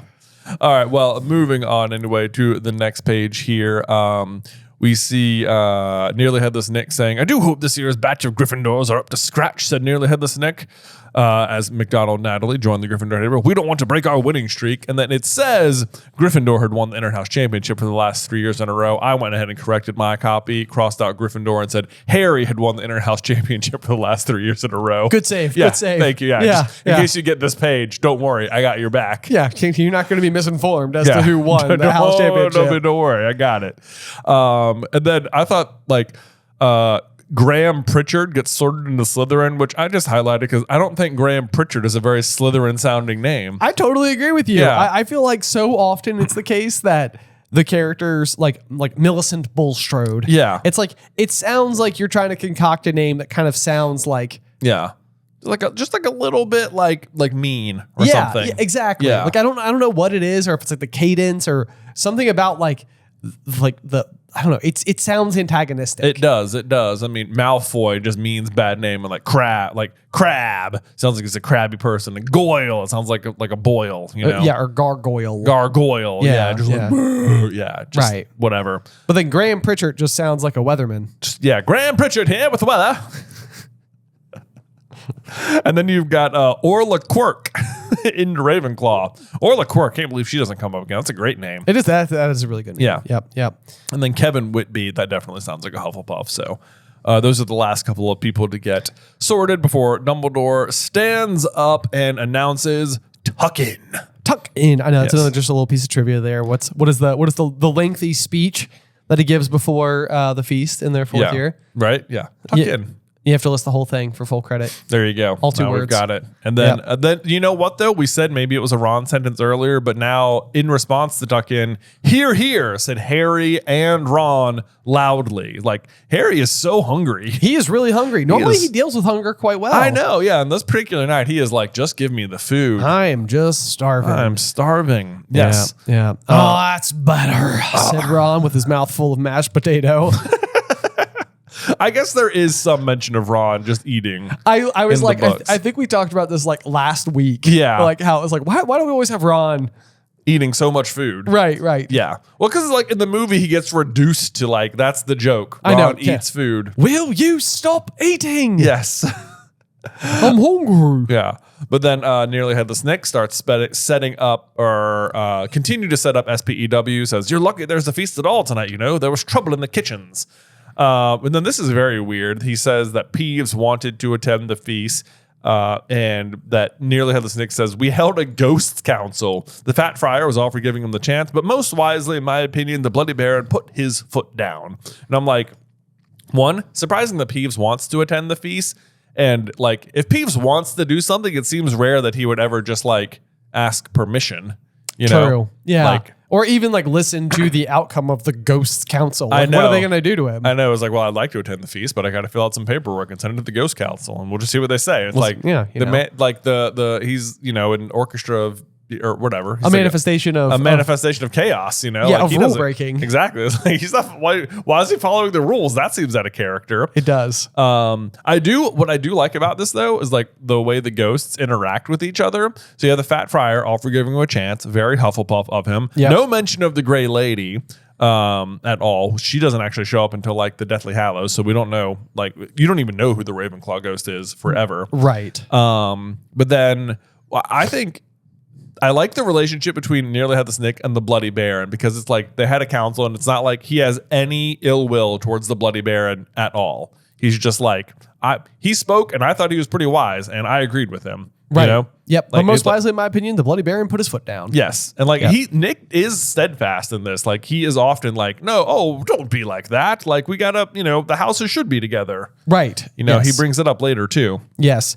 And what's interesting too is it says the Bloody Baron was a Slytherin ghost, a gaunt and silent specter covered in silver bloodstains. He was the only person at Hogwarts who could really control Peeves.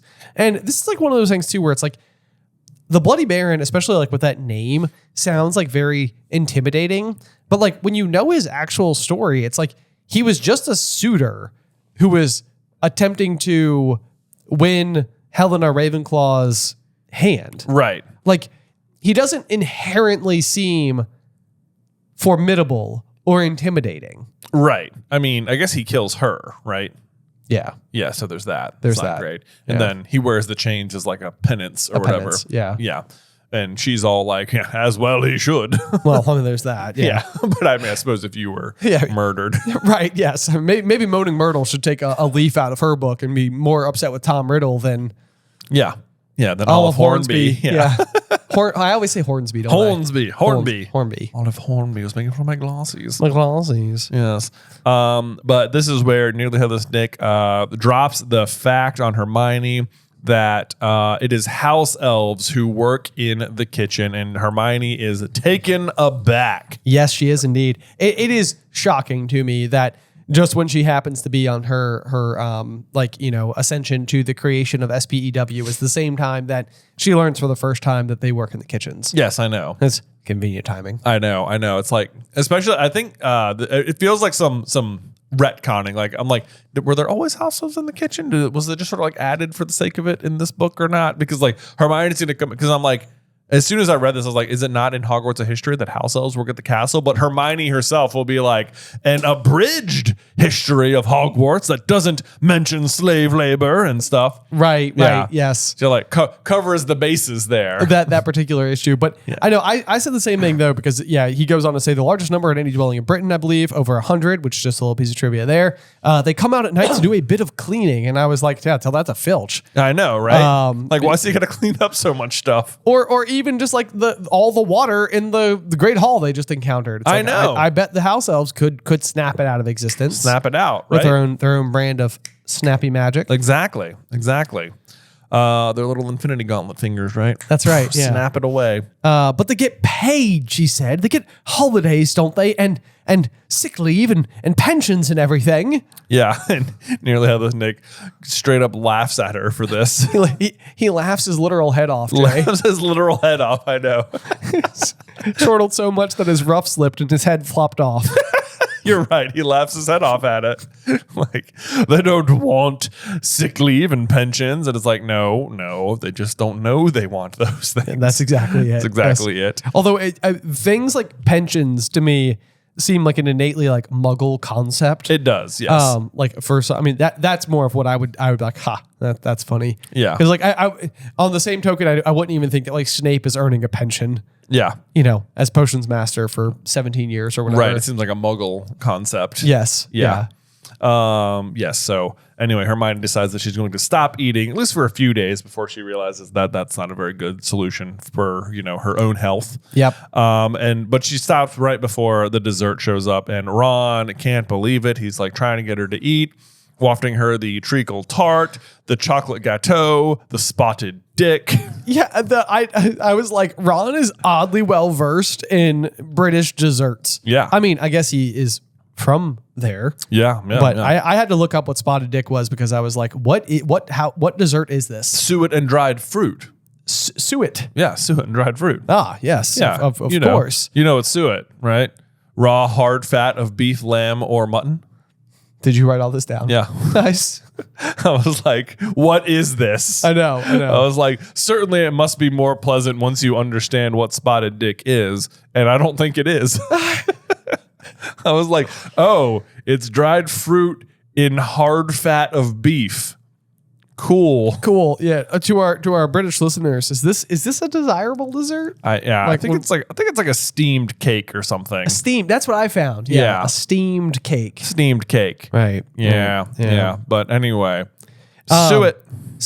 Then we get one of these lines that I don't even think I realized I quote Dumbledore all the time when I personally say it, but it says, "So," said Dumbledore, smiling around at all of them. "Now that we are all fed and watered." I like just the phrasing, "fed and watered." Fed and watered. Yeah. I like the idea of like being watered, like you drank some stuff. You drank some fluids. It's like the difference, but like the idea of like watering yourself is drinking it. Or if you water plants, it's just like you like poured it on them. Right. Yeah. Maybe he meant like fed and watered because of all the water balloons. That'd be so funny. He doesn't mean watered like you drank liquids. He means watered like it's raining outside. Yeah. No, now that you've all been watered and rained on.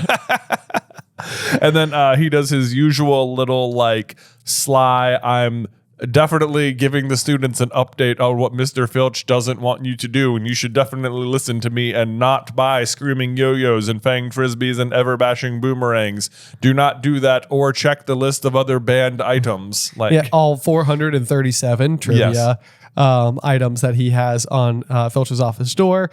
And it says the corners of Dumbledore's mouth twitched. Like he's definitely just messing. 1000%. Yeah. I do like that there is the reminder that the Forest Hunting Grounds is out of bounds to all students, and that the Village of Hogsmeade to all below third year, because that's like the Forbidden Forest detail is included during Harry's first year. Yes, and it stands to reason that is a warning he should be issuing every year. Every year. I actually like the continuity. Does he mention Hogsmeade the first year? He doesn't. He doesn't? No, Okay. Well, at least it's consistent with the rules we know them to be. True. And then I understand it says, it's my painful duty to inform you that the Inner-House Quidditch Cup will not take place this year. Like, to me, I'm like, I don't know if you needed to do that. It's only 6 games, right? You can probably just squeeze it in. You can probably just also do it. He's like, well, I need to be growing hedges in those. I need to be growing hedges on that field. But I think they could be done by then. They could advance these games. They only need 6 weekends. They could probably knock out 2 in a weekend if they really needed to. True. But Cedric and Harry are going to be all tied up, and that's just part of it. I would think that if you're bringing in foreign schools, you'd want to show off like your school's like cool Quidditch system. That's true. To which Crumb would be like, "I'm an international Quidditch sensation." Yeah, right. Wouldn't that be cool? Yeah, that would be cool. That'd be like have him watching your games. Right. That'd be neat. The other thing though I think is funny is that he leads with there will be no Quidditch. And it's because of an event that will be starting in October. I have the great pleasure announcing that this year at Hogwarts, and then it gets interrupted. It gets interrupted. Cut off. I wrote that down. Cut off again. I put, oh, come on. I know. Like, just tell us that, especially because it's the title of the chapter. So I know. like, you pretty much know what he's going to say. Right. Yeah. It's like, let's just get there already, Yeah. okay? But this is the moment where a rumble of thunder and the doors of the great hall banged open. A man stood in the doorway, leaning upon a long staff, shrouded in a black traveling cloak. Every head in the great hall swiveled toward the stranger, suddenly brightly illuminated by a fork of lightning that flashed across the ceiling. Yep, there is Mad Eye Moody, and he clunks his way up the great hall. He seems like he really wants to make an entrance. It kind of does. Yeah. It's like, why not just be there on time? Why not just be there on time? Exactly. Maybe he was held up with the whole dustbins I incident. guess so. He's like, just got finished talking to Mr. Weasley, and he thankfully got me off on a warning. Right. Yeah. Yes. It's like, but now I also get to be kind of like dramatic. Yeah. Like, I mean, I kind of wonder if he's like waiting outside the door and he's kind of like his ear pressed to it and he's like, not yet. Wait for it. Not yet. Wait for it. Now! No! Boom! I cut you off again. Haha. Insane. But yeah, so similar to Hagrid's description earlier, it says, lightning had thrown the man's face into sharp relief. It was a face unlike any Harry had ever seen. It looked like it had been carved out of weathered wood. Every inch of skin seemed to be scarred. Like, sounds pretty rough. He's had a hard career. Yes, and then it was the man's eyes that made him even more frightening. One of them was small, dark, and beady. The other was large, round as a coin, in a vivid electric blue. With no strap. No strap. No strap. No leather strap. Ben, if Moody in the TV show has a strap on his eye, I'm going to be so upset. He's going to. No. It's going to happen again. No. Yeah. They need to just have regular large eye Moody. It's going to be steampunk. Don't do it. Don't do it. You don't need to do it, guys. And you just give him a regular wand, okay? He doesn't need to be shooting stuff out of his wizard staff. Yeah, right. No, I agree with that. It's a clawed wooden foot. Not metal. Not metal. Not metal. Got it? We all say it's so cool. It's clawed wooden foot. No, I know. That's awesome. Yeah, I grew up with the same thing. Yeah. Yeah. Yeah. I understand. You guys listening out there? Don't mess up Mad Eye Moody. Please. But would you be willing for them to modify broomsticks in any way that they see fit? No. No footrest on broomsticks. They got it right with the Nimbus 2000. I know. I know. 100%. It was there. Anyway, whatever.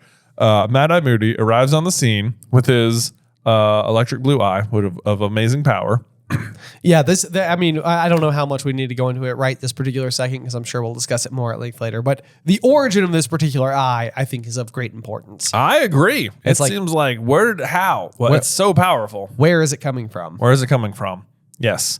I do like that his initial description is like carved out of weathered wood because it feels like he's like, it seems like he's like constantly compared to like a big gnarly tree.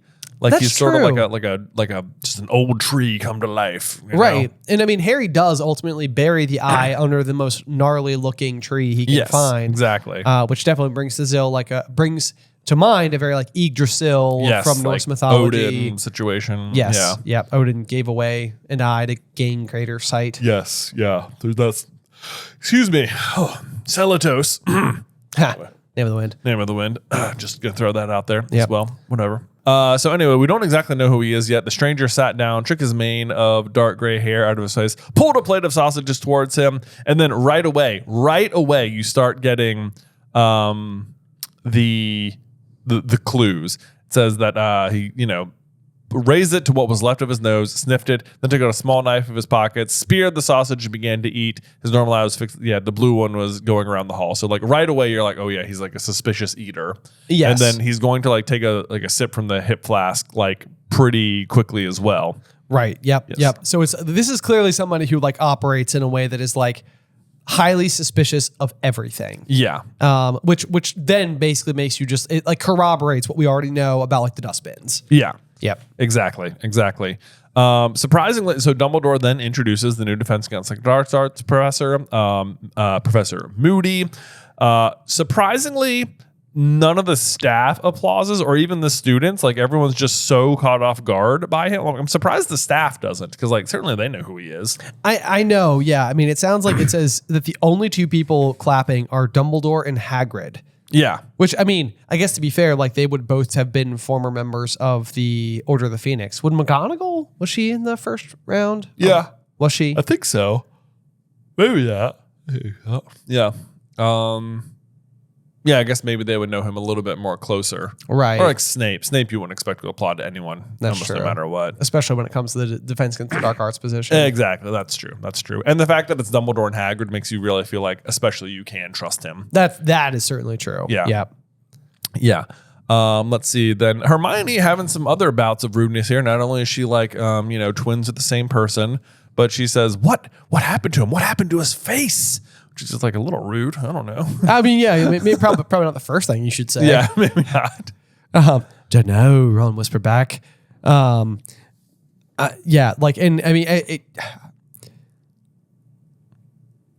sorry, I lost my train of thought. That's all right. Don't know, Ron whispered back. Yeah, and so then, yeah, you get the description. Like, Moody is just, it doesn't really seem like he's a people pleaser. Doesn't seem like it. Yeah, he's doing his own thing. And then you do get the description. He reached again into his traveling cloak, pulled out a hip flask, and took a long draft from it. I like to think that, like, because this whole scene would probably take, like, a few minutes, it seems, to take place. I like to think that, like, Dumbledore's just sort of, like, comically standing there, like, with a grin on his face, like watching like the whole like class. Like, this is the reaction I was hoping for. I was like, this is good. This is good. I have waited all summer for this particular moment. I'm soaking it in, and then finally it's like, as I was saying, he said, smiling at the sea of students before him, all of whom were still gazing transfixed at Mad-Eye Moody. Yes. And just for clarity, he drinks from the hip flask. That's already the Polyjuice potion. Like that's already what he's doing. Yes. Yeah. It's happening. Yep. But yeah, so then he finally says that we have the honor of hosting a very exciting event over the coming months, an event that has not been held for over a century. Yep. Which, if you're like super duper keeping track, would have been in the 1890s, which is when Dumbledore would have been at school. I know. And he won every accolade the school had to offer. And I think we mathed this out. It seems, I think it is possible that Dumbledore and Grindelwald would have been a Durmstrang, and like they could have competed against each other in the Triwizard Tournament. Or, yeah. It seems like it would be very plausible. I mean, you're dealing with like very, very fine hairs here, because I think that it's right now we're in the year 1994. So if you want to go 100 years back, that would put us in the year 1894, obviously. Dumbledore, over a century, so at least 101 years. That's true. Yeah. So we know Dumbledore is born in 1881, meaning he would have started attending school in 1892, third year. So yeah, he'd be like a second or third year. But there wasn't an age limit then. There wasn't an age limit then. Yeah. Which would be even more unbelievable. But again, Harry will go and compete, and he's only a fourth year, so not that much. And Dumbledore is like a unique one in a million wizard. Exactly. Whatever. Yep. And then otherwise, we know that Dumbledore and Grindelwald are approximately the same age. And if it is always Durmstrang, Beauxbaton, and Hogwarts, it is. Yeah. And I mean, you'd have to imagine that Grindelwald would also be of a caliber. Yeah. That would bring him into possibility of being selected for this. Yes. The thing is, though, I think as we're talking about, I'm like remembering a long time ago when we wrote this script about did Dumbledore compete in the Triwizard Tournament. Like if they don't meet until that summer at Godric's Hollow, like after he's been expelled. Okay. So like it occurs to me that like he probably didn't compete, but this could have been part of how he knew to like find Dumbledore. That's also true. Right. Yeah. That's absolutely true. Because it does seem a little bit like Grindelwald's arrival in Godric's Hollow is no mistake. Oh, yeah. I mean, you could say it's because of the grave of Ignotus Peverell, and he's already looking for the Deathly Hallows and stuff. Right. But fast friends with Dumbledore right away. Right away. Like, he definitely intends for him to be a part of his plans. Like, it seems like his first, or he maybe even recognized him as an obstacle no matter what. It was like, well, how about this? How about I just make him my partner instead? Exactly. Yeah. Or find a way to have it so that we can't attack each other, aka blood pact. Exactly. Got to get this guy out of the way now. Right. Yep. So anyway, that's our theory that perhaps Dumbledore actually did compete the last time the Triwizard Tournament was around. That's right. Yep. Let's see here. Yeah. So then the Triwizard Tournament will be taking place at Hogwarts this year. "You're joking," said Fred Weasley loudly. "I am not joking, Mr. Weasley," he said. "Though, now that you mention it, I did hear an excellent one over the summer about a troll, a hag, and a leprechaun who all go into a bar." I wonder what the joke was. I have no idea. The leprechaun makes me think that it would be like a Quidditch World Cup related type of situation. Could be. But I don't know. Was over the summer. Yep. Right. Could be. But anyway, McGonagall keeps him on track. I'm surprised Fred even knows what the Triwizard Tournament is, because it's not like over 100 years ago. It's like, even his parents wouldn't have been around for it. Yeah, it'd be a pretty long gone thing. Unless, of course, like the cleaning the trophies in the trophy room is something like a common punishment, like when Ron had to do it. Yeah. Because Fred and George, no doubt, have had many detentions. Oh, no doubt. No doubt. That's true. I guess that could be a thing. Yeah. If there were. In case you're wondering how the breakdown of like champions goes, I think Durmstrang has only ever won it once or maybe never. Is that right? Yeah, I think so. It is a shockingly low number. Yeah, because I think he's going to say here something like, I'm forgetting. You can look up the exact number of wins each school has or whatever. But it says the Triwizard Tournament was first established some 700 years ago as a friendly competition, and it's held once every 5 years. Hasn't been held in 100 years, so it was held for about 600 years. Divided by 5 means it's been held about 120 times. And I want to say... there's room for wiggle room there because we don't know the exact numbers. I want to say the win rate is 61 Hogwarts, 60 Beauxbaton, and 0 Durmstrang. Because it's like very neck and neck. It's very neck and neck. Yeah. Okay. Yeah. But Hogwarts is ahead. Hogwarts is ahead. I wonder if this is like one of those things where it's like, because they don't teach defense against the dark arts, it's like they're not taught a lot of the things you need to know. That makes sense. It's like, because like that's of vital importance. Yeah, this is all like stuff you can find in like the Pottermore archives. Yes. Yeah, like about the records, but it is. I want to say it's like that. Like Durmstrang has only ever won like either once or not at all. Okay, which is pretty embarrassing. Yeah, that's not good. It's not good. It's a bad record. It almost seems like it should just be like the 2 wizard tournament. I know, right? The Triwizard, sure, they're there. And Durmstrang. Hey, you made it, guys. Why don't you go sit with the Hufflepuffs? Oh, no. Got him. Just offended 25% of our audience. Sorry, guys. No, I'm just joking. Anyway, so let's see here. But then it says that they decided not to continue the tournament because the death toll had mounted so high the tournament was discontinued. Okay, so that means then also that if Dumbledore did compete in the last one, that one of the contestants in that one died, because it would have been the one that's like, all right, final straw. Yes. Like this has gone too far, because it's not like what happens is the one before Dumbledore's goes too far, and then they're like, we'll do it one more time. That one went fine. We'll stop. Yeah. It's like 2 ago that one was rough. So right. let's just call it. Yeah. So yeah, if Dumbledore competed. Certainly he would have witnessed it no matter what. Right. But it's hard to believe that he wouldn't have competed if it happened while he was at school. Then one of his competitors would have died. Right. Yes. Yep. We don't know who it would have been or whatever. Obviously not Grindelwald, but Right. Yeah. But yeah, it seems like Hermione is particularly worried about the death toll, but it doesn't seem like the rest of the students are all that concerned about it. It specifically says not all that worried about things that had happened hundreds of years ago. And it's like, well, 100 year ago. 100 year ago. Yeah. Did you not find that to be like a little bit confusing? Because it says that an event that has not been held for over a century. Right. Which I guess technically that could mean centuries, but then it's like you just say centuries. You just say centuries. Yeah. And then it says something that hadn't happened for hundreds of years. So I don't know. I found that to be like a little bit. Yeah. Yeah. That's like it's like conflicting information. Exactly. Yeah. Yeah. Yeah. Over a century to me means between 101 and 199 years. I agree. Yeah. Yeah. Because otherwise you just say 2 centuries. Although honestly, if it was 199, I'd still just say 2 centuries. I would probably, exactly. Yeah. That's like the 50 years ago Chamber of Secrets thing. Yeah. Yeah. Exactly. Right. And then it says there have been several attempts over the centuries to reinstate the tournament. Several attempts over the centuries, to reinstate the tournament, none of which has been very successful, nor will this one be, really. That's true. Not very successful. But it says, we've worked hard over the summer to ensure that this time no champion will find himself or herself in mortal danger. Also not true. Obviously, Cedric will die, but even if he doesn't die, pretty sure the dragons are mortal danger. They're like, don't worry, we got people standing by. And I'm like, doesn't really matter if they hit you first. Right. Right. Like yes. you're still dead. Right. Yes. Yeah. That like the margin for error is pretty not good on that one. Yeah. Right. I'm not loving their odds there. So I don't, like their safety standards are low at best. But right away, Fred is like, I'm going for it. His face lit with enthusiasm and the prospect of such glory and riches, which ironically, he will get the riches from this tournament. That's true. Yeah. That is absolutely true. Yep. Because Harry will end up giving him the winnings. Yep. And then Dumbledore goes on to explain the rules about how they're going to have an age line this year, to which I think the age line does not make sense.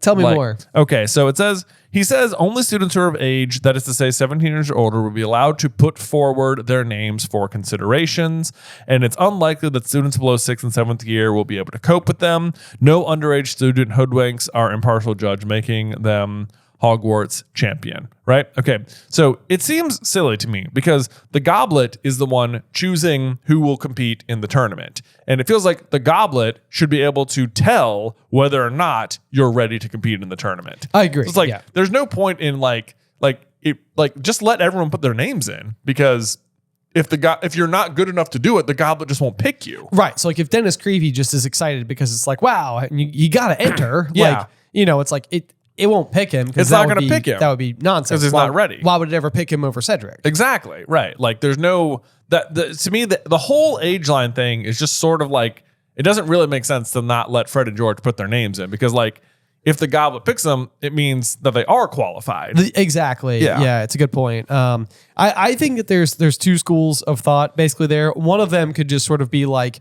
would Harry have put his name in for funsies had there not been an age line? Or like then it creates the conflict with Ron, because Ron's like, well, if you figured out how to do it, you could have told me, and like I could have done it too.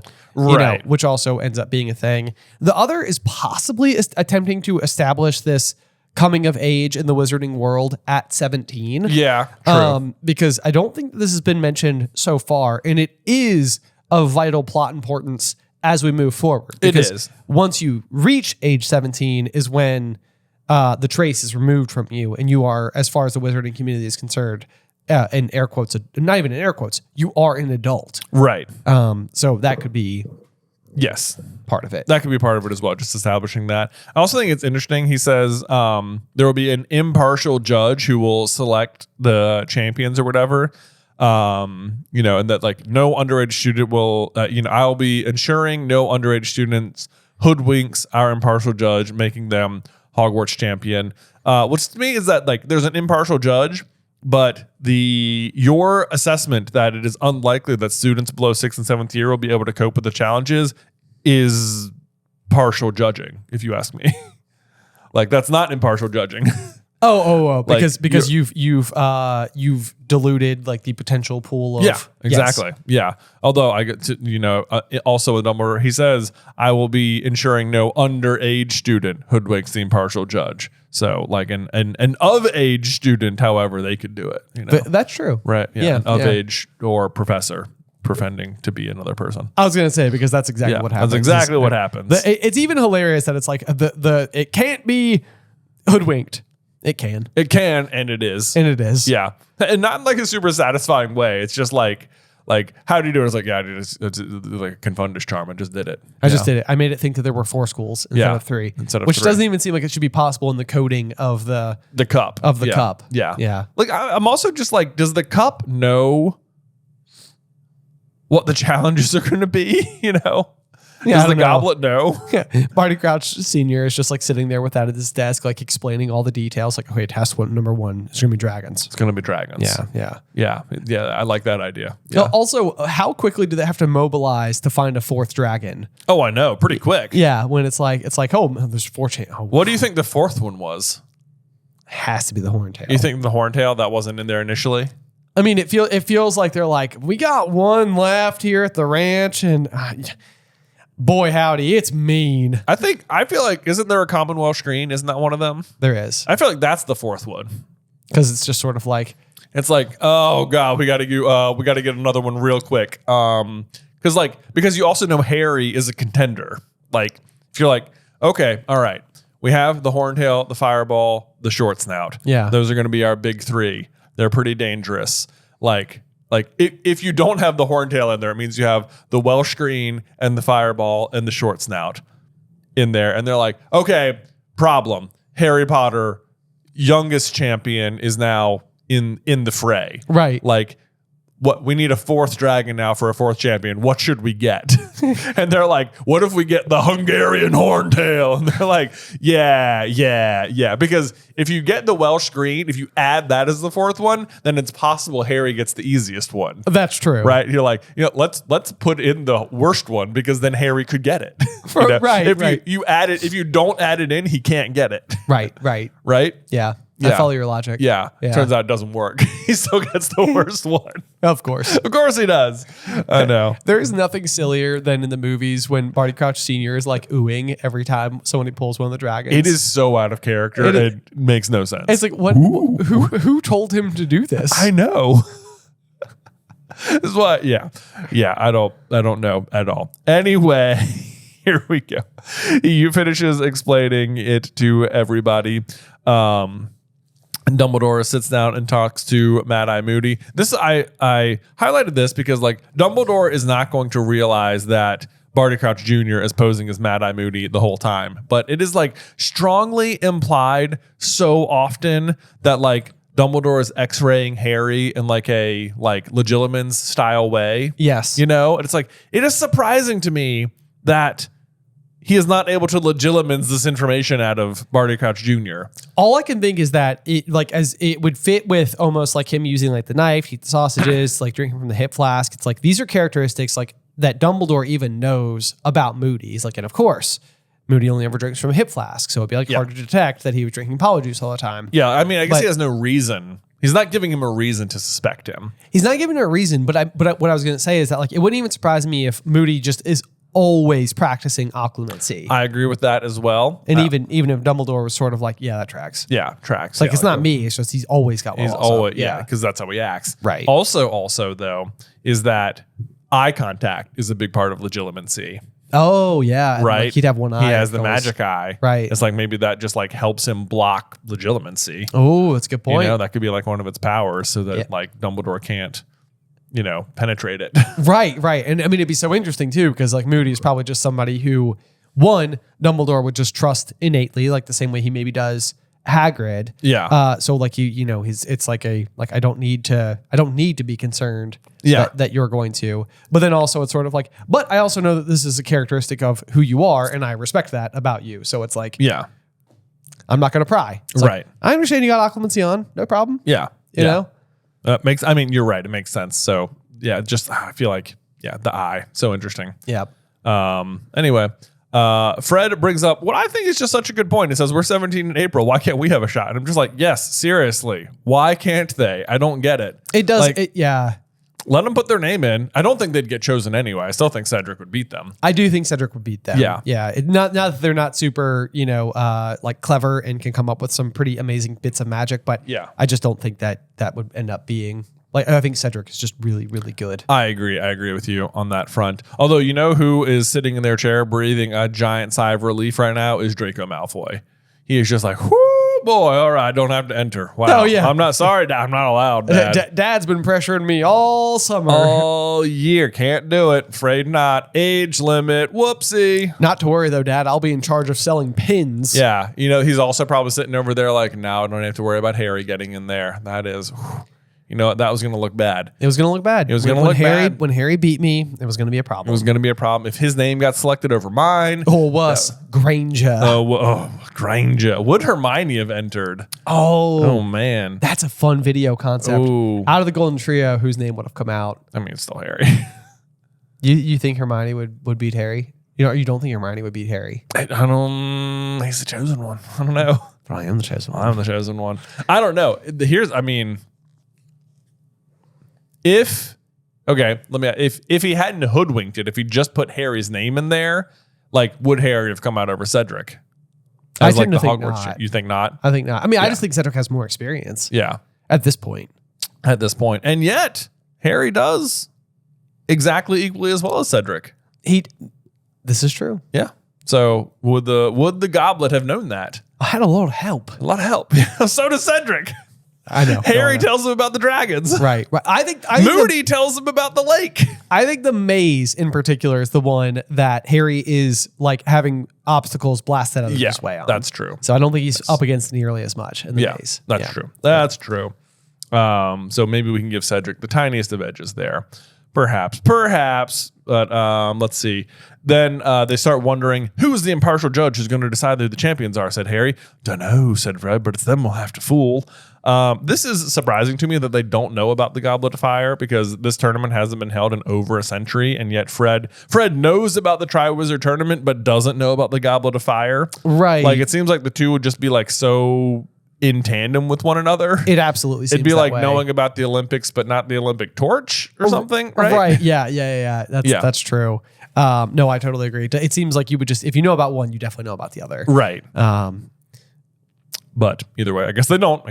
But I mean, their reasoning is right. Sounds to me like once this judge knows who wants to enter, he'll choose the best from each school and never mind how old they are. Exactly. And I do think that that's true. It's like there's nothing that Dumbledore or any of the other headmasters can do to the Goblet itself to have the age restriction. Like the only thing that's actually blocking it is the line. Yeah. So the line's not there. You could enter your name. I know, which is kind of surprising to me because Moody or Barty Crouch Jr. successfully confunds it into thinking they're a fourth school, but there's no magic they can do to it to like just update the 17-year-old rule. That's a very good point. Right? Yeah.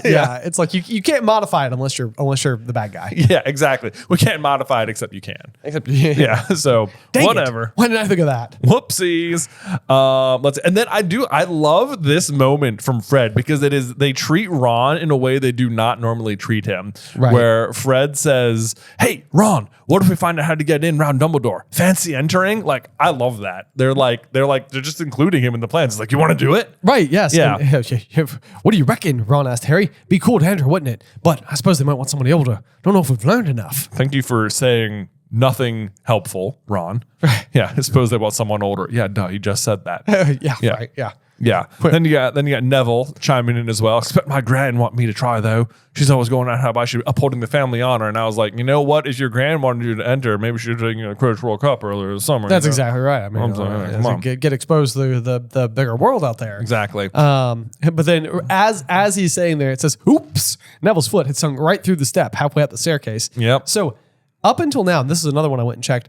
We've been told that there are trick staircases. Yeah. But not that there's like a trick step. So this is otherwise just set up for later when Harry is going to get caught in this exact same staircase. That's exactly. I wrote the same thing. Just egg set up. This is where he's going to get. He's going to get stuck in the stairs. Drop the egg. Moody, Snape. Everyone's going to descend on the scene. Yes. It's like, why is everybody up in the middle of the night? Why is everyone in the middle of the night? Yeah. Right. Because they're stealing potion ingredients and looking for the people stealing potion ingredients. They're up for the same reason. Yeah, for the same reason. Yeah. Turns out. And you don't even see it. Right. It's so good. It's such good. Anyway, whatever. They get up to the Gryffindor common room, and we get the first password of the year, Boulder Dash, said George. A prefect downstairs told me. Like, okay, I guess so. Where is everybody else? Like, how is this scene? I know how they get up there so much faster. Right. Yeah. Who is the prefix now? Because Percy's gone, right? And like Fred and George, otherwise they have now been officially passed for consideration. Yes. Yeah. Yeah. That's kind of funny. I mean, it sort of makes sense too. I mean, it absolutely makes sense. Yeah, they're given a lot of like, responsibility. Yeah, they don't want it. They don't want it. Can you imagine only one of them having it? Could it be like Angelina Johnson I guess it could be. or Katie Bell? Well, Angelina gets the captainship next year, so that means and that's her last year. So Angelina could be a prefect, yeah. Yeah. Or Katie, I guess Katie could be. She's a year older than Harry, so that would be in the right. Is that the right spot? No. Because they're 2 years older. Okay. Right. Yeah, No, they're not. Right? Are they? Yeah. They're in their 6th year. Yes, because they didn't get enough OWLs, and Miss Weasley was yelling at them earlier. Oh, you mean Fred and George? Fred I'm and sorry. George. Yes, Yeah. Fred and George are Fred and George are in their 6th year. okay. Yes, and Angelina is the same year as them because next year she'll be the Quidditch captain. Okay. Yes. Okay. Boom. We got it. The following year, Harry will be the Quidditch captain. Katie Bell will be. So Katie could be a Gryffindor prefect right now. So because Katie's still around as of 6th year. Yes. Because she's the one attacked with the necklace. She's the one attacked. So she's the 7th year that year. So she gets passed over for Quidditch captain in favor of Harry. Ooh. Oh, the T, Dumbledore. The T. How does that feel, Katie? Probably not good. Probably not good. Yep. Nope.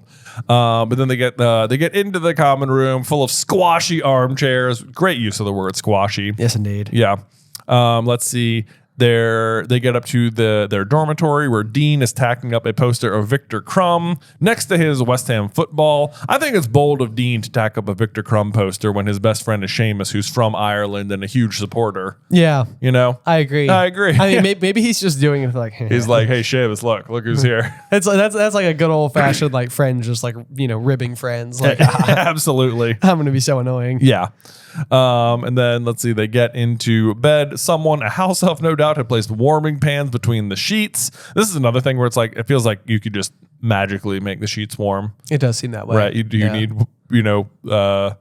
whatever it is, warming pans. Right. Yeah. I don't know. Doesn't feel like you need them, but Not that I need it to be done by a house elf, but it does sound remarkably cozy. it does sound cozy. Yeah. Yeah. It does. It was extremely comfortable lying there into the bed, listening to the storm raging outside, which honestly, that is like my dream. I sleep every night with like rain, white noise. Oh, nice. I Yeah. love the sound of sleeping in the rain. Same. I love it when it's raining at my house.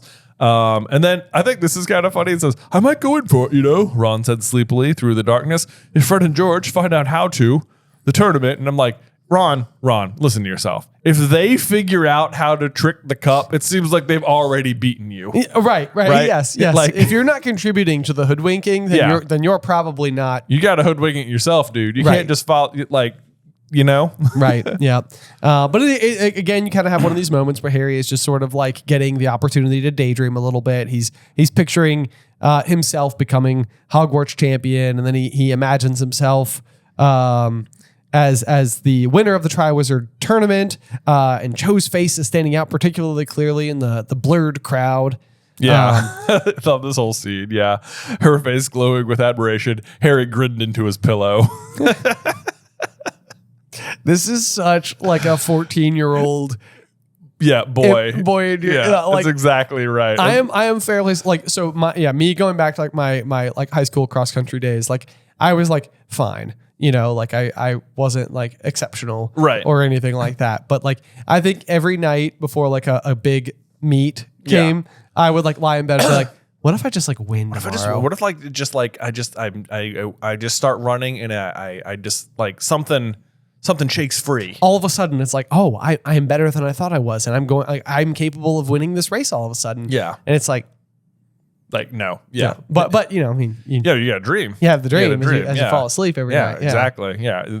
I do like the scene. It's like you're reading it and I'm like, I remember being 14 and, laying in bed like this. Yes, Yeah. exactly. So good little moment for Harry though. Although unfortunately, it feels more like what will ultimately happen is he will win the Triwizard tournament, and Cho's face is going to stand out particularly clearly because she is devastated. She's devastated and mostly crying. Mostly crying. Yeah.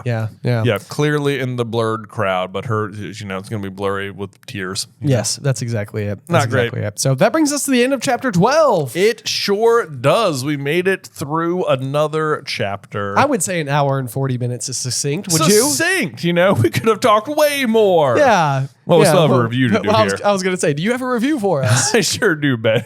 And we said we'd talk about it later, but this is from Jack Joe 64. It says, hey, brother, I've been binging this podcast for the past few months now, and I absolutely love the thought and care you guys go into with each chapter and the theories that come up to me. My question is, what if Mad Eye's Moody's eye is an unknown Hallow? I bring this up because when we see the symbol of the Deathly Hallow from Xenophilius drawing it, there looks to be an eye like the symbol in the middle. Would love to know your thoughts. Oh, man. I know. Moody's eye a Hallow of sorts? It is. I mean, it's a question we've thought about a bunch of times. I honestly feel like this could be like a very upcoming video. Yeah, I mean, and I do think that we've tried to tackle it on numerous occasions, and it's just hard to sort of know whether or not like there's a little bit of like homage being paid to Odin's all-seeing eye. Yeah. Because it does feel like, the fact that the eye ends up being like buried beneath the tree, and it sort of is like, this very like gnarly thing that's like, Yggdrasil from, again, Norse mythology, as we said before. So it's possible that like that's what we're borrowing from, like, and that's the size of it. The most exceptional thing that we ever see the eye do is see through the invisibility cloak, which But it's is, of pretty course, exceptional. It's pretty exceptional. Yeah. I mean, that's like, and especially because like up until now, we've known that Harry's had an invisibility cloak, but like we'll also learn by the end of this book that Barty Crouch Jr. is hiding underneath one at the Quidditch World Cup. And as far as anybody's concerned, Winky is just there by themselves. So it's just like, that's that. And then I think we'll eventually also learn that the Order of the Phoenix has an invisibility cloak that they're using, that they're like kind of rotating through for watches while they're doing everything at the ministry. So it's like these things exist, but then there does end up kind of like eventually being the description where like Harry's cloak is like perfect. Like, and it's like almost like woven like water, it's got this like, it's like you start to realize like there is something different about the materials involved here. And that's like what ultimately really, really, really elevates it. But as of Goblet, when we see that scene, we don't know quite to that extent yet. So that's like one of those things where it's like, right. What like, was it always a Hallow? Does Moody seeing through it like sort of like undermine its importance, or does it just elevate Moody's eye? Right. And I, by the rules of the canon that you and I follow, it has to elevate his eye. Right. Because we don't want to downgrade the cloak. Right. We don't want to downgrade the cloak, which means the fact that he can see through it is, it's pretty powerful. There's a couple of explanations you could go with here, for like where the eye came from, because we will see in a flashback in this very book that like, during some trial that they're at, like Moody will have both regular eyes. Yes. And then fast forward and he'll have the magical eye. Right. So at some point it happened, and it's like, where did it come from? We don't know, because it seems wholly unique. Right. And then I think one of our initial thoughts was that like, if you watch the Fantastic Beasts movies, there's no way around the fact that Grindelwald has a single startlingly blue electric eye. Right. And it's like, we don't get much backstory for it or anything, but boy, do you get a lot of good looks at it. You sure do. And it seems like he's also a seer.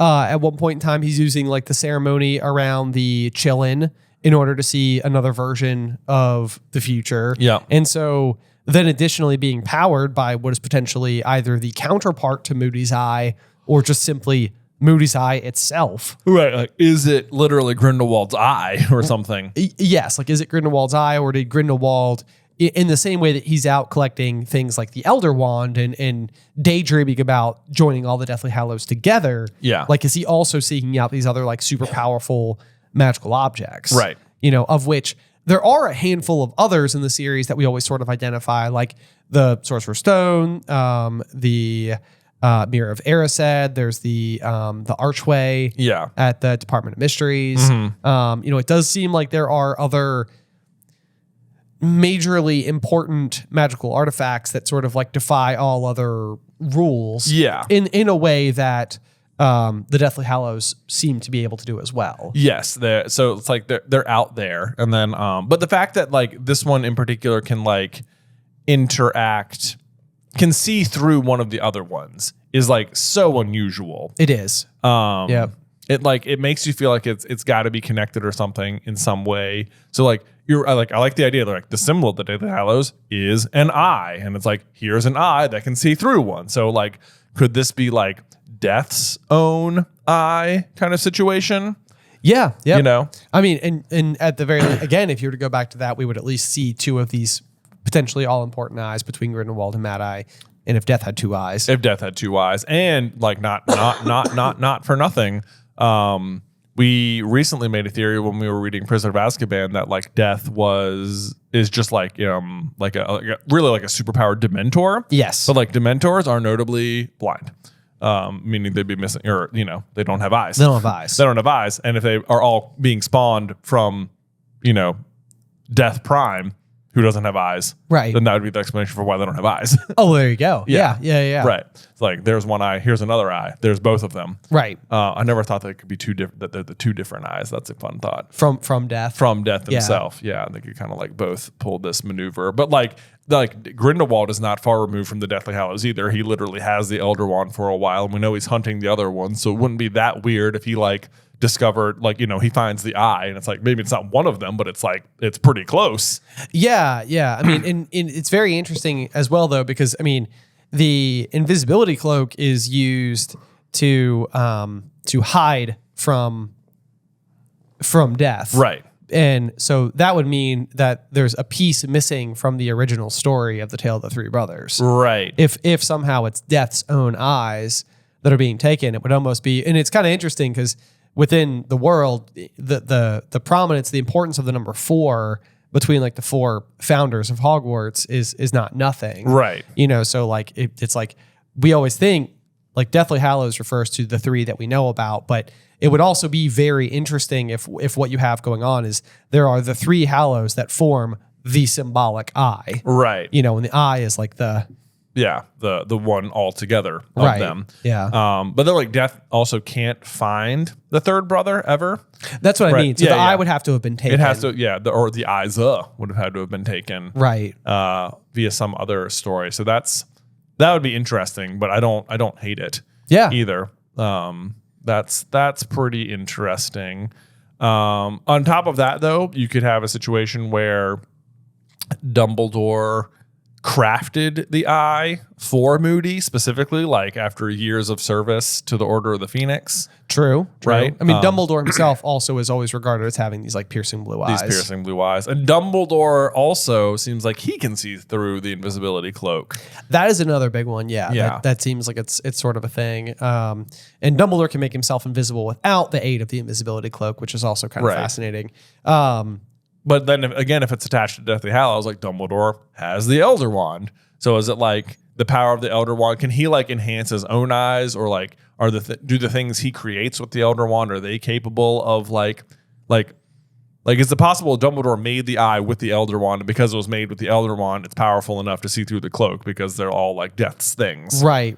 You know, like that seems like it's a possibility. Dumbledore also says that you could believe one of two tales. One is that either Death himself gave the 3 Hallows to the 3 brothers, or the 3 Peverils were just highly gifted wizards capable of creating such powerful objects. Exactly. But like, who in the modern day, if we're going to mark anybody as capable of creating an object of that caliber? Right. If not Dumbledore himself. Dumbledore, because we know he makes the Deluminator, which is a wholly unique object as well. Exactly. And so that again would sort of park it in that situation. Like, why does Dumbledore think like chances are they were inventors? It's like, probably because he's invented something. He's invented something, if not multiple things. And we know about the Deluminator. So the other thought that my mind was wandering down just a little bit, and I don't think that this is, I'm mostly just thinking out loud now, but it's kind of an interesting common trait between 3 of them. But the Resurrection Stone is just simply left on the forest floor. Yeah.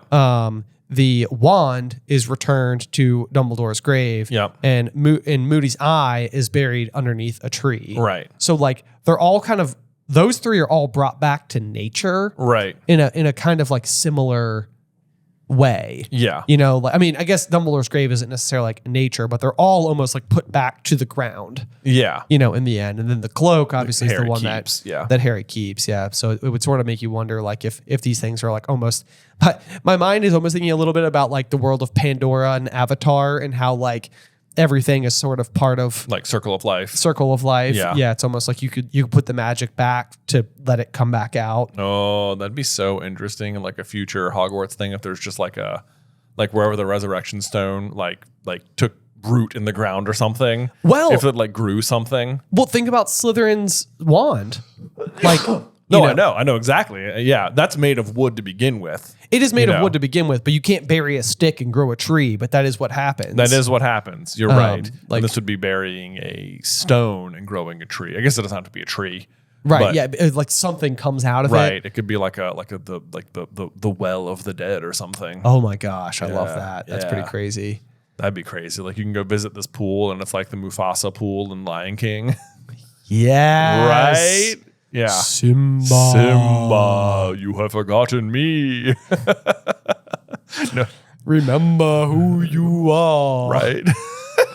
We are off the rails at this point in time. We're almost 2 hours in. Anyway, guys, thank you guys so much, as always, for tuning into this week's episode. As a reminder, it seems like people have been kind of jazzed about the early access and ad-free elements that we do offer over on Patreon. But we also have the owlry. So I don't know if you're ever watching the video format, you might see our little snowy owl here hanging out in the corner. That's Gumpine. That's Gumpine. That's not Hedwig, not to be confused, although I can see the resemblance, but, decidedly a different owl altogether. Kind of better looking. I think so. Yeah. I think so. Yeah. Kind of like if Hedwig had like a really cool cousin. Exactly. It's like Bill in owl form. Exactly. Yeah. Exactly. He's Maybe just we cool. should get Gumpine an earring. An earring. Yeah, I love it. Oh my God, that would be so great. Gumpine will also be with us on tour. So in case you guys want to meet Gumpine in person. And then you can get the Gumpine pins. That's right. Yeah. He's been all over the country. It's been a lot of fun. But yeah, also we have over on Patreon the Owlry, which is where once a week we have questions very similar to our review questions that are submitted by patrons over there. And we answer them in about an extra 20 to 30 minute episode each week. It's a lot of fun. And we end up getting amazing. I think it is literally like doing this project has expanded our own comprehension of the story a lot. No doubt. But I also think that this is the part of the community that we're creating here, where like those listeners at home who are like, I have a thought that like you guys haven't brought up yet, and it's sort of like it is so often the case where it's like, wow, that's a cool question. Great thought. So we really enjoy answering those, and of course, if you do sign up for an annual membership, not only do you get ad-free, early access, owlry access, all those types of things, but we will also send you one of our pages from our books here themselves. Once we finish each of them, we cut the spine off, and we will go through, sign every single page for you and send them out. Yes. And then each year that you re-up, we'll send you a new page. Right. So if you're already an annual, patron, then you'll get another one. Yes, exactly. So patreon.com/Through the Griffin Door. Yes. So otherwise, I think that is going to do it. We cannot wait to see you guys out on the road here in the coming week. But otherwise, make sure you join us next week for Chapter 13, Mad Eye Moody, Through the Griffin Door. Today's episode was edited by Ethan Edghill. Vaishon Brandon does our art. Catherine Stein is our production manager, and the show is hosted by me and Jonathan Carlin.